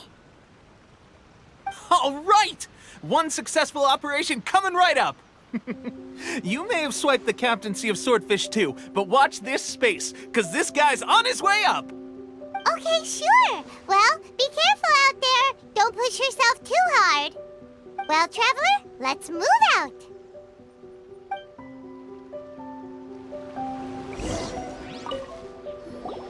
Ah, you must be the new captain of Swordfish 2. Her Excellency briefed us in advance.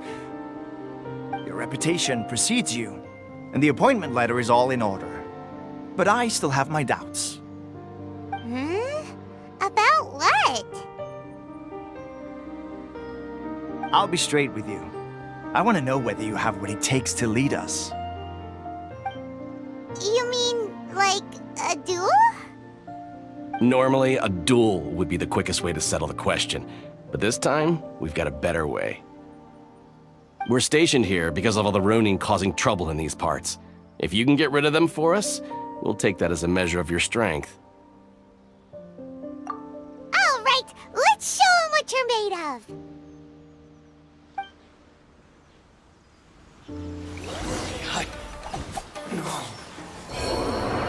Okay, seems like you can hold your own.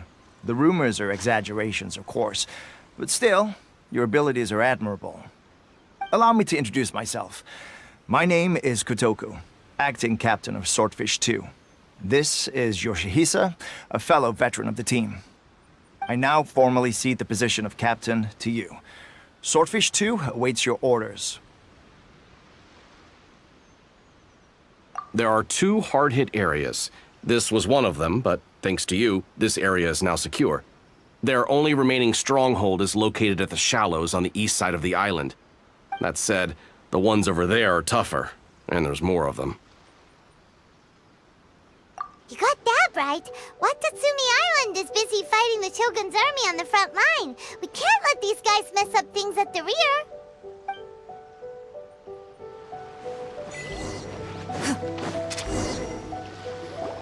There's so many of them! That's not even all of them. They have 2 more camps nearby. Whichever camp we attack, it's the Ronin in the other 2 camps that'll cause us issues. They might decide to provide backup or abandon them and escape on their own. But Captain, that would put you in great danger. If we spread our troops too thin, we won't have enough men to guard you. It's too risky. Yep, the Traveler eats amateurs like these for breakfast. All right then. We'll deal with them all in one go and rendezvous with you on completion.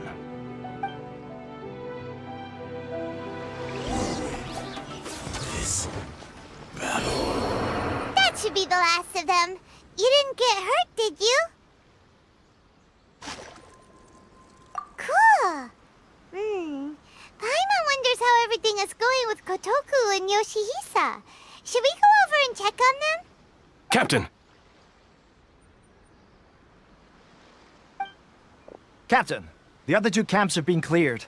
The entire rearguard of Watatsumi Island is now secure. Great!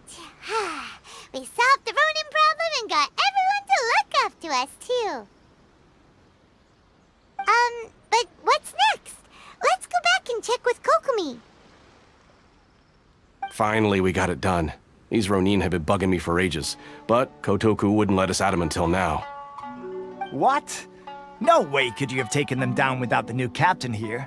I was putting the safety of the team first. Got it? Oh, come on. You were just being a coward. Hey, cut the attitude! These guys, honestly. Forget them. Let's go.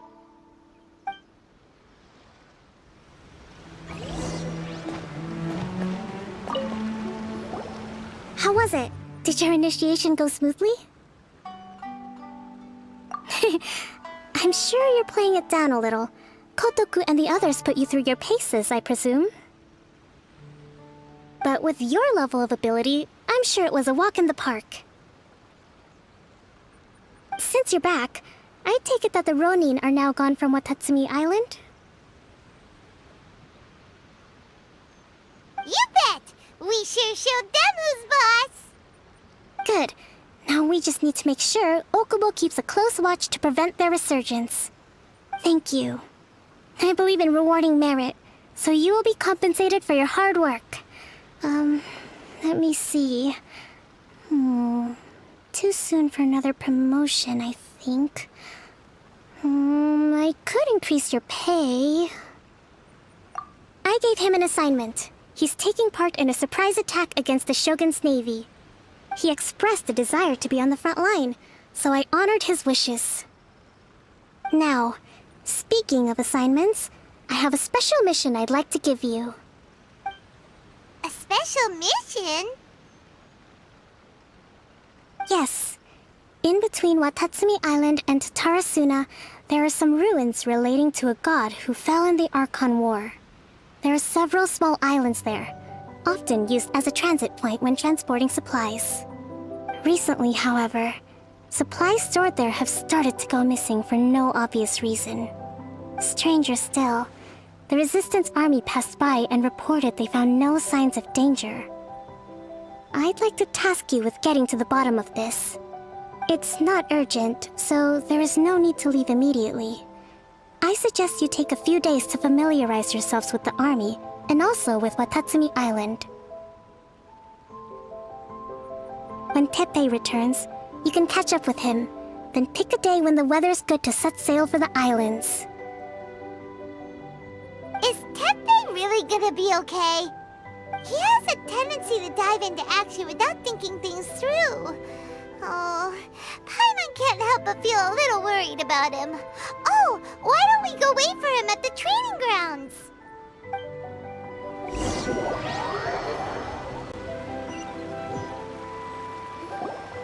Long time no see! So, how's Swordfish 2 treating you? Getting along okay with everyone? Well, you're in luck, because this seasoned veteran's got a few leadership tips for you. Raising their pay will boost morale, while giving them a few bounties will act as an incentive to go the extra mile. It's also important to maintain strict discipline at all times, and finally... wait. What was it? What was it? Wow, where'd you learn all that, Teppei? I read it in a novel from the Publishing House. It was a long time ago. You wouldn't believe how many doggo it took to convince my friend to let me borrow it. You're seriously gonna use a novel to tell people how to run an army? Pretty sure that's called being an armchair general.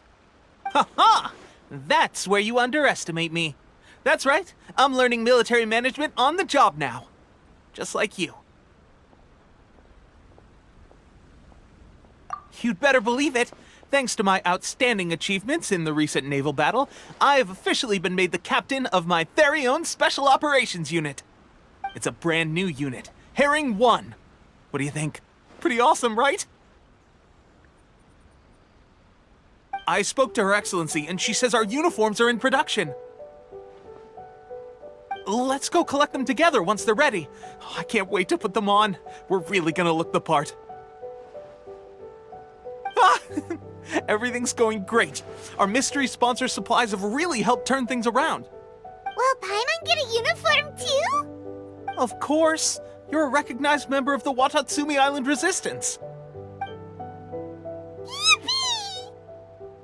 Captain, a new assignment has come in. Thank you, soldier. I'll be there on the double. All right, I better go. See you again soon. You'd better watch out, partner. At the rate I'm going, I'll overtake you if you're not careful. Ha! In your dreams, mister! I wouldn't be so confident if I were you. I'm at the top of my game right now. This is my time to shine.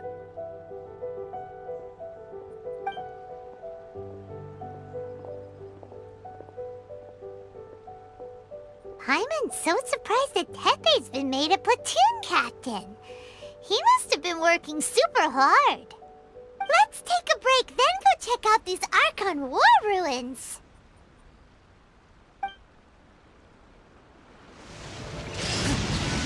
This should be the place. But Sankanomiya was right.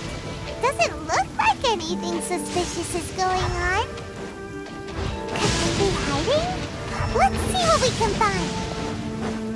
These electro monuments look a little suspicious. Yikes! A huge molecule! Was it drawn out by the electro energy?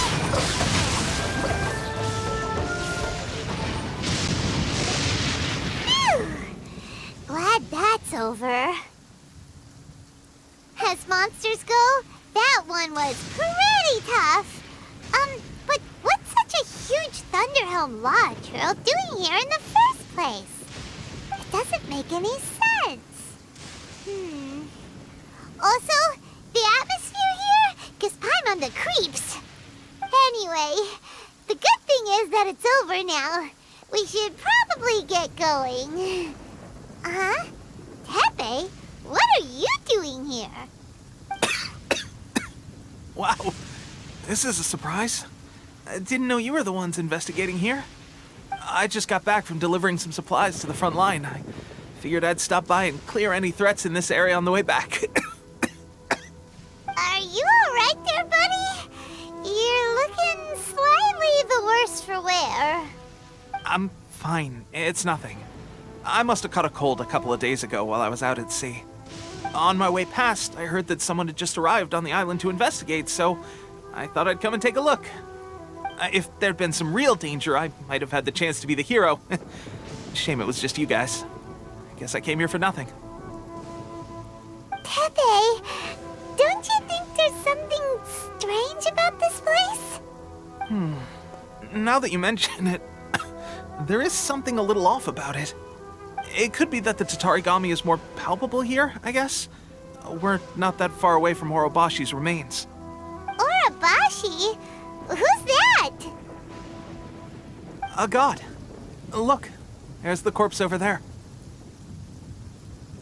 Ah! It's a gigantic snake skeleton! Oh, it looks terrifying! Orobashi was the one who brought our ancestors from Enkanomiya to the surface. That's the origin of the Watatsumi Island you know today.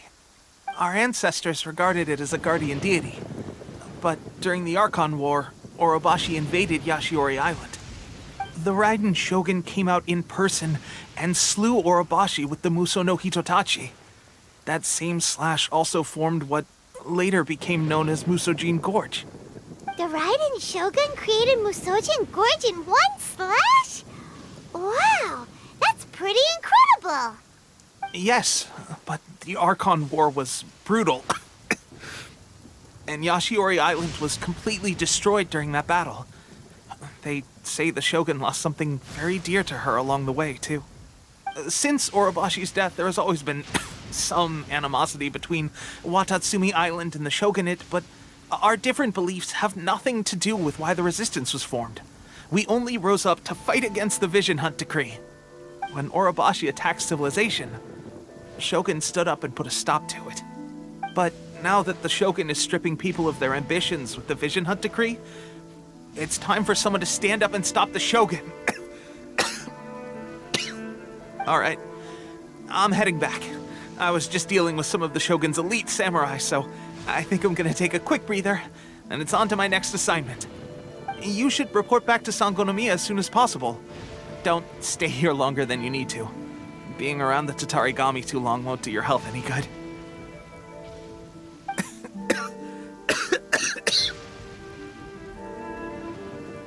Hey, don't worry about me. Peak condition.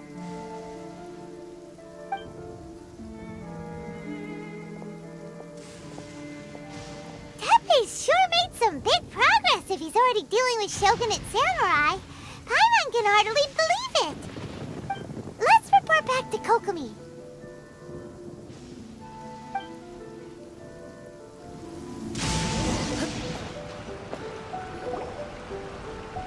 Kokomi, we're back! Oh, look, Goro's here too! What happened? They look so serious. Approximately how many people are exhibiting these symptoms? I haven't had the chance to do a full count yet. Kokomi, Goro, what's going on? Recently, some of our soldiers started showing symptoms of accelerated aging. I called them in for questioning and found out they'd privately acquired some secret weapons from our sponsor. Most of them are highly ambitious types, vehemently opposed to the Vision Hunt Decree. They've been using these new weapons secretly since getting a hold of them. So that's why the war has been going unusually well. But risky secret weapons are not the answer. We must put a stop to it immediately. Goro, have you managed to acquire one of these weapons? Well, most of the officers refuse to hand them over. Still, I did manage to get one. Do you know something about this? So that means our secret sponsor is the Fatui? But why would the Fatui do this? Forget that. There's no time. Right now, we need to inform the whole army to cease using their delusions immediately. All soldiers who have shown symptoms are to be taken for treatment. I just hope we'll be in time to save them. Wait a second. Speaking of soldiers with symptoms... No! Surely he can't have... let's go check on him.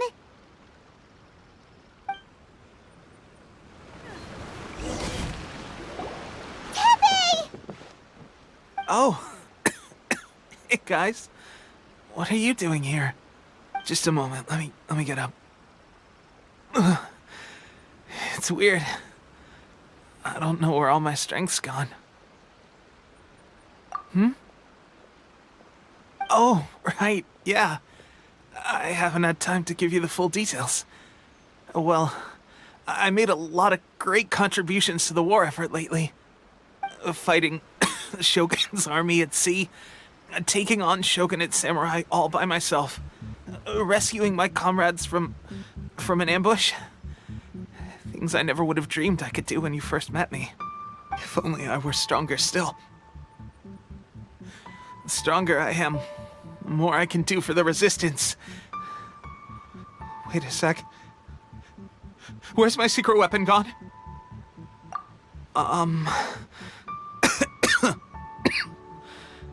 It wasn't long after you were made captain of Swordfish 2.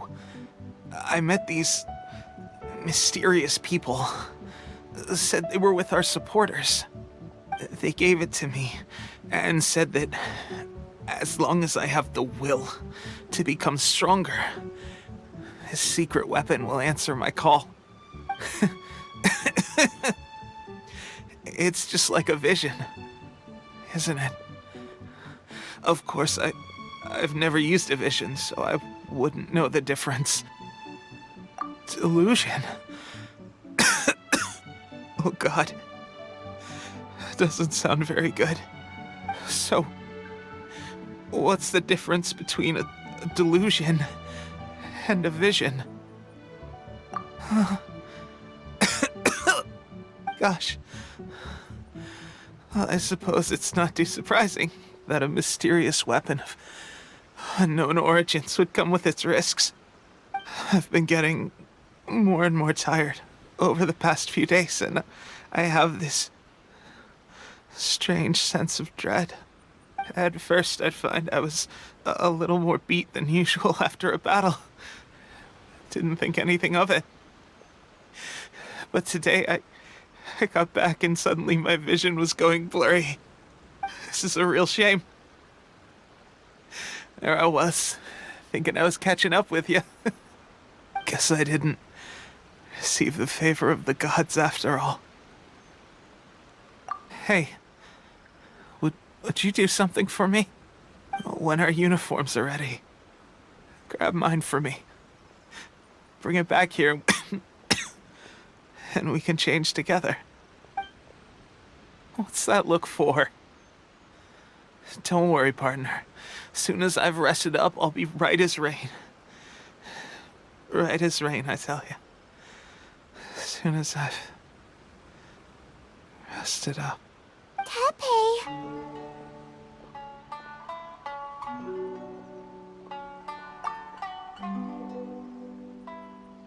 Hey! Where are you going?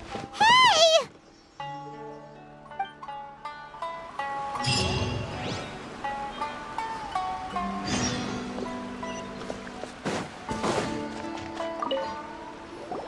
How's Tepe's condition?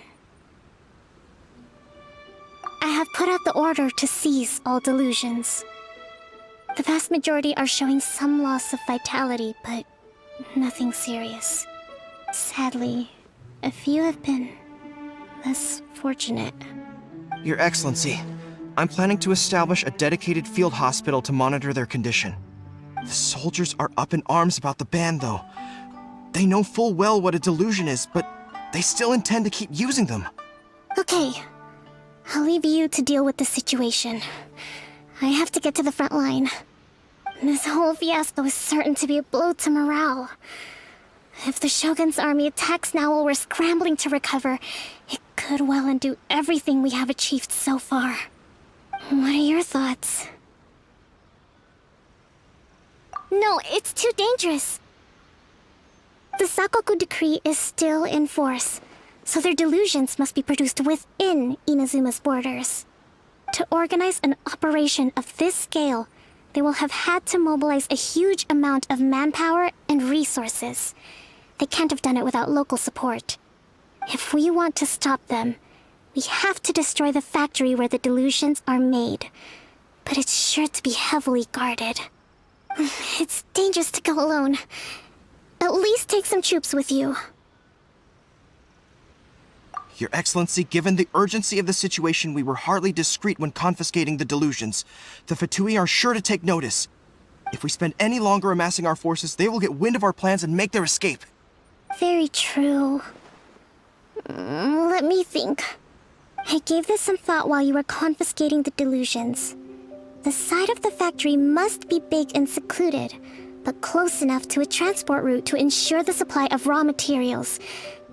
Not many places meet these criteria, and if we take the locations where our soldiers receive their delusions into account as well, I suspect the site is likely to be the cliffs, near the ocean at the southwest of Yashiori Island. I'm not going to stop you, but please, be careful. We have lost too many courageous fighters already. I don't want to lose you too. Huh? You mean to the delusion factory? Really? You aren't gonna think it over first? Fine.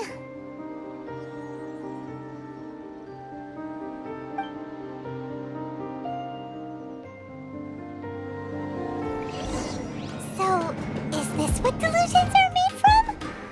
So much crystal marrow. Now where have we seen that? Wait a second! Are they doing this for real?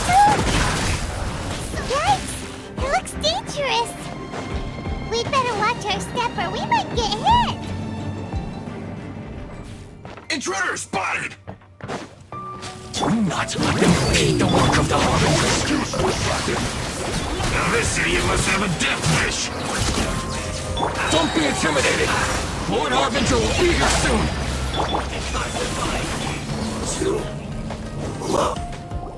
You actually managed to find this place. Congratulations. So, you're another Fatui Harbinger? Like Signora and Child? Signora and Child. I didn't know you and my two least reliable colleagues were acquainted. I'm the Balladeer. Number 6 of the Fatui Harbingers. Delighted to meet you, oh mighty traveler. So many visitors today. To what do I owe the honor? Oh, so that's what this is about. I think you've got the wrong idea. I know how this looks, but I'm just here to follow orders. I'm obviously not the mastermind behind this. Aren't you supposed to be pretty tough? What are you waiting for? Go get them. You're getting all worked up over nothing. Didn't have you down as being so weak. How can you say this is nothing? How can you call it anything more? It's the way of the world. Human life is worthless. They were always going to die, with or without a delusion. At least having one gives them a chance to fulfill their ambitions. Do you have any idea how useful the Vision Hunt decree is to us? It took a lot of work to make it happen. Obviously, it was in our best interests. Good news is, our hard work is finally paying off. Generating conflict creates a big market for delusions. Now we just let the promise of power draw in the weak. For just a small price, they get the feeling of controlling the world, trading their life for supreme power. Pretty good deal, don't you think? So, the Fatui started the Vision Hunt decree? You've been behind it all along? From the outside, Inazuma looks pretty impenetrable. But on the inside, it's a land of opportunity. With a little effort, we were able to break them down from within. Eternity stretches things out over a long time, but each moment within it becomes all the more fragile. Take your friend in the Resistance, for example. There's nothing you can do now. He's a lost cause. Just like a bubble on the water. Beautiful for a moment, then total destruction. The more it takes from them, the more tightly they hold on to it. And the more incompetent they are, the more determined they are to fight it. It's such a farce. You have to see the funny side. Hey, calm down! No!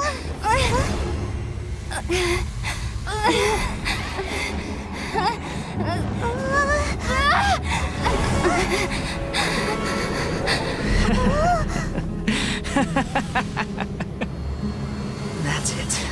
Just like that. Embrace the anger. Embrace it! The wrath of the gods fills this factory, and it feeds on your anger. What's happening? Get up!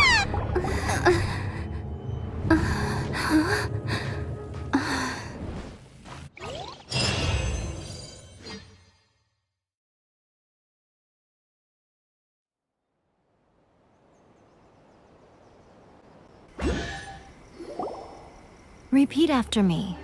3, 2, 1. 1, 2, 3. Come on. Oh, you recognize me right away. Your brain seems relatively unscathed. This is good news. It's just as well, really, with the amount of effort it took me to get you back here. Honestly, it was like you were glued to the ground back there. Nico about something. How come you're acting so differently from when we first met you? Am I? Maybe it's because I had the other Shrine Maidens leave. Anyway, I've always been like this. People show you whatever side of themselves they want you to see. I know this for a fact. Every side of me is the real me. People just like to define things in all sorts of arbitrary ways. This is a human society. At the moment, anyway. And I'm just doing as I please. Paimon didn't quite follow. Study humans a while longer, my little friend. You'll see what I mean. Right! Paimon was so focused on the Traveler that Paimon didn't notice what you did to get Scaramouche off our backs. What if I told you it was a secret art from the Grand Narukami Shrine, and that I had the balladeer down on his knees, begging for mercy in an instant? Would you believe me? Well, maybe you should be worrying less about that, and more about how exactly you're going to thank me, no? Maybe some of your neural circuitry is less intact than I thought. I didn't mean you had to be so formal about it. I need your actions, not your words. The delusions. They're still on your mind, aren't they? You needn't worry. The leader of Watatsumi Island took some troops to clear the place out.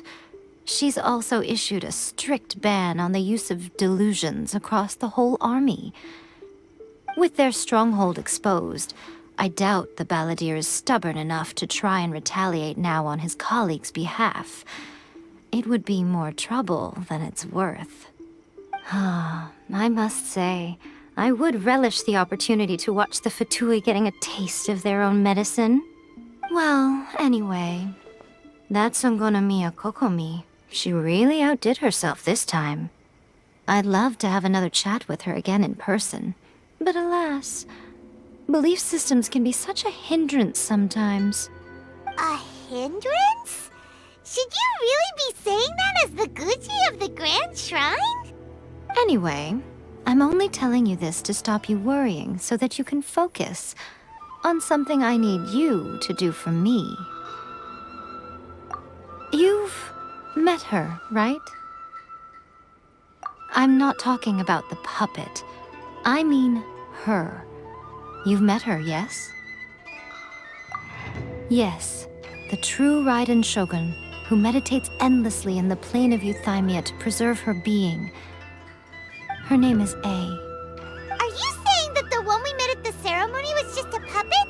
And the real Raiden Shogun is the one that the Traveler met later? And does that mean that when the battlefield changed, so did the opponent? Because this is the Raiden Shogun's eternity. Before pursuing the eternity of her nation, she had to reach eternity for herself. Since the physical body will eventually turn to dust, she replaced hers with that of a puppet. And since the spirit is susceptible to erosion, she placed her consciousness inside her sword, where she remains in a meditative state, free from all disturbances. So, that place that she carved open with her sword... The plane of Eutimia. Essentially, the world inside her mind. A place that typically only allows her existence. She shuts herself off in her inner world, leaving all the affairs of the outside world to be dealt with by a puppet, who has a singular focus on the pursuit of eternity. This is the approach A has come up with for realizing eternity. You mean Morax? It's been a while since I last saw him. A surprising decision by Liyue's Archon. What a fascinating god he is. It seems like the Raiden Shogun's approach solves the problem Zhongli was facing, though. Perhaps. Or you could take the view that she's acting like a little child, throwing a temper tantrum and locking herself in her room. Don't you think? The grand notion of eternity she once held has long since given way to the eternity of her own definition. And ultimately, her eternity is defined by fear. The fear of loss. The truth is, we are on the same side. You want to save the people of Inazuma from the Vision Hunt decree. So do I. The only difference is that I'd rather like to save this nation and save A while we're at it. The key is that the plane of Eutimia represents A's inner world. Defeat her there, and you may well have the chance to shake the Raiden Shogun's will. So this is your plan? To abolish the Vision Hunt decree? Not by talking her out of it, or through an armed resistance, but by, hopping inside the Raiden Shogun's inner world? You're a fast learner. In short, this is the last chance to get Inazuma back on track. Otherwise, an eternity of darkness awaits. Don't you realize how special you are? Remember, the plane of Eutimia is a space where only she is allowed to exist. The fact that you could appear there tells us one crucial thing. That you have piqued her interest. Perhaps it's because she has never seen an individual who is so unpredictable in the face of eternity. Has no one else ever been in there? None. No one has seen the devotee of eternity since she shut herself away. In fact, no one even knows what it looks like in there. Your existence is more than just an opportunity. It's the very key to all of this. To that I say, well done, child. You did not disappoint me after all. Wait, you're leaving? Where are you going? Anti-Raiden Shogun training. I've prepared a special program just for you. Come along.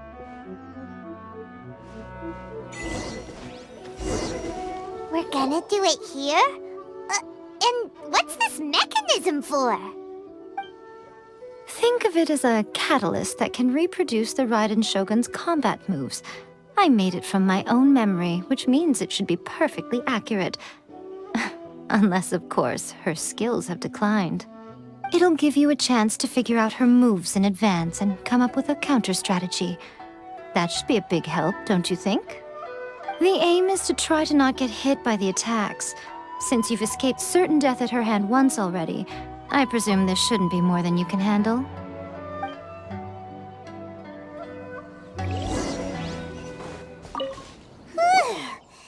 What a workout! So how come you know so much about the Raiden Shogun? You mean me? Perhaps it's because I'm the Electro Archon's familiar. What? Like Dvalin is to Barbados? Huh. Never would have guessed by looking at you. It sounds like you'd be more persuaded if you saw me in my fox form. In your dreams.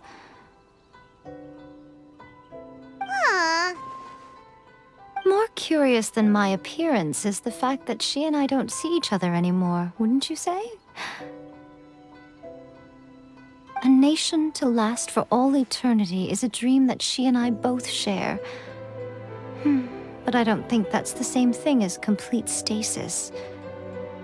At some point, she started going down a path that became increasingly difficult for me to join her on. You know, A never said goodbye to me before she stepped into the plane of Eutimia. Perhaps it's just my wishful thinking, but I think she did this deliberately, as her way of keeping our friendship eternal. By neither saying goodbye nor seeing me again, our relationship will remain forever how it was. In her mind, at least. Since we've embarked on two very different paths to eternity, I can either continue to maintain the status quo or do whatever it takes to bring her back on track, regardless of the cost. I have chosen the latter because if stubbornly isolating herself in the plane of Eutimia is her idea of eternity, then my duty as her eternal familiar is to drag her back out of her own head and into the real world. Aw, Miko, you sound like a really great friend. I'm only telling you this so you can properly understand my plan. Could you possibly spare the sentimentality for the time being? Anyway, that's enough chit-chat. Time for Anti-Raiden Shogun Training Phase 2. There's a part 2?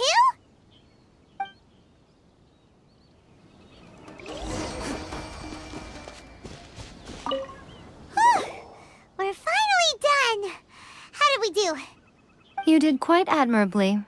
I could see your determination and your hard work. So, do you think we're ready to beat the Raiden Shogun now? How do I put this? You're no match for her at all. Wait, what? So all of this was a complete waste of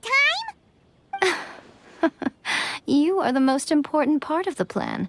I know what I'm doing. You don't think I'd leave you with no chance to win at all, do you? Speaking of, Traveler, what do you think of the Resistance Army's chances? You're absolutely right.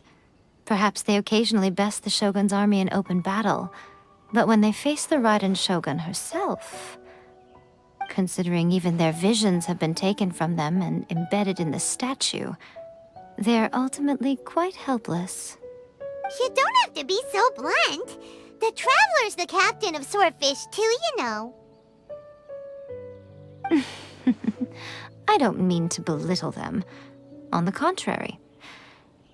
It is precisely because of their helplessness, because their visions have been taken from them, that their will is all the more precious. In short, if everything goes according to plan, they may yet prove to be helpful. Oh, goodness, is that the time? I have another guest to receive today. We can talk more back at the Grand Narukami Shrine. All of a sudden, you're entertaining guests? Paimon's really struggling to understand how you work.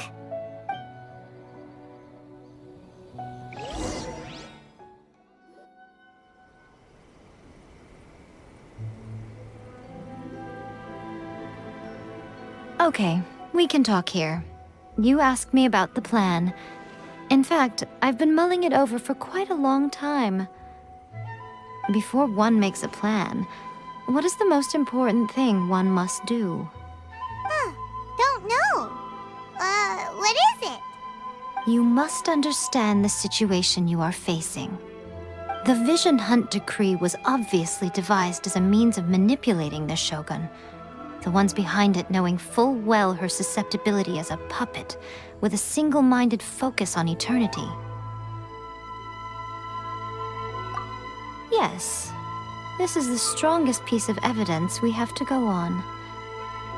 Now, we also know that every aspect of the Vision Hunt Decree's promulgation and execution has been enthusiastically spearheaded by the Tenryou Commission from the outset.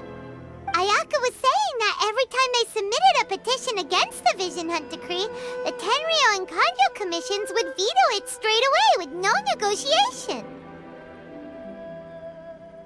Yes, it's all too clear that both the Tenryou and Kanjo commissions are in some form of collusion with the Fatui. Foolish humans, blinded by their greed. Thus, the current situation is that our Fatui antagonist is still at large, has the two rogue commissions wrapped around their finger, and is distributing delusions from the shadows. Unfortunately, given that said antagonist is under the protection of two commissions and the Raiden Shogun, we would be rather hard-pressed to track them down. So, what should we do? It will be easier for us to start with someone from Inazuma. So my plan is to incite rebellion in the Tenryou Commission. Rebellion? What are you talking about? After everything you just said, it sounds like the Tenryou Commission has rebelled already. When I say rebellion, I don't mean betraying the shogunate. I mean inciting a certain someone to betray the Tenryou Commission. If we manage to convince her, I'm quite sure we'll be able to get you another audience with the Raiden Shogun. I'll give you a clue. She's currently in charge of the Shogun's army, She visits the shrine at this time every month, and she is our guest today. She also appears to be standing right behind you. Don't move a muscle. You've got some nerve showing up here in the shrine when there's an active warrant for your arrest. Don't even think about trying anything. Surrender now. You're coming with me to headquarters. Seize her! Affirmative. Kujusara! It seems that you're forgetting. This is the Grand Narukami Shrine. Use of force here is strictly forbidden. Before you proceed, which of you would like to face criminal charges for dishonoring the Shogun, Ugh! Guji-ai, please tell me you are not sheltering a wanted criminal here. We are just friends. I don't see what sheltering has to do with it. Tell your subordinates to leave. We have things to discuss. All of you outside! As you wish.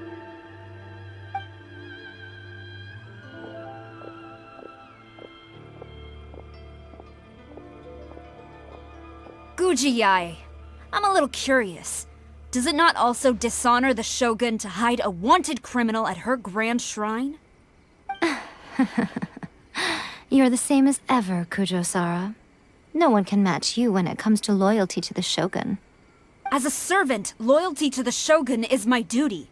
And as a warrior, I dedicate my life to following the way of the Shogun.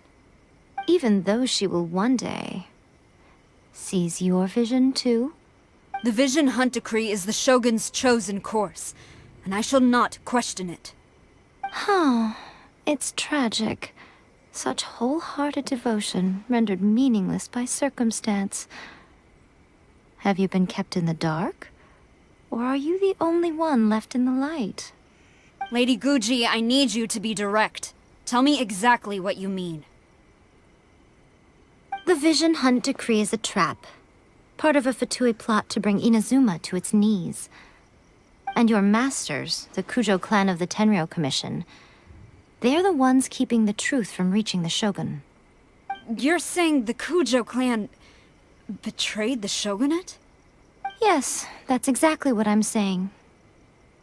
Guji-ai, your allegation is not only dangerous, but ridiculous. The Tri-Commission has served the Shogun since ancient times, and remains absolutely loyal to this day. Ever since I was adopted by the Kujo clan, I have seen and heard nothing but pure devotion toward the Shogun. At every level of the Tenryou Commission, especially from the head of the clan, Kujo Takayuki. He reveres the Muso no Hitotachi more than anyone. My own respect for the Shogun pales in comparison to his. How could he ever even dream of acting against the Shogun? 3 days. Come back here in 3 days and I will show you the evidence. As a Guji, there's one thing I know very well. People believe whatever they want to believe. Some things you do not see, simply because you do not wish to look. And so, it falls to me to place the truth before your eyes, in all its ugliness. 3 days? I'll be here. But if I don't see any evidence, I will demand a formal apology for slandering the Kujo clan. Also, she will have to come with me. Wonderful. Then I'll see you in 3 days. I look forward to it very much.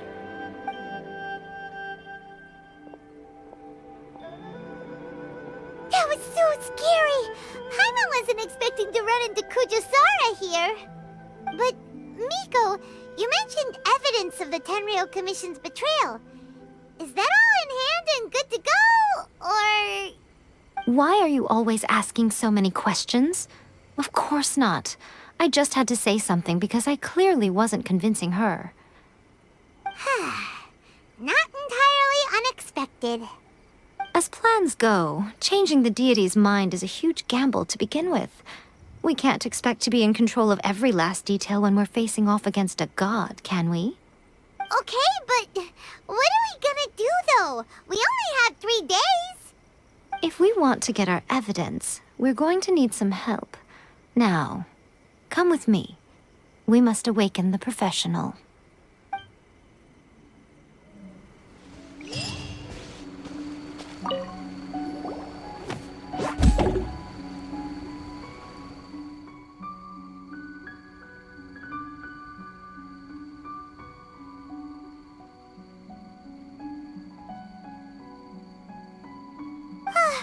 What's going on? Paimon's never seen one of these before. Not a tanuki. I'm a muchina.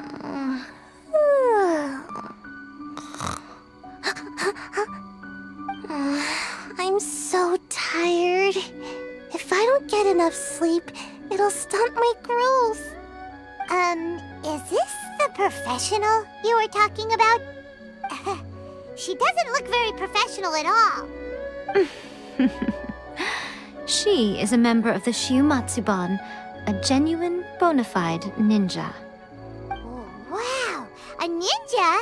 So was that one of those legendary ninja transformation techniques?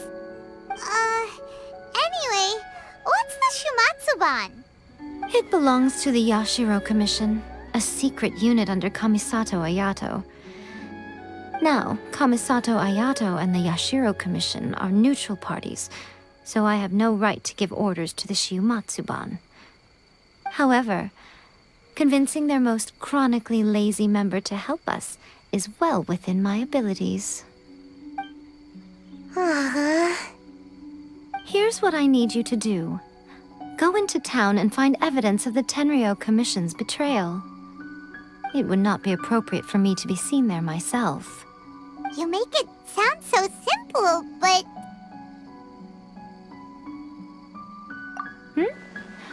Oh, I thought you would have figured it out by now. All right then. I'll indulge you with a little more information.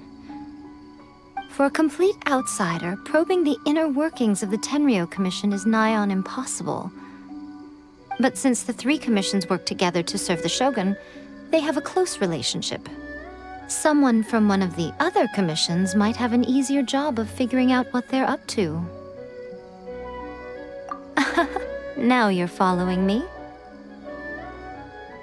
The Shogun's army haven't given up on their search for you yet, but with the help of this Shiumatsuban ninja, I'm sure you'll be able to rendezvous with your friends. Don't forget, we're on a tight schedule here. Be sure to bring back the evidence in good time. Toma, you there? It's us. We're back. What brings you here? Did you meet with the Resistance? How's the battle going? Is it safe for me to come out yet? Not just yet. We saw people patrolling on our way here. So, it's still not over. I guess you came here because you have something to discuss? I'll get someone to call for Miss Kamisato. Bear with me for 1 second.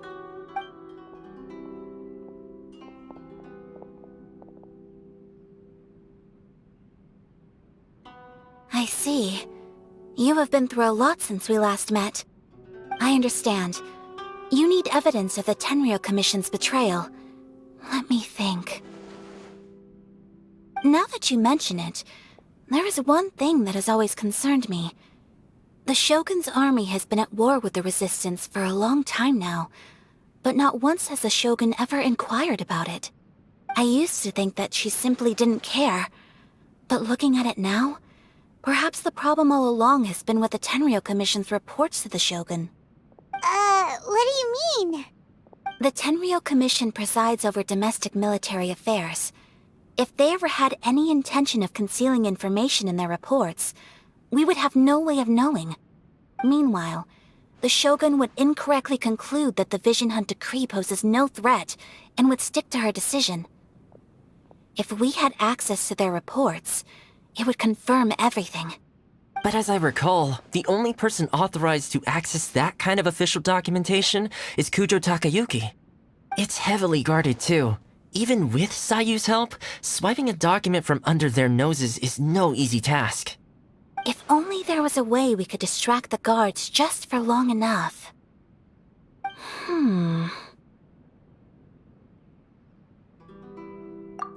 Yoimiya's fireworks! That's a very Toma-sounding suggestion. But it's a reasonable one. The statue of the omnipresent god is right by the Tenryou Commission. If someone set off fireworks near the statue, they certainly wouldn't ignore it.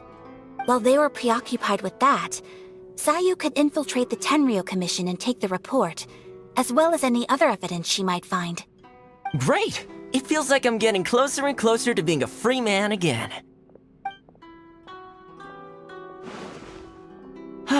It feels like it's been an eternity since we last sat down and talked like this.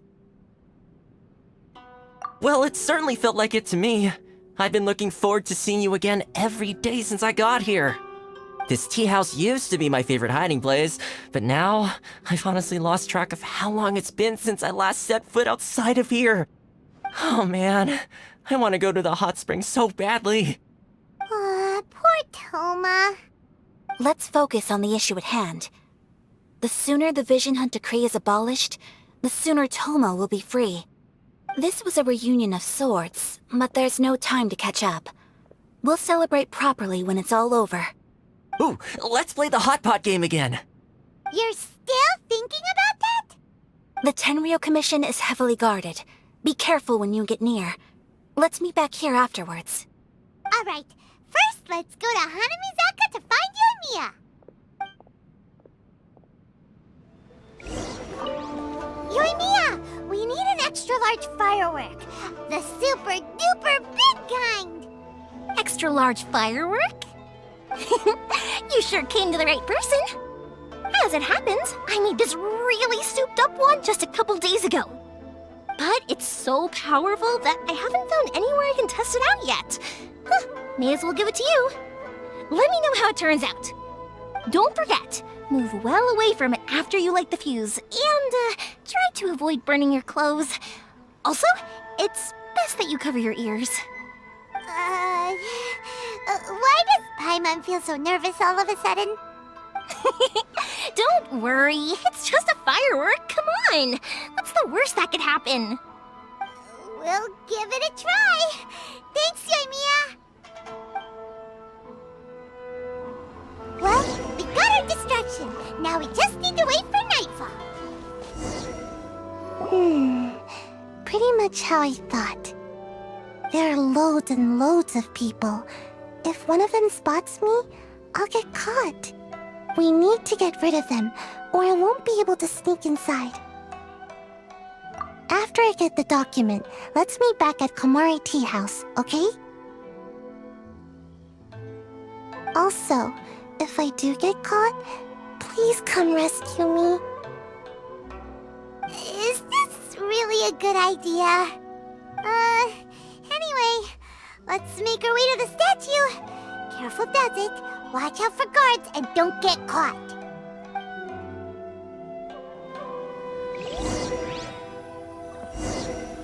What kind of firework is this?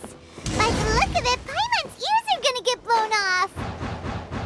Oh, Yoimiya, you are officially nuts. Uh-oh, they're all coming this way. Quick, run! Well, how did it go? Well done. Let's wait for news from Sayu.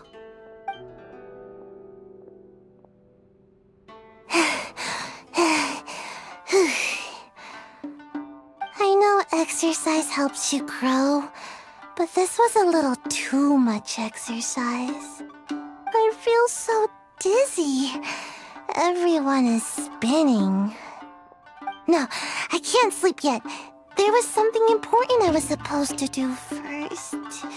Oh, right, yeah, I got it.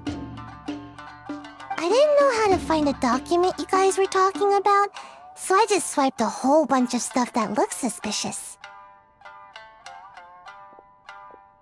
Here you go. I'm going to sleep now.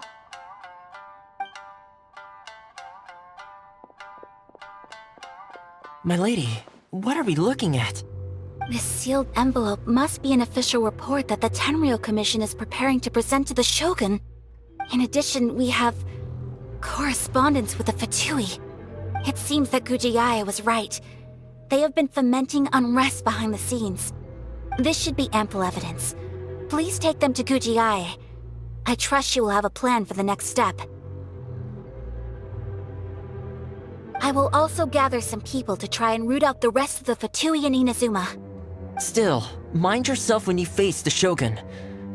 I still get goosebumps just thinking about her drawing that blade.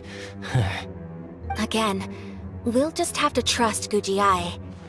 She is close to the Shogun, so maybe she will have a way. If Paimon remembers correctly, it should be time for a meeting with Yaimiko soon. Let's pack up our things and get ready to head to the Grand Narukami Shrine.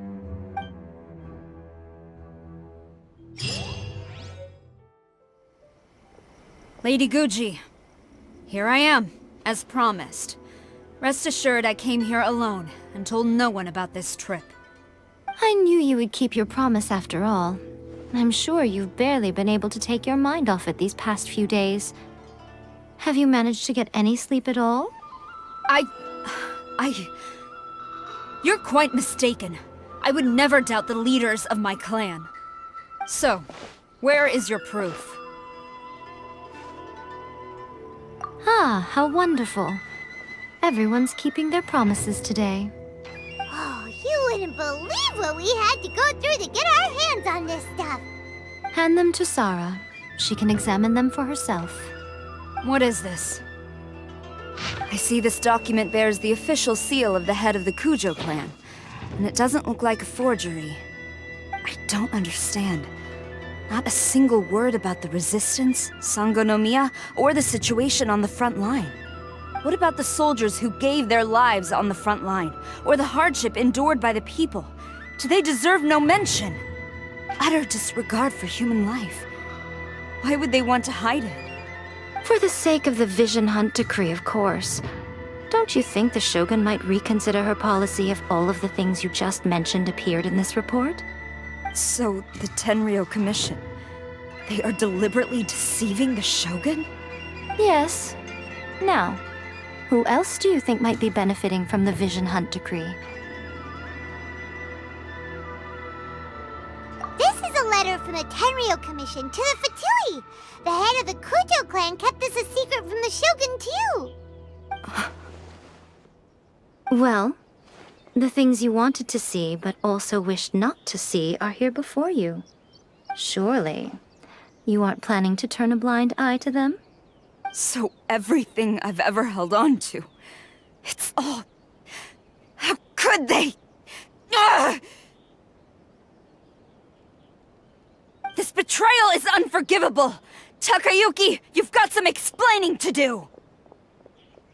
Kujo-Sara seems pretty angry, huh?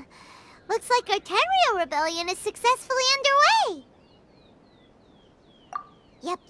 Let's catch up with her. Hold on, Traveler. There's something else we need to discuss. Huh? Last time you entered the plane of Eutimia, it was in front of the statue of the omnipresent god, correct? You must find a way to recreate the circumstances of that day. If you can get the Raiden Shogun to open her heart to you once more before the statue of the omnipresent god, you will have the opportunity you need. Take this with you as a farewell gift. What is it? The omamori from the Grand Narukami Shrine are very potent indeed. I thought I'd put one aside for you. If you find yourself at your wit's end, take it out and see what happens. Maybe your prayers will be answered and all your problems will disappear in the blink of an eye.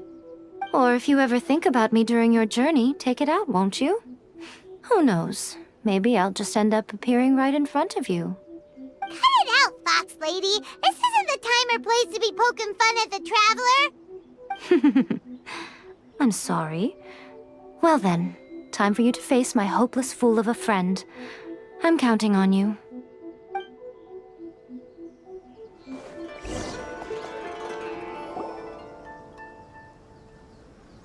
You followed me here? You've got guts, I'll give you that. Since you are a witness, I suppose I can shield you from arrest. At least until I have received an explanation from Takayuki. But if it turns out that you have been deceptive in this matter, then not only will you be arrested immediately, but you'll also be charged with one more crime. Do I make myself clear? Good. Apologies, ma'am. Orders from the top. No one is allowed to enter. Out of my way! I need to speak to him. I won't tell you twice. Bastard. Stop! Sarah, have you gone insane? How dare you disregard my orders? Master, Go on, ask him! Don't let him intimidate you! Master Takayuki, I've seen the report to the throne and the letter to the Fatui. Please, tell me why. So this is how my documents went missing from headquarters. You stole them. Should I take your words to mean that these documents were not forgeries? They were really penned by your own hand. Please tell me, Master. I need to know. Has the Tenryou Commission really betrayed the Shogunate? Yes, I have dealings with the Fatui, and yes, the report you saw was penned by my hand. He just came right out and admitted it! The diplomats from Snezhnaya promised a very generous reward indeed, and all they requested of me in return was to see that the Vision Hunt decree is upheld. For too long, the Kujo clan's position has been coveted by so many. There is no shortage of clans who would tear us down at the first opportunity. So, when the chance arose to gain the backing of another powerful nation and crack down on our enemies at the same time, it appeared to me to be an excellent deal. I simply saw no need to inform you, Sarah. But you worship the Shogun. How can you betray her after all this time and act like it's nothing? Betrayal? How can you call this a betrayal? The Fatui may think they are using me, but the reverse is true. What could they possibly hope to achieve? When the lightning strikes in Inazuma, they shall fall to their knees and tremble, paralyzed by fear and trepidation. After all, none can contend with the supreme power of the almighty Raiden Shogun and the Muso no Hitotachi! Yeah, he doesn't worship the Raiden Shogun herself, but her power as a warrior, especially the Muso no Hitotachi. In fact, he seems to be way too into it. But Master, what about loyalty? Ever since I was adopted by the Kujo clan, you taught me the importance of loyalty from servants to their superiors. But it's clear to me now that you wanted my loyalties to stop with the Kujo clan.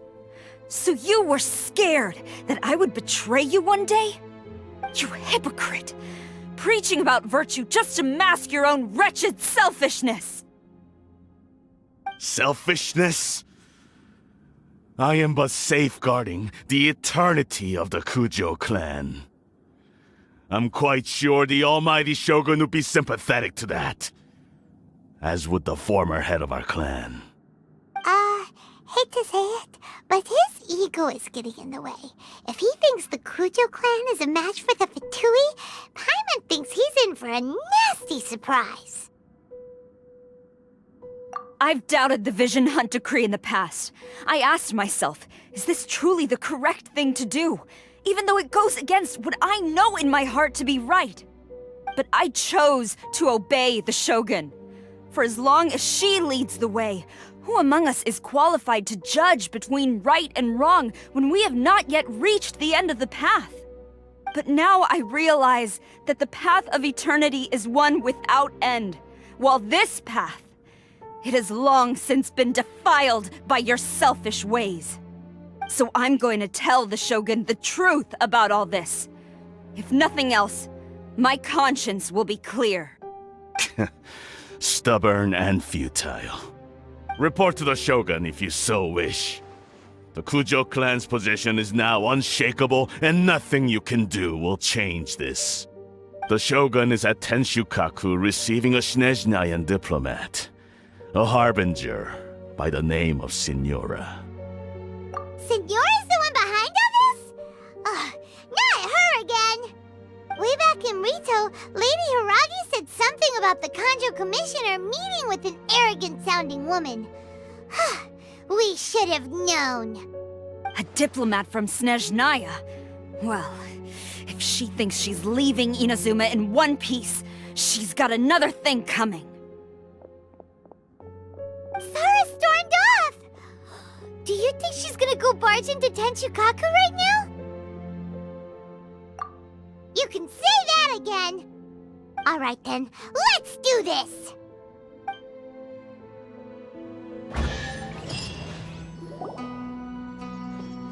The way people charge in here as they please. So uncivilized. If I didn't know this was Tenshukaku, I might have mistaken it for some kind of street market. Have you learned your lesson now? Oh no! What has she done to Kujo-Sara? The right to punish Inazumans for their crimes is mine alone. Not yours, Signora. Then I apologize, Almighty Shogun. I know, you can't get me out of your mind. But you really don't need to call my name all the time. Don't go thinking I'm surprised to see you here. I'm well aware that you hate me, with the way you follow me around like a dark shadow. Ah, so you came to expose my crimes in front of the Shogun? I'm just a Snezhnayan diplomat. I'm afraid I have no idea what you're talking about. She doesn't take us seriously at all! Stop talking about people and things that I care nothing about. They were nobodies to begin with, and their names will be forgotten. But now, at least, they get to be building blocks in the grand revolution to realize eternity. Is that not the greatest honor they could hope for in their tiny little lives? Almighty Shogun, do correct me if I'm wrong.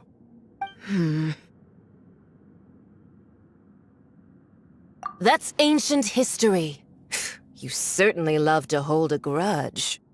The Tsaritsa's dream is the noblest and purest thing in all the world. These other mundane details you insist on mentioning, they're just necessary sacrifices, that's all. You stop me? For what it's worth, I've grown tired of seeing you around as well. But I didn't have you down as someone quite so foolhardy. Before you go saying something you can't take back, remember that you're Inazuma's most wanted criminal. I suggest you consider your circumstances very carefully. Charging into Tenshukaku uninvited and lecturing me in front of the Shogun wasn't the brightest move. Don't you think it's time you stopped digging?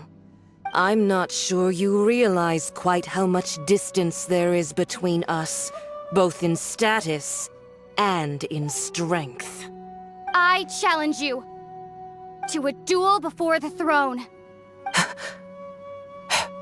Proceed. My, you're full of surprises today. So you've learned to make the law of the land work for you too, I'll admit that I never expected to be in a situation where the two of us were on equal footing. You are aware that the loser must die. Are you sure this is what you want? Traveler!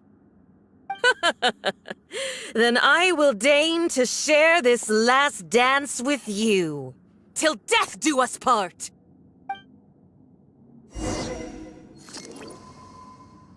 A lesson on Harbinger power and elegance? As you wish. Into the... You've got some nerve laying your hands on me. Harbinger power has become burdensome. I will manifest my destiny anew. Await my emergence and tremble, traveler. You have reason to be afraid.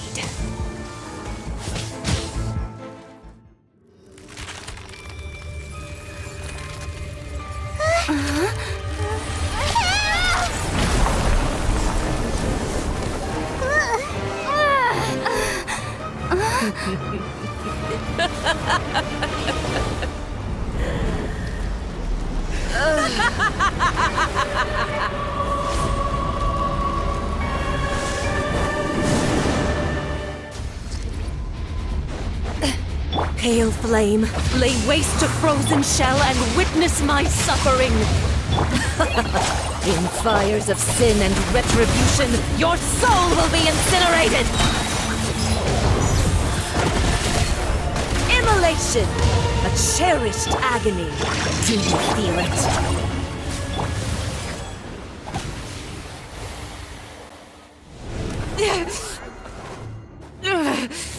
So strong, but how?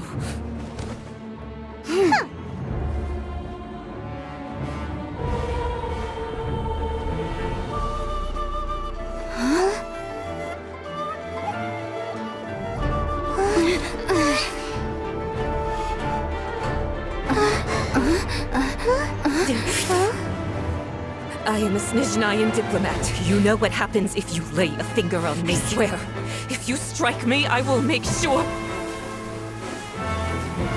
The Fatui will make sure that your precious Inazuma...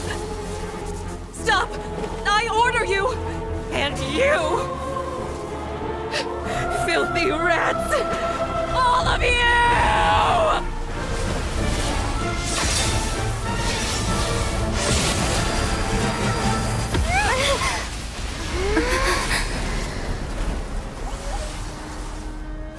You are the enemy of eternity. But as the victor, I acknowledge your honor. Therefore, I shall allow you to leave Tenshukaku alive. The Raiden Shogun isn't gonna let us off just like that, right? Oh, the air feels suffocating. It must be the Raiden Shogun's almightiness.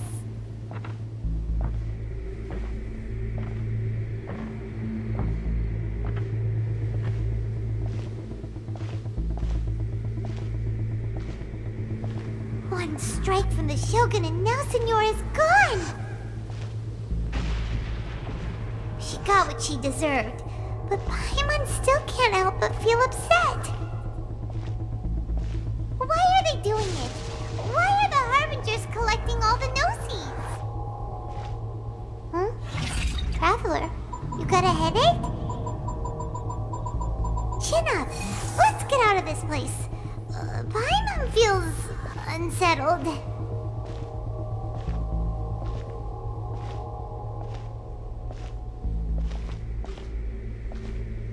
Also, when the Shogun executed Senora with the Muso no Hitotachi, it was unbelievably powerful. It seems impossible to defend against. And if so, we've got no hope whatsoever of defeating her in combat.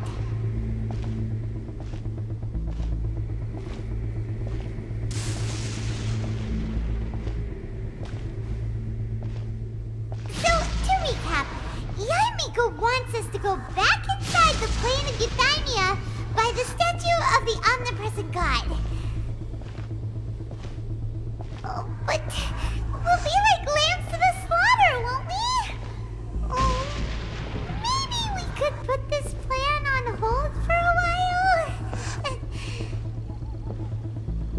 There's the sound of electro-zapping in the air. Paimon can barely breathe.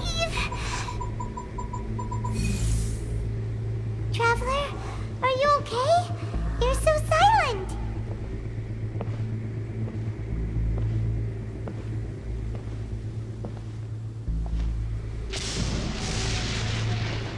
like there's a lot of noise coming from outside Tenshikaku. Has a fight broken out or something? Oh, the guards seem really nervous. Well, let's go see what the situation is, shall we?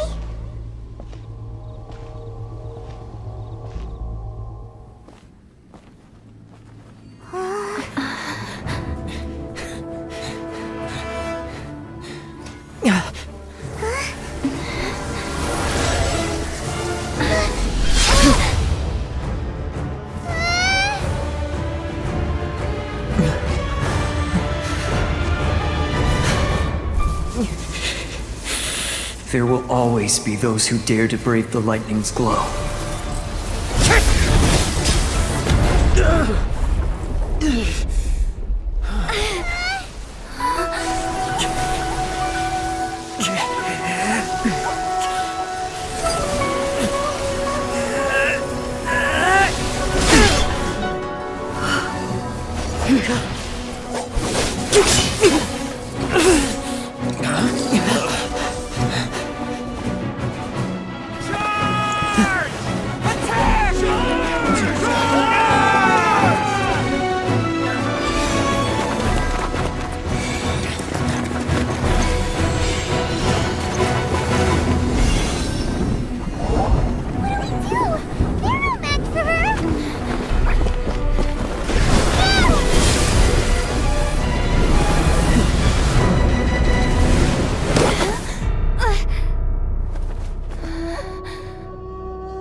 So we meet again.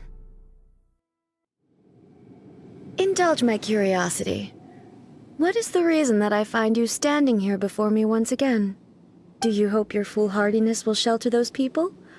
Or was it simply a means of seeking an audience with me? Oh? Surely you didn't rouse me from my state of eternal meditation only to tell me this. If so, then you underestimate me. I am quite well informed about the Vision Hunt decree. Not so.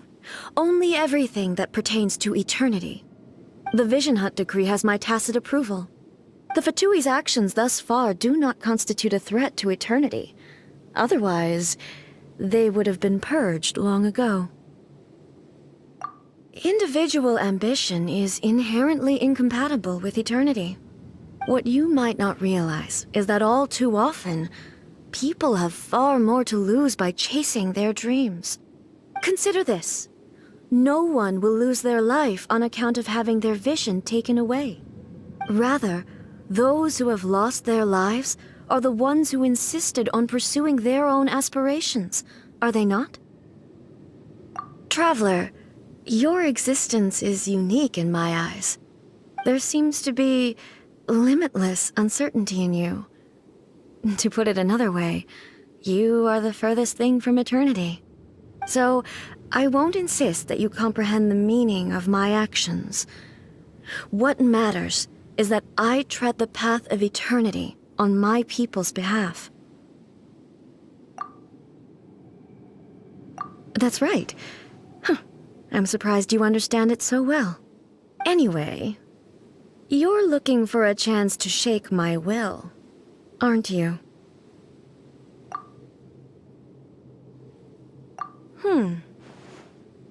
So be it. Well then, you who would defy eternity, time for you to enlighten me. Excessive yearning leads to inevitable destruction.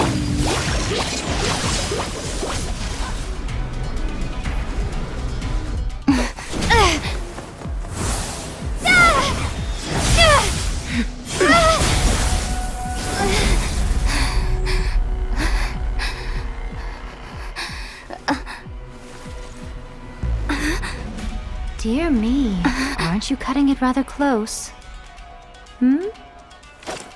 Miko, this was your doing?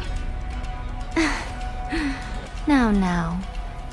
Don't forget who taught you how to place your consciousness in objects. Surely you don't think your ambition alone is enough to shake A's will, do you? Though you alone are here, they too have ambitions, which they long since entrusted to you.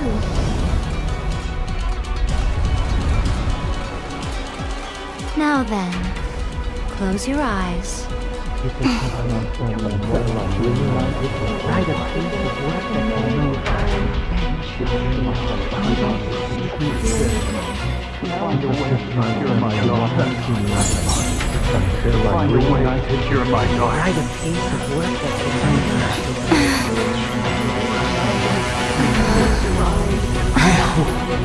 can abolish the Vision Hunt Decree.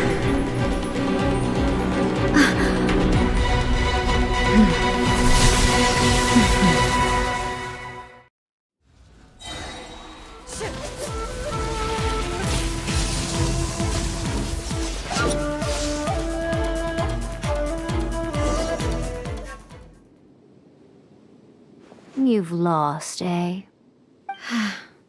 Yes, I have. Why can you not trust your people, and in the power of their ambitions? These ambitions have transcended space and time. They are something that no one can snuff out.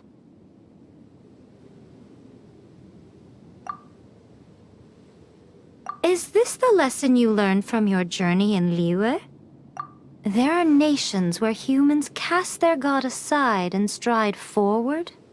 So are we to just abandon the notion of progress for the sake of wishful thinking? You and I have both witnessed the great loss that progress can bring. Eternity. Eternity is the only way. When lightning flashes, it casts a shadow. My name means shadow. With my blade, I purged all obstacles to progress.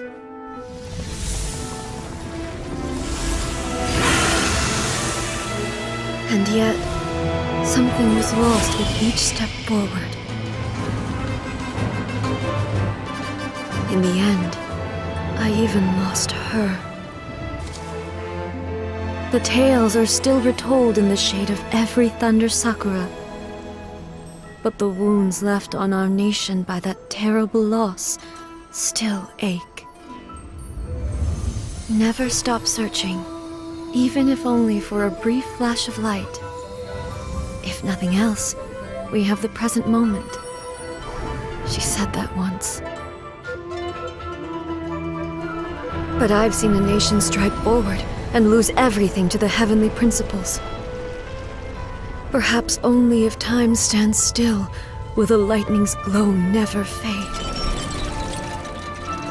The present moment is a fragile illusion. Only eternity can bring us closer to the heavenly principles. I am no longer the shadow. Mine is the most supreme and noble form. Let power over the realm be vested within me. In this form shall I honor my subjects' dream, for a land of eternity, unchanging forevermore. The heavenly principles. Irrelevant nonsense as far as I'm concerned. When all's said and done, all you really want is to protect your beloved Inazuma forever and ever. Isn't that right? That would be something of an oversimplification. But is this nation worth existing for eternity? Stripped of ambitions, stripped of the potential for change, it does nothing more than simply exist. It is a hollow shell of a nation. I wonder what loss would it really be to anyone if such a nation were destroyed? Miko, retract your words. Never changing eternity is the promise I made to my people. But what your people need from you is not your promises. They want your attention. Your divine gaze. You mean visions? Humans have a lifespan of barely 100 years. They cannot afford to bear any extra losses. But I have experienced it all. That is why I have chosen to guide them along the correct path toward eternity. But eternity is far too cruel a fate for you, eh? For me? Not only have you stopped paying attention to the world, but you have stopped paying attention to yourself. It must have been terribly lonely here, all alone, for centuries on end. But it is necessary. You will miss much by refusing progress. You seek to prevent loss, but have you considered all you are losing by remaining here in stasis for all eternity? You are obviously lonely, and yet for the sake of eternity you choose to stretch your loneliness out to infinity. Tell me this. Why is the sky here that was once so dark glowing again? Why now? This is your plane of Eutimia. It's your inner world. So it can only mean that you are happy to see me again. You have found the loneliness here unbearable for a long time now, haven't you? I have nothing to say to that. But I have so much to say to you. Let me tell you all that has happened over the last few centuries. How long will that take? As a Fox envoy, I have an excellent memory. I recall every detail of the last few centuries with perfect clarity. So it will probably take me another few centuries to relay it to you.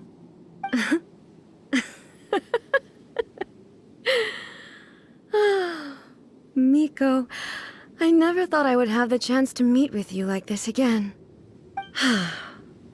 Seeing you again is a change to eternity. And a very nice surprise. Since you are willing to admit that, I suppose that means we can still be friends? What a childish conversation this is. Anyway, now that I have been defeated by you and your plan, I will honor your wish to abolish the Vision Hunt Decree.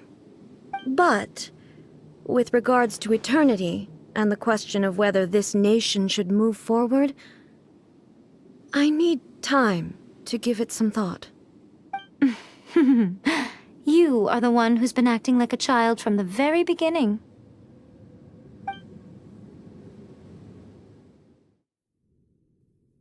As promised, the Raiden Shogun abolished the Vision Hunt Decree. Finally, her people's wishes penetrated her locked heart.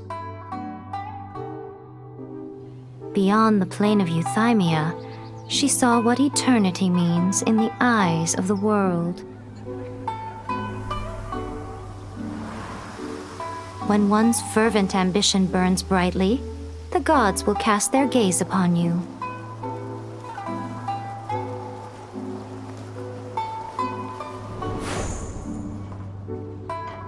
Some ambitions have the power to heal wounds, to bring victory, to inspire hope.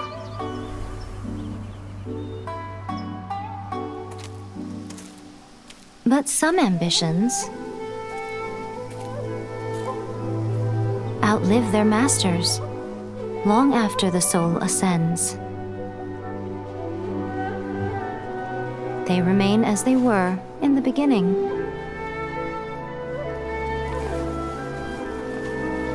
Burning bright and true for all eternity.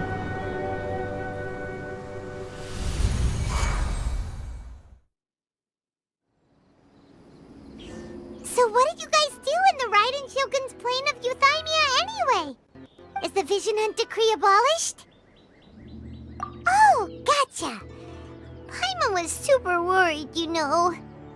So, maybe the reason Yaimiko is looking for us now is because she wants to thank us. Let's go find her. No, let me try again.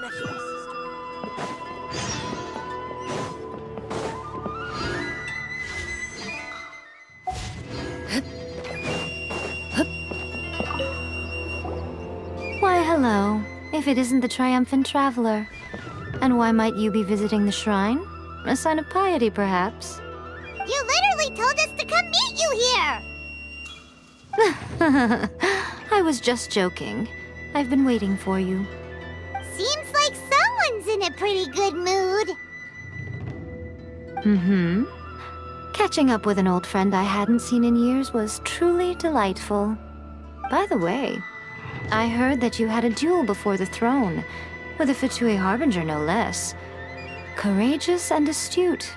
I must say, I am most impressed. Defeating Signora head-on in a duel means that your strength exceeds my expectations. Still, you did end up victorious. I gather congratulations are in order. Sure feels good to finally thwart the Fatui plan for once. They caused plenty of trouble along the way, but at the very least, they didn't get their hands on another Gnosis. Wait a second. Did you say Gnosis?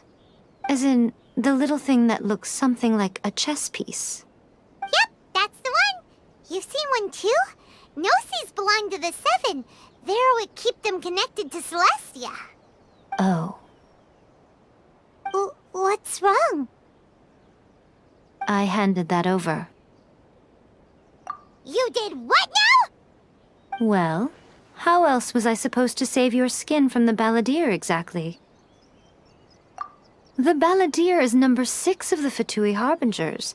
In terms of strength, he is superior to Signora. I'm not the kind of person who risks life and limb for any old reason. You did... for once, Paimon just does not know what to say! After A created her puppet vessel, she no longer had anywhere to put it. As her erstwhile closest friend, A handed it over to me, and I've kept it in the Grand Narukami Shrine ever since. She no longer needs the power of the Gnosis, and in any case, she tells me she has severed ties with Celestia. Thus the Gnosis became not only useless, but also a potential source of conflict. Is that not a good bargain, exchanging it for the one at the core of the plan? Judging by the results, at least, I dare say I struck a good deal. When you put it like that, Paimon has to agree.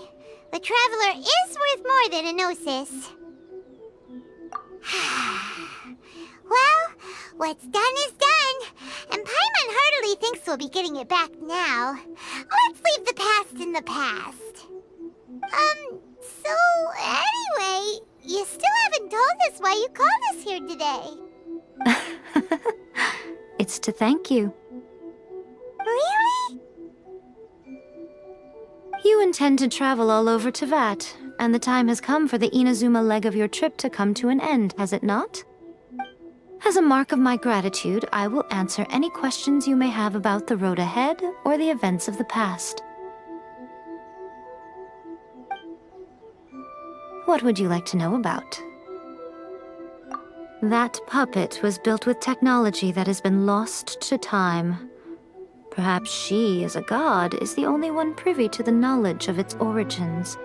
Still, there's one other thing on this topic that I suspect you may be curious to know. Before A began modifying her own godly form, she took it upon herself to create a prototype puppet. So, you mean there are 3 Raiden Shoguns? No. The prototype was merely a proof of concept.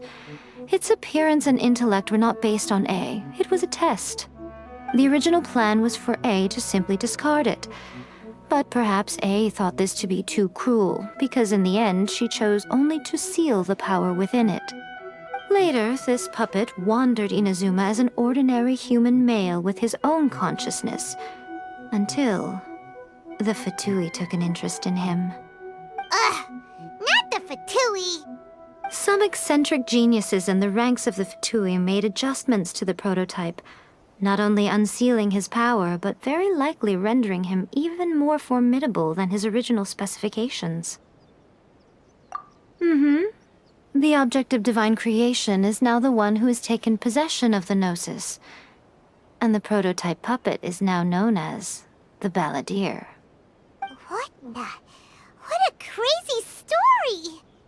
It is, isn't it? Who can say whether it's coincidence or destiny? I'm surprised an outlander like you is aware that there was once a change of Electro Archon. Few citizens of Inazuma are aware of this. Morat's told us. He said that the Electro Archon Ball has passed away. Yes. The truth of the matter is that there were two twin gods, Baal and Beelzebul. Twin gods? They won the Archon War together, and when Baal established the shogunate, Beelzebul became her Kagemusha, or shadow warrior. In other words, she acted as Baal's body double. Beelzebul is A, with whom we are now both acquainted. Baal's name was Makoto. As far as the world was aware, there were not two, but one. They complemented each other, and they ruled Inazuma jointly, so there was no need for the public to know the truth. In fact, the name Baal and the title of Raiden Shogun was understood to refer to both of them. Right up until... Until what? Makoto died several hundred years ago in a war that I was not personally involved in. Since then, A has assumed the shogunate. Losing her sister must have been super hard on A. That was when A began to change. Makoto was her greatest loss.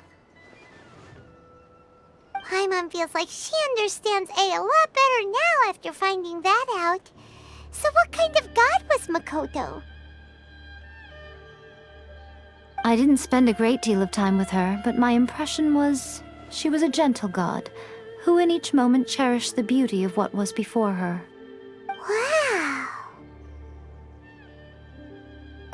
Sorry, I haven't a clue. I'm also unfamiliar with the god you describe.